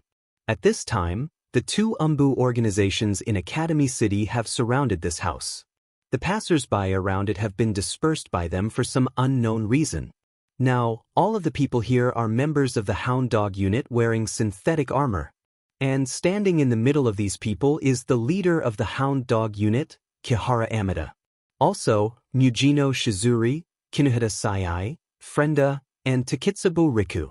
Is the enemy inside? Kihara Amida said to a member of the Hound Dog Unit with an expressionless face. His voice is a bit low, but it's not hard to hear that he doesn't care. According to the detected data, a large number of military clones appeared last night and emitted electromagnetic waves with this building as the center.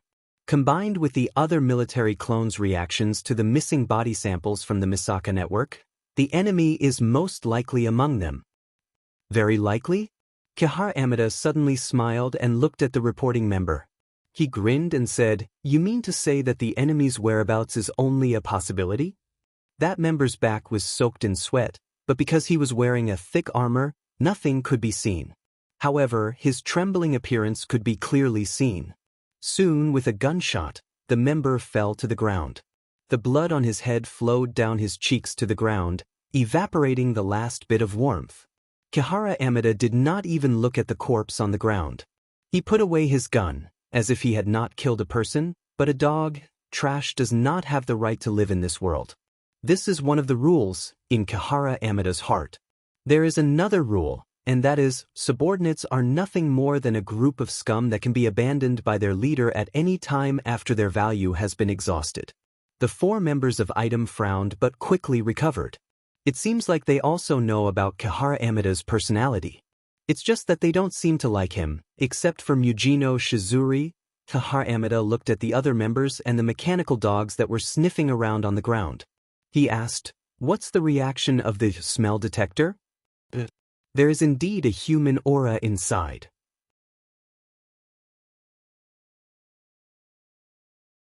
That's enough. Kihara Amida clapped his hands. As long as it's inside, no matter who it is, kill them all.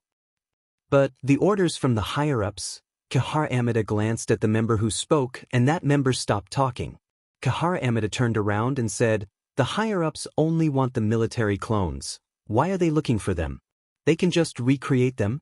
As for whether the original source is willing to provide the DNA, that's not up to her." Wu Yen, who is hiding not too far away, heard Kihara Amida's words. His eyes flashed with a cold glint as he stared at Kihara Amida with a murderous intent. Ikaros and Astria sensed Wu Yan's murderous intent at the same time. Their faces turned cold as data flashed in their eyes. "Alright, let's stop here. If we go any further, we will be discovered by Takitsubo Riku." The girls stopped moving. Wu Yen nodded and looked at Ikaros and Astria. "Ikaros, Astria, try not to use your wings, got it?" Academy City is a scientific city, but Chairman Alistair isn't someone who believes in science. Before he founded Academy City, he was a magician. If Ikaros and Astria use their wings, they will be mistaken for angels. If Alistair finds out there are 2 angels in his territory, he will flip the entire Academy City upside down. That's why Wu Yen warned the girls. Of course, he meant, try your best. If the girls are in any danger, he doesn't care if Academy City is overturned or not. "Yes, Master." Wu Yen nodded and exchanged a look with Chuju. The 2 of them leaped away, leaving Ikaros and Astria behind. Sky Queen mode. After Wu Yen and Chuju left, Ikaros's pupils turned crimson red. A halo appeared on her head and her hair swelled up. The wings of light that appeared with her in the past didn't appear this time. Ikaros hid them in her clothes.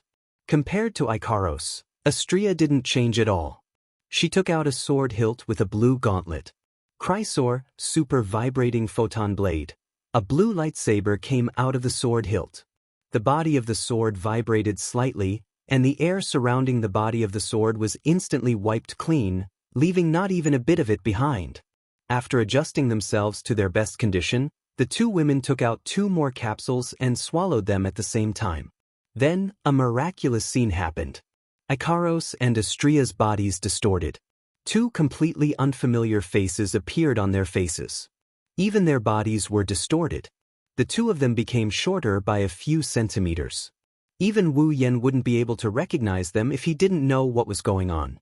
At the same time, the hounds had begun to invade the room. As long as they saw anything suspicious, they would fire at it with their submachine guns. Kihara Amida, on the other hand, was leading the way. Together with the other 4 members of Item, they headed towards the direction of Takitsubo Riku and the robot dog. When they passed by a room, the robot dog stopped. Takitsubo Riku pointed at the door and said with a complicated expression, "The target has been discovered." Mujino Shizuri and Kihara Amida laughed at the same time.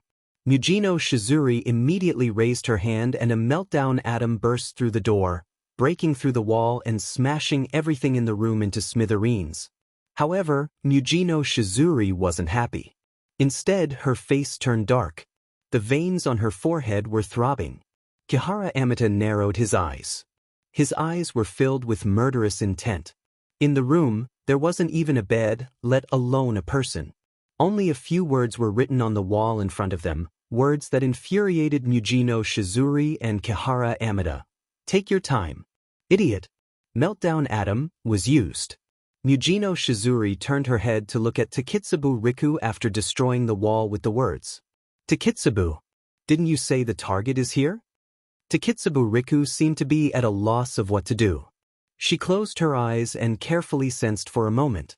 Her head also began to turn. Then she stopped at the floor of the room.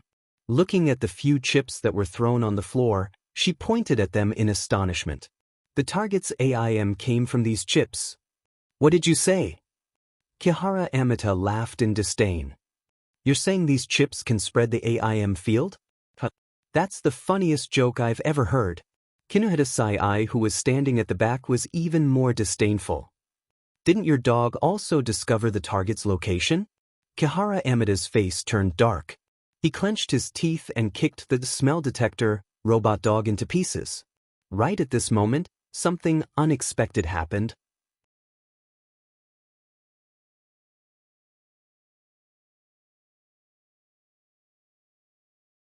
Chapter 177. Screams of agony traveled into everyone's ears. Kihara Amita, Mujino Shizuri, and the others who were staring at the chip were stunned. What's going on? Kihara Amita frowned. A very ominous premonition suddenly rose in his heart. People like Kihara Amita always believed in their intuition. He immediately waved his hand. Go out and take a look. Just as Kihara Amita finished speaking, Takitsubo Riku looked out of the window and said, Mujino Shizuri, who has been working with Takitsubo Riku for a long time, seemed to understand what she meant. Did the target appear? Who knew? Takitsubo Riku shook her head. She was a little confused as she hesitantly said, It's not a target, it's two very unfamiliar targets. Mujino Shizuri didn't notice Takitsubo Riku's hesitation. However, Frenda and Kinohita Sai, who were standing beside Takitsubo Riku, noticed it. They looked at each other in confusion. What they didn't know is that Takitsubo Riku is hesitating because the sudden appearance of the AIM field gave her a bad feeling. That's why she subconsciously hesitated. If Wu Yen knew what Takitsubo Riku was thinking, he'd be shocked. Ikaros and Astria aren't aptitude users. This AIM field was forged by them using their own abilities. After all, Ikaros's identity in Academy City is LV4. If she doesn't have an AIM field, wouldn't that mean there's a problem? As for Astria, she forgot her identity in Academy City, so just in case, Wu Yen told her to forge one. Even if she's a useless aptitude user, she can still use the excuse that she suddenly leveled up. With their abilities as angeloids, it's easy for them to forge a field. No matter how good the detector is, it won't be able to detect that the AIM field is fake. Takitsubo Riku, on the other hand, noticed something amiss. Regardless of what Takitsubo Riku was thinking, the current Mujino Shizuri would definitely not know. She was holding a ball of light in her hand. The ball of light formed by the meltdown of atoms was emitting a sickly green glow in her palm. Mujino Shizuri sneered. Just in time, I'm in a bad mood right now. Before Kinohita Sai, Frenda, and Takitsubo Riku could react, Mujino Shizuri had already left. Hearing more and more screams and all kinds of noises outside, as well as the sound of his subordinates firing their submachine guns, Kihara Amita could no longer sit still. Of course, it wasn't because he cared about the safety of his subordinates. Without saying a word, Kihara Amita also walked out. Kinohita Sai and Frenda looked at each other, then at Takitsubo Riku. Hey, Takitsubo, that guy shouldn't have appeared, right? When she said this, Kinohita Sai's tone was filled with anticipation. Frenda also looked at Takitsubo Riku with the same expression. No. Takitsubo Riku shook her head unnaturally. Kinohita Sai and Frenda heaved a sigh of relief. That's great. I'll be able to unleash my full strength. When everyone walked out of the house, the scene that appeared in front of them caused them to be involuntarily startled. They were astonished. The members of the hounds raised the weapons in their hands and fired at the two unfamiliar women. One of them is standing far away, shooting out cherry-colored missiles from nowhere, causing the Hound Dog unit members to suffer heavy casualties. The other girl is holding a lightsaber, swinging it at the Hound Dog unit members who are close to her. Her smooth movements and exquisite taijutsu cause the Hound Dog unit members to either die or be heavily injured. In just a short moment, over 100 Hound Dog unit members are lying on the ground. Who are these two supergirls? Kinohita Sai looked at the two girls in surprise. Whether it is the destructive power of the missile-shooting girl or the exquisite taijutsu of the sword-wielding girl, they both made her very surprised. Kihara Amata raised his hand and said coldly, "I don't care who they are. Since they're here, let's kill them all." Hearing this, 3 of the 4 girls from Item disdained his words. Kihara Amata, who was arrogant but had no ability, they looked down on him from the bottom of their hearts. They wouldn't listen to his words that were like an order. Even Mujino Shizuri, who was about to attack, put away her meltdowner and stood to the side, watching the Hound Dog unit members being hunted down. Seeing that, Kihara Amata's eyes flashed with killing intent and hatred. Mujino Shizuri and the others looked down on him. Why would he look up to Mujino Shizuri and the others? In his eyes, the so-called ability users were nothing more than little white mice. But now is not the time to start a conflict with Mujino Shizuri and the others. He can only swallow his anger. But his face is tense. Looking at the struggling Hound Dog unit members on the ground, he cursed them a few times. "What are you doing? Quickly surround them!" Kihara Amata coldly shouted, and at the same time, gave the order. Team 1, Team 2, use your ranged weapons to shoot at the one with the sword. Team 3, Team 4, charge at the guy who fired the missile. Kihara Amata is indeed the leader of the Hound Dog unit. With just a few orders, the members who were panicking due to the heavy casualties started to attack in an orderly manner. Facing the sudden change in fighting style of the Hound Dog unit, Ikaros and Astria felt a little uncomfortable. Seeing this, Kihara Amata shouted at the other members. "Push that thing up." The 4 Item members looked at Kihara Amata in confusion, as if they didn't know what that was. The Item members, on the other hand, shouted yes, and pushed a car up. As soon as it was pushed up, the side box of the car was opened.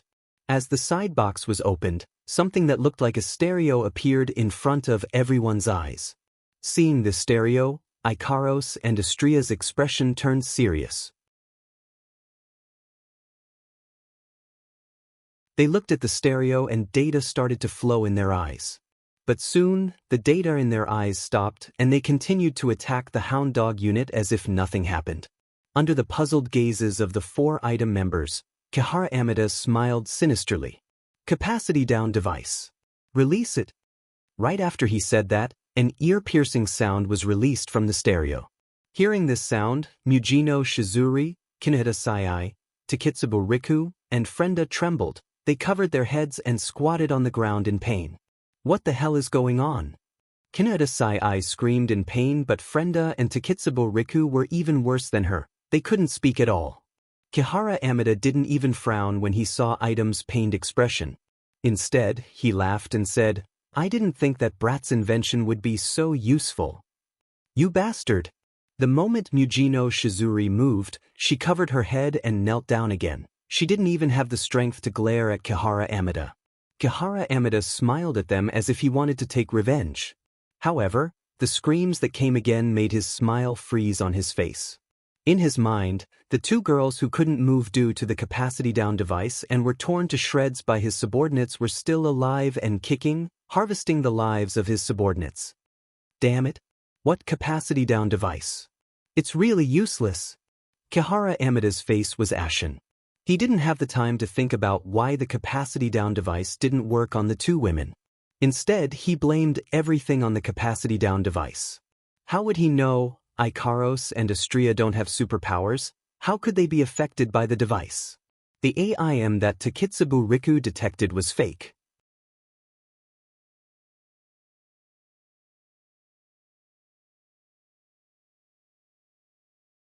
Chapter 178.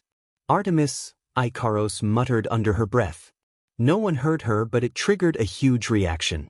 Countless cherry-colored lights shot out from her back and landed in the middle of the hound dog unit in a blink of an eye. The moment the missiles landed, the people in the center were blown away. They laid on the ground and couldn't get up anymore. Those who were closer to them were also caught in the blast. Screams of agony filled the air. Compared to Ikaros, Austria was much more straightforward. She waved her chrysor around like a tiger, slaughtering whoever came her way. She might be slower than Ikaros, but it was still clean. She paved a path for those who fell under her feet. The veins on Kihara Amida's forehead were bulging. Clearly, he was enraged to the extreme. However, his expression did not change. He glanced at Mujino Shizuri and the other three who were clutching their heads in pain and snorted coldly. With a wave of his hand, the capacity down device was turned off. "You bastard!" The moment the voice stopped, Mujino Shizuri went berserk. She grabbed a meltdowner in her hand and was about to throw it at Kihara Amida. Kihara Amida was expressionless. He only said one sentence. "Is this okay? You should know that we Hound Dog Unit are directly under the orders of the higher-ups." Mujino Shizuri's expression changed. Her meltdowner dimmed as well. Kihara Amida turned his head and looked at Ikaros and Austria. "Let's think of a way to deal with those two first. You guys don't want to fail the mission, right?" Mujino Shizuri looked at Kihara Amida with a dark expression. She waved her hand at Wu Yan's house and blasted the wall with her meltdowner.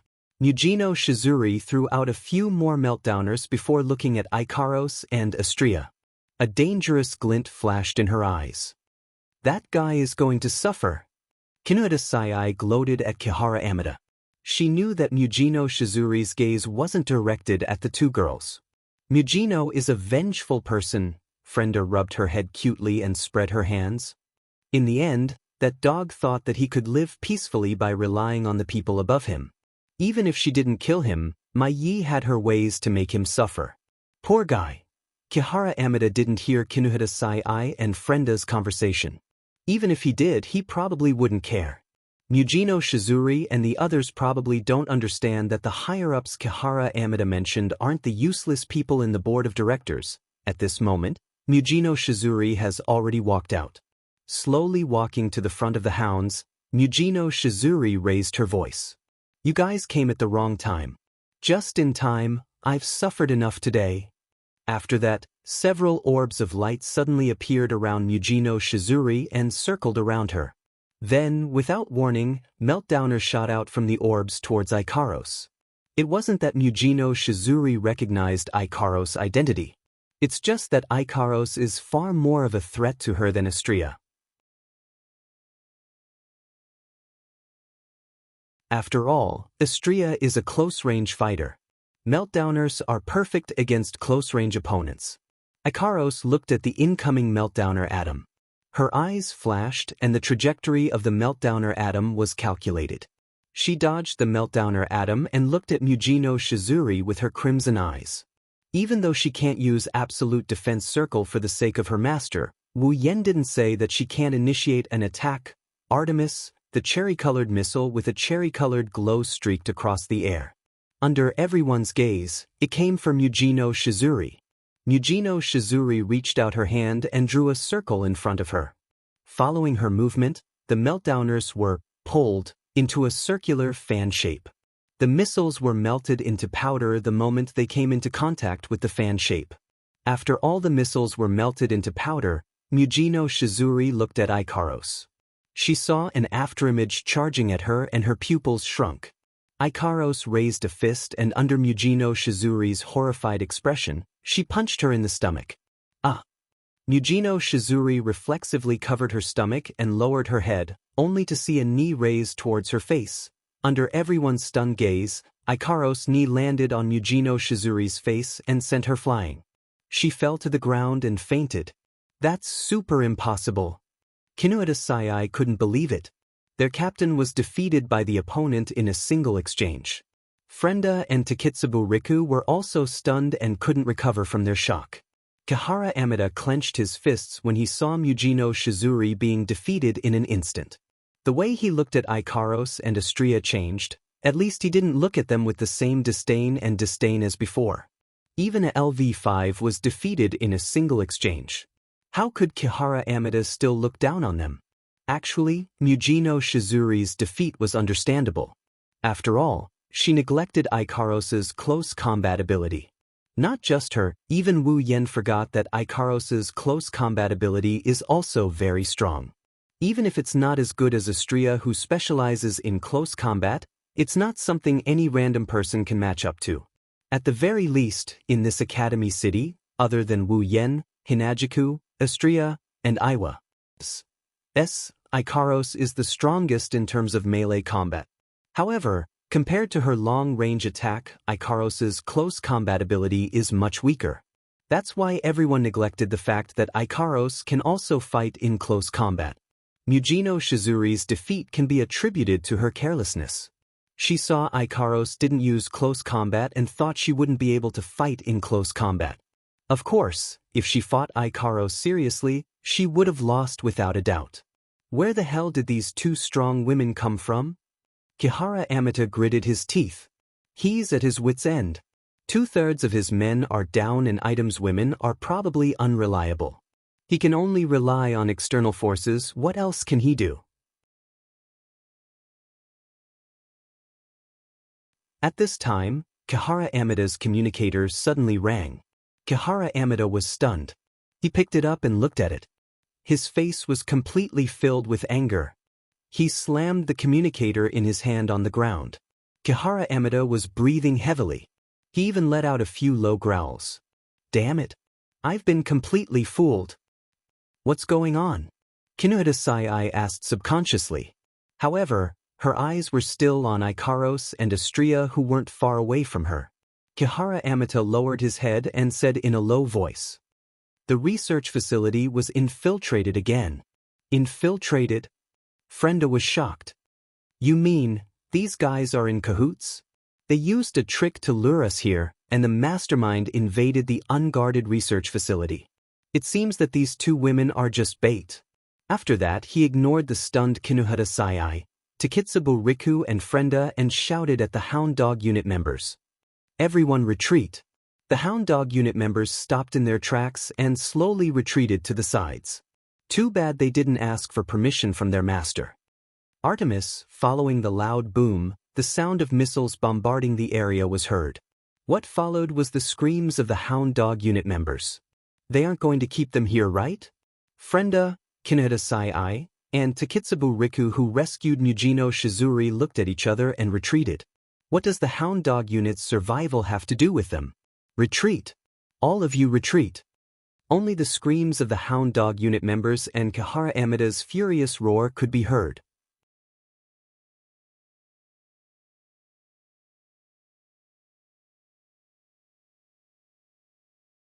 Chapter 179. That day, the hounds were almost completely wiped out. Only a few of them managed to escape, with Kihara Amita, who was hit by a stray bullet. The hounds are basically nothing now. Of course, when Kihara Amita recovers, he will definitely form the hounds again. However, by then, most of the Misaka sisters would have been rescued by Wu Yen.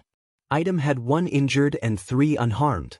Even though they didn't suffer a lot of casualties, they still managed to retreat in a sorry state. This time, the hounds and Item who came to stop the so-called intruders could only be declared as failures. Not only that, but the military clones that were originally gathered by the Research Institute for Protection were almost all stolen by the sudden intruders. Almost all of the Misaka sisters disappeared. Even the Misaka sisters who participated in the project and were killed by Accelerator were all stolen. In the end, only a few hundred of the Misaka sisters were rescued by the Research Institute during the chaos. The rest were all stolen. Almost everyone related to the Absolute Aptitude User Evolution Project started smashing things in their homes. The main person in charge of the project, Amai Aao, fainted when he heard the news. With only a few hundred Misaka sisters left, the Absolute Aptitude User Evolution Plan can no longer continue. It can only be frozen and hope that one day, the missing Misaka sisters can be found or the original DNA can be retrieved. Then they can come back and take a look. As for the Absolute Aptitude User Evolution Project's promoter, Amayao, he escaped with a huge amount of money on his back. No one knows where he went. This incident can be considered to have come to an end. Of course, the higher-ups know that this is only temporary. Right now, the entire project is leaning towards the missing person notice. The people living in Academy City didn't know that on the surface of peace, the undercurrents were so turbulent that they could bury even the tiniest trespassers, Academy City School District 7, inside the windowless building. What do you plan to do? A voice that seemed to come from the heavens, mixed with a lot of busy tones, sounded in this strange space. As the voice came out, the air in this space seemed to condense, and it was very heavy. Alistair's unchanging body floated slightly in the culture tank filled with liquid. He wasn't surprised by the sudden voice but remained silent. After learning his lesson several times, Alistair was no longer doing useless things. He knew that his greatest intelligence-gathering ability, the hovering loop, was useless against the mastermind this time. Therefore, he didn't check the images of the scene. After listening to the report, he remained in this state. Are you planning to give up? Alistair finally reacted a little. To be more precise, he took some action. A projection screen appeared in front of him. Looking at the image on the screen, Alistair didn't say anything. He knew that the owner of the voice knew what he meant. And the image on the screen was Mikoto herself. It's not like you to take this step. His voice was still as calm as an ancient well. Although it was very strange, it was not difficult to hear the indifference in it. Of course, to him, nothing really mattered. When Alistair heard this, he immediately turned off the projection screen and closed his eyes. After a long time, he finally said something. Stop, it's not like me at all. On the other side, in Wu Yan's house, of course, it wasn't the house that was smashed full of holes by Mujino Shizuri and Kihara Amida. It was Wu Yan's new house. Wu Yan was sitting on the ground with a small notebook in his hand. His hand didn't move, but the contents on the screen kept changing. Only a small amount of electricity flowed from Wu Yan's hand into the small notebook. After completing the last step, Wu Yan stopped the electricity in his hand. Putting away the notebook, Wu Yan stretched lazily, feeling very satisfied. How could he not be satisfied? This time, not only did he make a fool out of those hateful hounds, causing them to suffer heavy casualties, he even almost managed to save his sisters. Now, the sisters in Wu Yan's biocontainment device, including the ones he saved with his genetic life serum, number more than 19,000. As long as he can save the remaining few hundred sisters, Mikoto's wish will be fulfilled. His first mission will also be completed. Now that almost all of the sisters are in his hands, the Absolute Aptitude User Evolution Project can no longer be carried out. In the future, there shouldn't be any more sisters dying. Although the sisters can be brought back to life, Wu Yan doesn't want them to go through the experience of death. So, it's best if there are no casualties. Wu Yan knows that the remaining few hundred sisters won't be that easy to save. With their numbers reduced, the research institute will have more manpower to protect them. From now on, he can only take it slow. Looking at the notebook in his hand, Wu Yan smiled. Mikoto's ability is really useful. If it wasn't for this ability, I would have to ask Ikaros to erase the records of my cheap house. Facing those so-called scientific researchers, how could Wu Yan not think of anything? Although he admits that he can't be compared to Alistair in terms of intelligence, Wu Yan still has the ability to deal with those people who have lost their minds. Fortunately, with Mikoto's ability, it's easy for her to tamper with any data. This saved Wu Yan a lot of unnecessary trouble. Touching the biocontainment device on his wrist, Wu Yan couldn't help but smile. When he thought of the sisters in there, he couldn't help but want to let them out and interact with them. It's a pity that once they are released, Wu Yan's house would probably be surrounded by them. Also, the sisters are still recovering their bodies. Unlike the instant effect of genetic life supplement, the healing effect of genetic perfection supplement is a slow process. Well, take it slow. Wu Yan looked at the biocontainment device and smiled at it. It's as if he's talking to the sisters. Mikoto is also very happy. A voice suddenly came from behind Wu Yan, startling Wu Yan. He turned around, and when he saw the owner of the voice, he helplessly shook his head. "Don't you know that you can scare people to death?" Chuju flipped her beautiful pink hair without a care and sat in front of Wu Yan. She said, "I talked to Mikoto on the phone. Mikoto already knows what happened last night. She's very happy, so many sisters were saved." Wu Yan heard this and rolled his eyes at Chuju. "You're still on the phone, aren't you afraid of being monitored?" Chuju, on the other hand, was disdainful. "Since you already thought of it, I don't believe you didn't prepare at all." Wu Yan spread his hands and smiled proudly.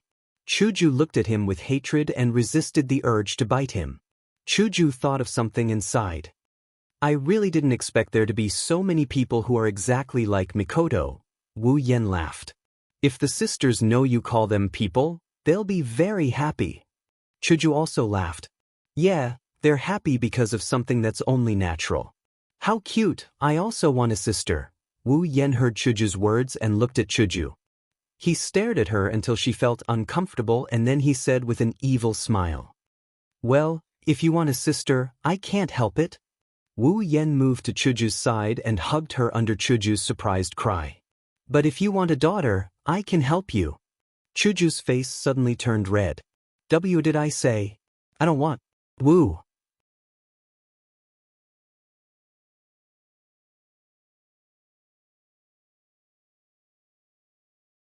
Chapter 180. The plan to evolve absolute ability users was put on hold. The matter came to a close. Wu Yan also had some free time. Now that the sisters don't have to die anymore, he has plenty of time to save them. As long as he grinds it out, even if it's one a day, he will be able to save all of them. During the day, Wu Yan would take a stroll around Academy City with a group of beautiful girls. He would set off flashbangs all over Academy City. It's quite a joyous occasion. At night, he would have sex without any shame. Of course, his partner is still Chuju.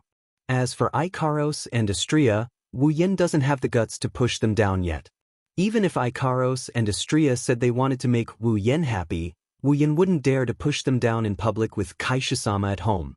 That's why he needs the right time, the right place, and the right people. Wu Yan's words, of course. Wu Yan would occasionally go back to being a cat burglar and try to steal one or two Misaka sisters. However, the sisters are now heavily protected. Even Wu Yan can't do anything without being exposed. Under such circumstances, Wu Yan could only steal one or two Misaka sisters when the researchers weren't paying attention. The rest of the time, he would have to return empty-handed. As time passed, Wu Yan became frustrated, but he still persisted in visiting in hopes of finding an opportunity or two. Apart from this, Wu Yan seems to have returned to being a normal person. He's living a normal life, enjoying the treatment that he could only see on the screen. As for Mikoto, that girl would come to Wu Yan's place every 2 to 3 days. Her excuse is that she's too bored, but no one believes her. If that was the case, it wouldn't be a big deal. After all, Wu Yan has seen plenty of the tsundere Misaka Mikoto. However, every time Mikoto visits, there would be a Yuri girl with 2 ponytails following her around. This perverted creature, Kuriko, would often bare her fangs at Wu Yan when Mikoto couldn't see. She looked like she wanted to eat Wu Yan alive. This gave Wu Yan a headache. It also made Wu Yan, who was looking forward to another flight together with her. Mikoto also felt awkward. She doesn't know why, but Kuriko has been sticking to her. Every time Mikoto goes out, she would make a fuss and insist on following her. There were a few times when she didn't even go to the disciplinary committee. Mikoto has a headache. Wu Yan was probably the only one who knew that the Yuri girl was following him around to prevent Mikoto from being violated by him. However, she didn't know that Mikoto had already been violated by him. If she knew, Wu Yan is sure that he would have a few more steel needles inserted into his body every day. Mikoto and Kuriko's arrival caused the other 2 cute creatures of the Super Canon Quartet to come to Mikoto's place frequently. They mingled with Ikaros, Astria, Chuju, and the others. They also left Wu Yan to the side, leaving Wu Yan to mourn in a corner. Hinajuku and the rest were very happy with the arrival of the Super Canon Quartet, because every time they came, they would bring with them 1 or 2 strange adventure stories. The Void Explosion Incident, Fantasy Mitaru Incident, Fantasy Beast Incident, and Open Up Incident happened every few days. Astria's eyes lit up every time she saw the Super Gunner Quartet. She was looking forward to hearing new stories to listen to. Every time this happens, Wu Yen would sit alone in a corner and listen to the so-called adventure stories from Mikoto and the others. His mouth would twitch and his lower body would ache.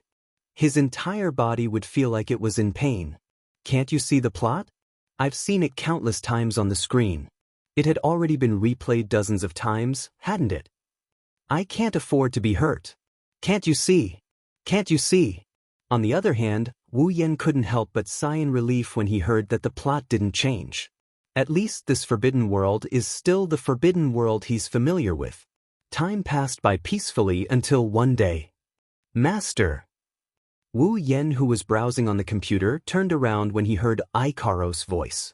When he saw Ikaros, Wu Yen couldn't help but be stunned. The current Ikaros is getting more and more emotional. Even though Ikaros would only change when she's with him or talking about him, the effect is very good. Now, whenever Wu Yen stares at Ikaros' eyes for more than 3 seconds, Ikaros would blush and turn her head away. That cute look made Wu Yen think she's cute. Ikaros would also appear in Wu Yan's room every morning and get bullied by Wu Yen once or twice. This caused her ample bosom to become unrestrained under the cover of her clothes. This caused Ikaros' charm to increase by several percentage points. Facing Ikaros, who is getting prettier by the day, even Wu Yen, who has been looking at this face every day, even if he has kissed this face, he would still be in a daze from time to time. This is a testament to Ikaros' charm.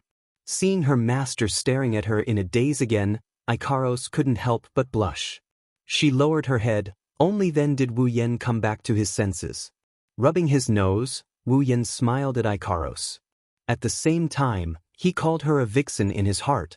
Looking at Ikaros' hot body, Wu Yen felt that it wouldn't be strange if one day he couldn't hold it in and pushed her down. What's the matter, Ikaros? Ikaros fidgeted for a bit before handing a letter to Wu Yen. Master, just now someone brought you a letter like this. He said it's for you. A letter for me? Wu Yen looked at the letter in Ikaros' hand in surprise. He scratched his head suspiciously and took it. Casually flipping through it a couple of times, he's puzzled. Logically speaking, he didn't have any acquaintances when he was assigned the identity by the system, and after coming to Academy City, he didn't know anyone either who would send him something. As for Mikoto and the rest, Wu Yen directly rejected that idea. They come here every day. If they want to give him something, they can just take it. Why would they send it? Unable to figure it out, Wu Yen tore the envelope open. What entered his eyes was a red envelope with a golden border. On the envelope, there were 3 big words written on it. Invitation letter? Wu Yen was even more puzzled. Looking at the 3 small words at the bottom right corner of the letter, Wu Yen was surprised again. Tokuwadai. Could it be the Tokuwadai Midsummer Festival invitation letter from the original work? Wu Yen suddenly had a flash of inspiration and then shook his head to deny it. If it really is that Midsummer Festival, Mikoto, who came this morning, would have invited him. Searching the letter again, Wu Yen saw that there was another letter inside. Immediately, he picked up the milk tea on the side and opened it while drinking. A very elegant and beautiful line of words was imprinted into Wu Yen's vision. To the beloved Wu Yen, sir. Sir Wu Yen. Greetings. Sorry to disturb you. If there is any inconvenience, please forgive me, sir. When I was at Tokuwadai, this concubine had heard of your name. This concubine was very curious about you. Since the day I heard of your name, this concubine could not forget about you. She wished that she could personally talk to you. This concubine's thoughts were, today, I really can't hold back my desire to see your excellency.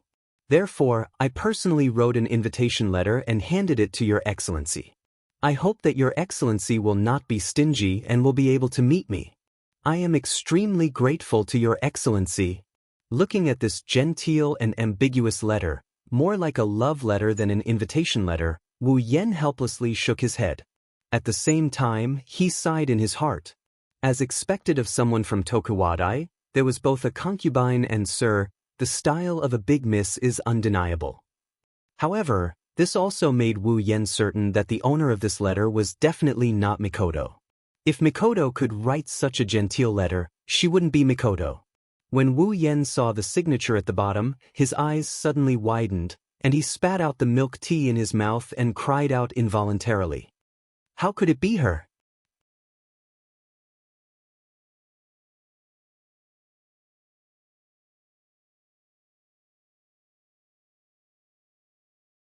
Chapter 181.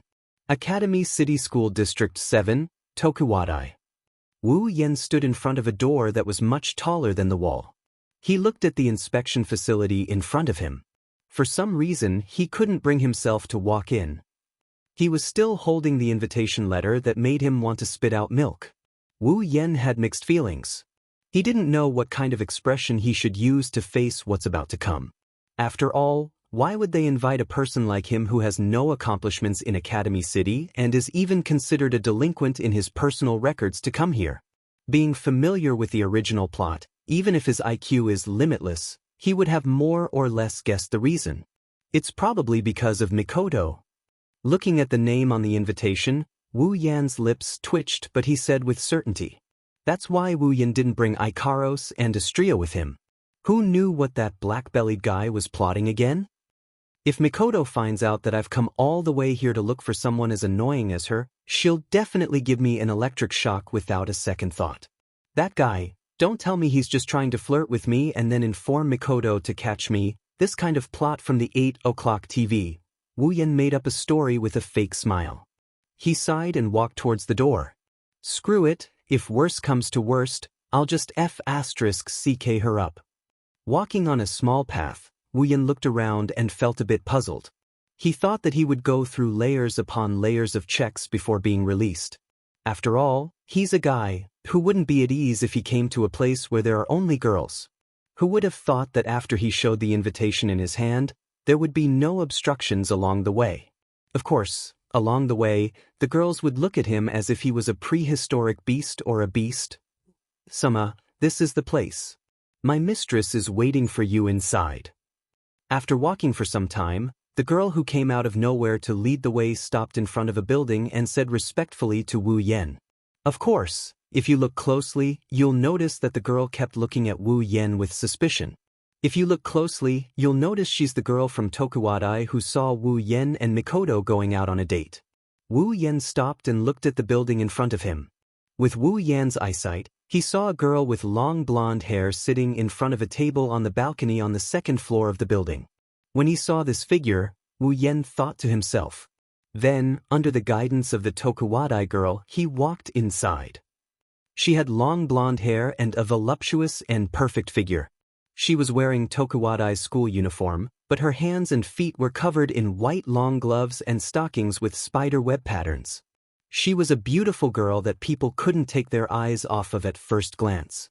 She closed her eyes and sat in front of a white round table. She held a cup of tea in her hand and placed it next to her seductive mouth. She was drinking it little by little. Her movements were very elegant. With one look, you can tell she's a typical rich young lady. Beautiful girl, red tea, balcony, blue sky and white clouds. These four images formed a moving scene. Even Wu Yen, who knew the character of the girl in front of him, couldn't help but sigh at how beautiful this scene was. As for the Tokuwadai girl who led Wu Yen, she was already intoxicated by the scene. Her eyes were filled with deep infatuation. Looking at the beautiful blonde girl and then looking at the guide who is immersed in the other party's world, he felt helpless. The two of them aren't going to stay in this stalemate, are they? Wu Yen didn't have the patience to stand here and watch the beauty drink tea. Although looking at beauties was a good pastime, it was only to the extent of passing the time. In his home, there were many beautiful girls who weren't inferior to the former. Wu Yen might have cultivated a lot of immunity during this period of time. Therefore, Wu Yen didn't hesitate to break the scene and walked over. His action not only woke up the Tokuwadai girl who led the way, it also shocked her. She, A woman, had already lost herself in the other party's world. How could this seemingly ordinary? How could a man like that remain unmoved? Is he not a man? If Wu Yen knew what the Tokuwadai girl was thinking, he might want to take off his pants. Perhaps hearing Wu Yan's footsteps, the blonde girl paused and slowly put down the cup in her hand. She looked in Wu Yan's direction and opened her eyes. In an instant, heaven and earth seemed to be overshadowed. The sky seemed to have lost all color. Nothing was left except for the pair of golden eyes that were like stars falling from the night sky. They were shining faintly. Stopping, Wu Yen looked at the pair of starry eyes that he had seen countless times on the screen. After being stunned for a moment, he couldn't help but exclaim in admiration. What a beautiful pair of eyes! The girl, who had an indifferent expression and graceful demeanor, suddenly froze. Her expression changed abruptly after Wu Yen said that. She looked at Wu Yen with a look of disbelief. Wu Yen felt a bit helpless. Although it's not a bad thing to have a beauty staring at you in a daze, it's a bit unnatural to be stared at like that, right? Wu Yen shrugged and said, I say, Queen-sama, can you not look at me like that? This sentence caused the stunned girl to be even more stunned. She even asked in surprise, You know me? Shokuha Misaki, who blurted out her thoughts, immediately realized what she meant. She scolded herself for being stupid. Wu Yen laughed out loud when he heard her. One of Tokuwadai's 2 LV5s, ranked 5th in Academy City, mind control Shokuha Misaki. Who in Academy City doesn't know her?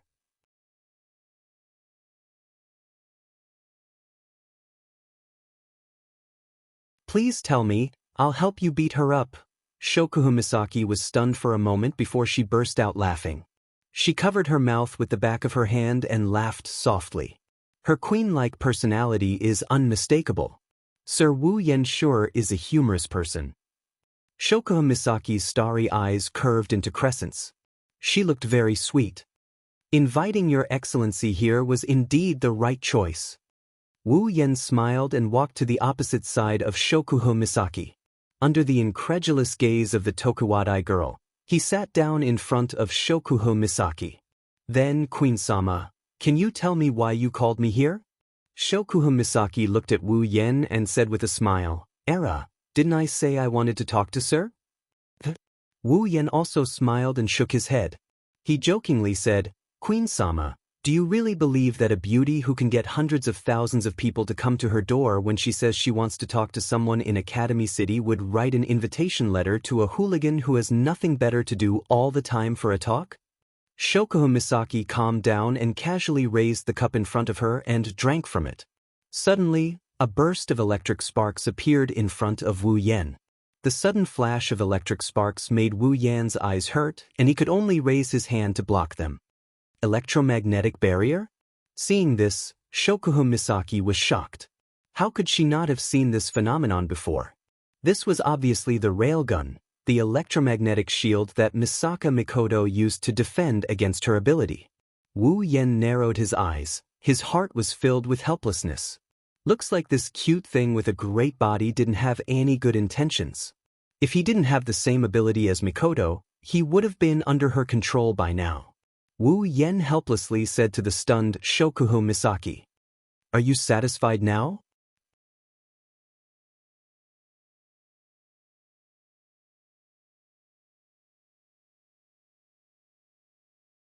Chapter 182. Why do you have the same ability as Misaka Mikoto? Shokuha Misaki held the remote in her hand. Her face was full of disbelief. Not only because Wu Yen could resist her ability, but also because this familiar scene surprised her. Others might think that Wu Yan's ability is the same as the third person's ability. After all, in Academy City, there are a lot of people who can use electricity. But even if he can fool everyone, he can't fool the Tokuwadai Empress, Shokuha Misaki, who doesn't look like a high school student at all. An ability that can completely resist her ability, and it's the ability of her nemesis. How could Shokuha Misaki not have studied it before? Even if she mistook the ability of everyone in Academy City, Shokuha Misaki wouldn't mistake Misaka Mikoto's ability. Wu Yen smiled nonchalantly. He glanced at the remote in Shokuha Misaki's hand and said cheekily, You want to know? Too bad I'm not telling you. Hearing Wu Yan's teasing, Shokuha Misaki's eyebrows twitched. She realized that she lost her composure. She couldn't help but be angry at herself. After all, she's only seen Wu Yan for a short while and she's already lost her composure countless times. This is something that would never happen in the past. Unfortunately, whether it's Wu Yan's lack of concern about her charm, or his heartfelt praise for her pair of monstrous eyes, or his ability that's exactly the same as Misaka Mikoto's, it's all challenging Shokuha Misaki's mental barrier. Shokuha Misaki originally thought that no matter what happens, she can face it calmly. After all, she has the ability to control her heart, she's seen countless darkness, she's been ruthlessly honed, but this man in front of her, his actions made Shokuha Misaki's originally calm heart flutter. She looked at the cheeky Wu Yan with a complicated expression. Shokuha Misaki quickly collected her emotions and returned to her usual calm self. Shokuha Misaki calmly put away the remote in her hand and grumbled. I didn't expect you to have such an annoying ability. Wu Yan couldn't help but smile bitterly. Well, this ability is indeed annoying to Shokuha Misaki, but this Shokuha Misaki isn't as simple as she looks. Even a child knows that abilities can't be exactly the same, but she's still able to remain so calm after knowing his ability, as expected of mental control ability. What he didn't know is that after hiding her complicated feelings, Shokuha Misaki's attitude towards Wu Yan changed from one of playfulness to one of curiosity. He was unrestrained and unrestrained, and he was able to deal with things indifferently in front of her. His every word was incomparably casual, yet there was no flaw at all. How could such a person be a hoodlum? Even if Shokuha Misaki believed that the man in front of her was a woman, she didn't believe that he was a hoodlum.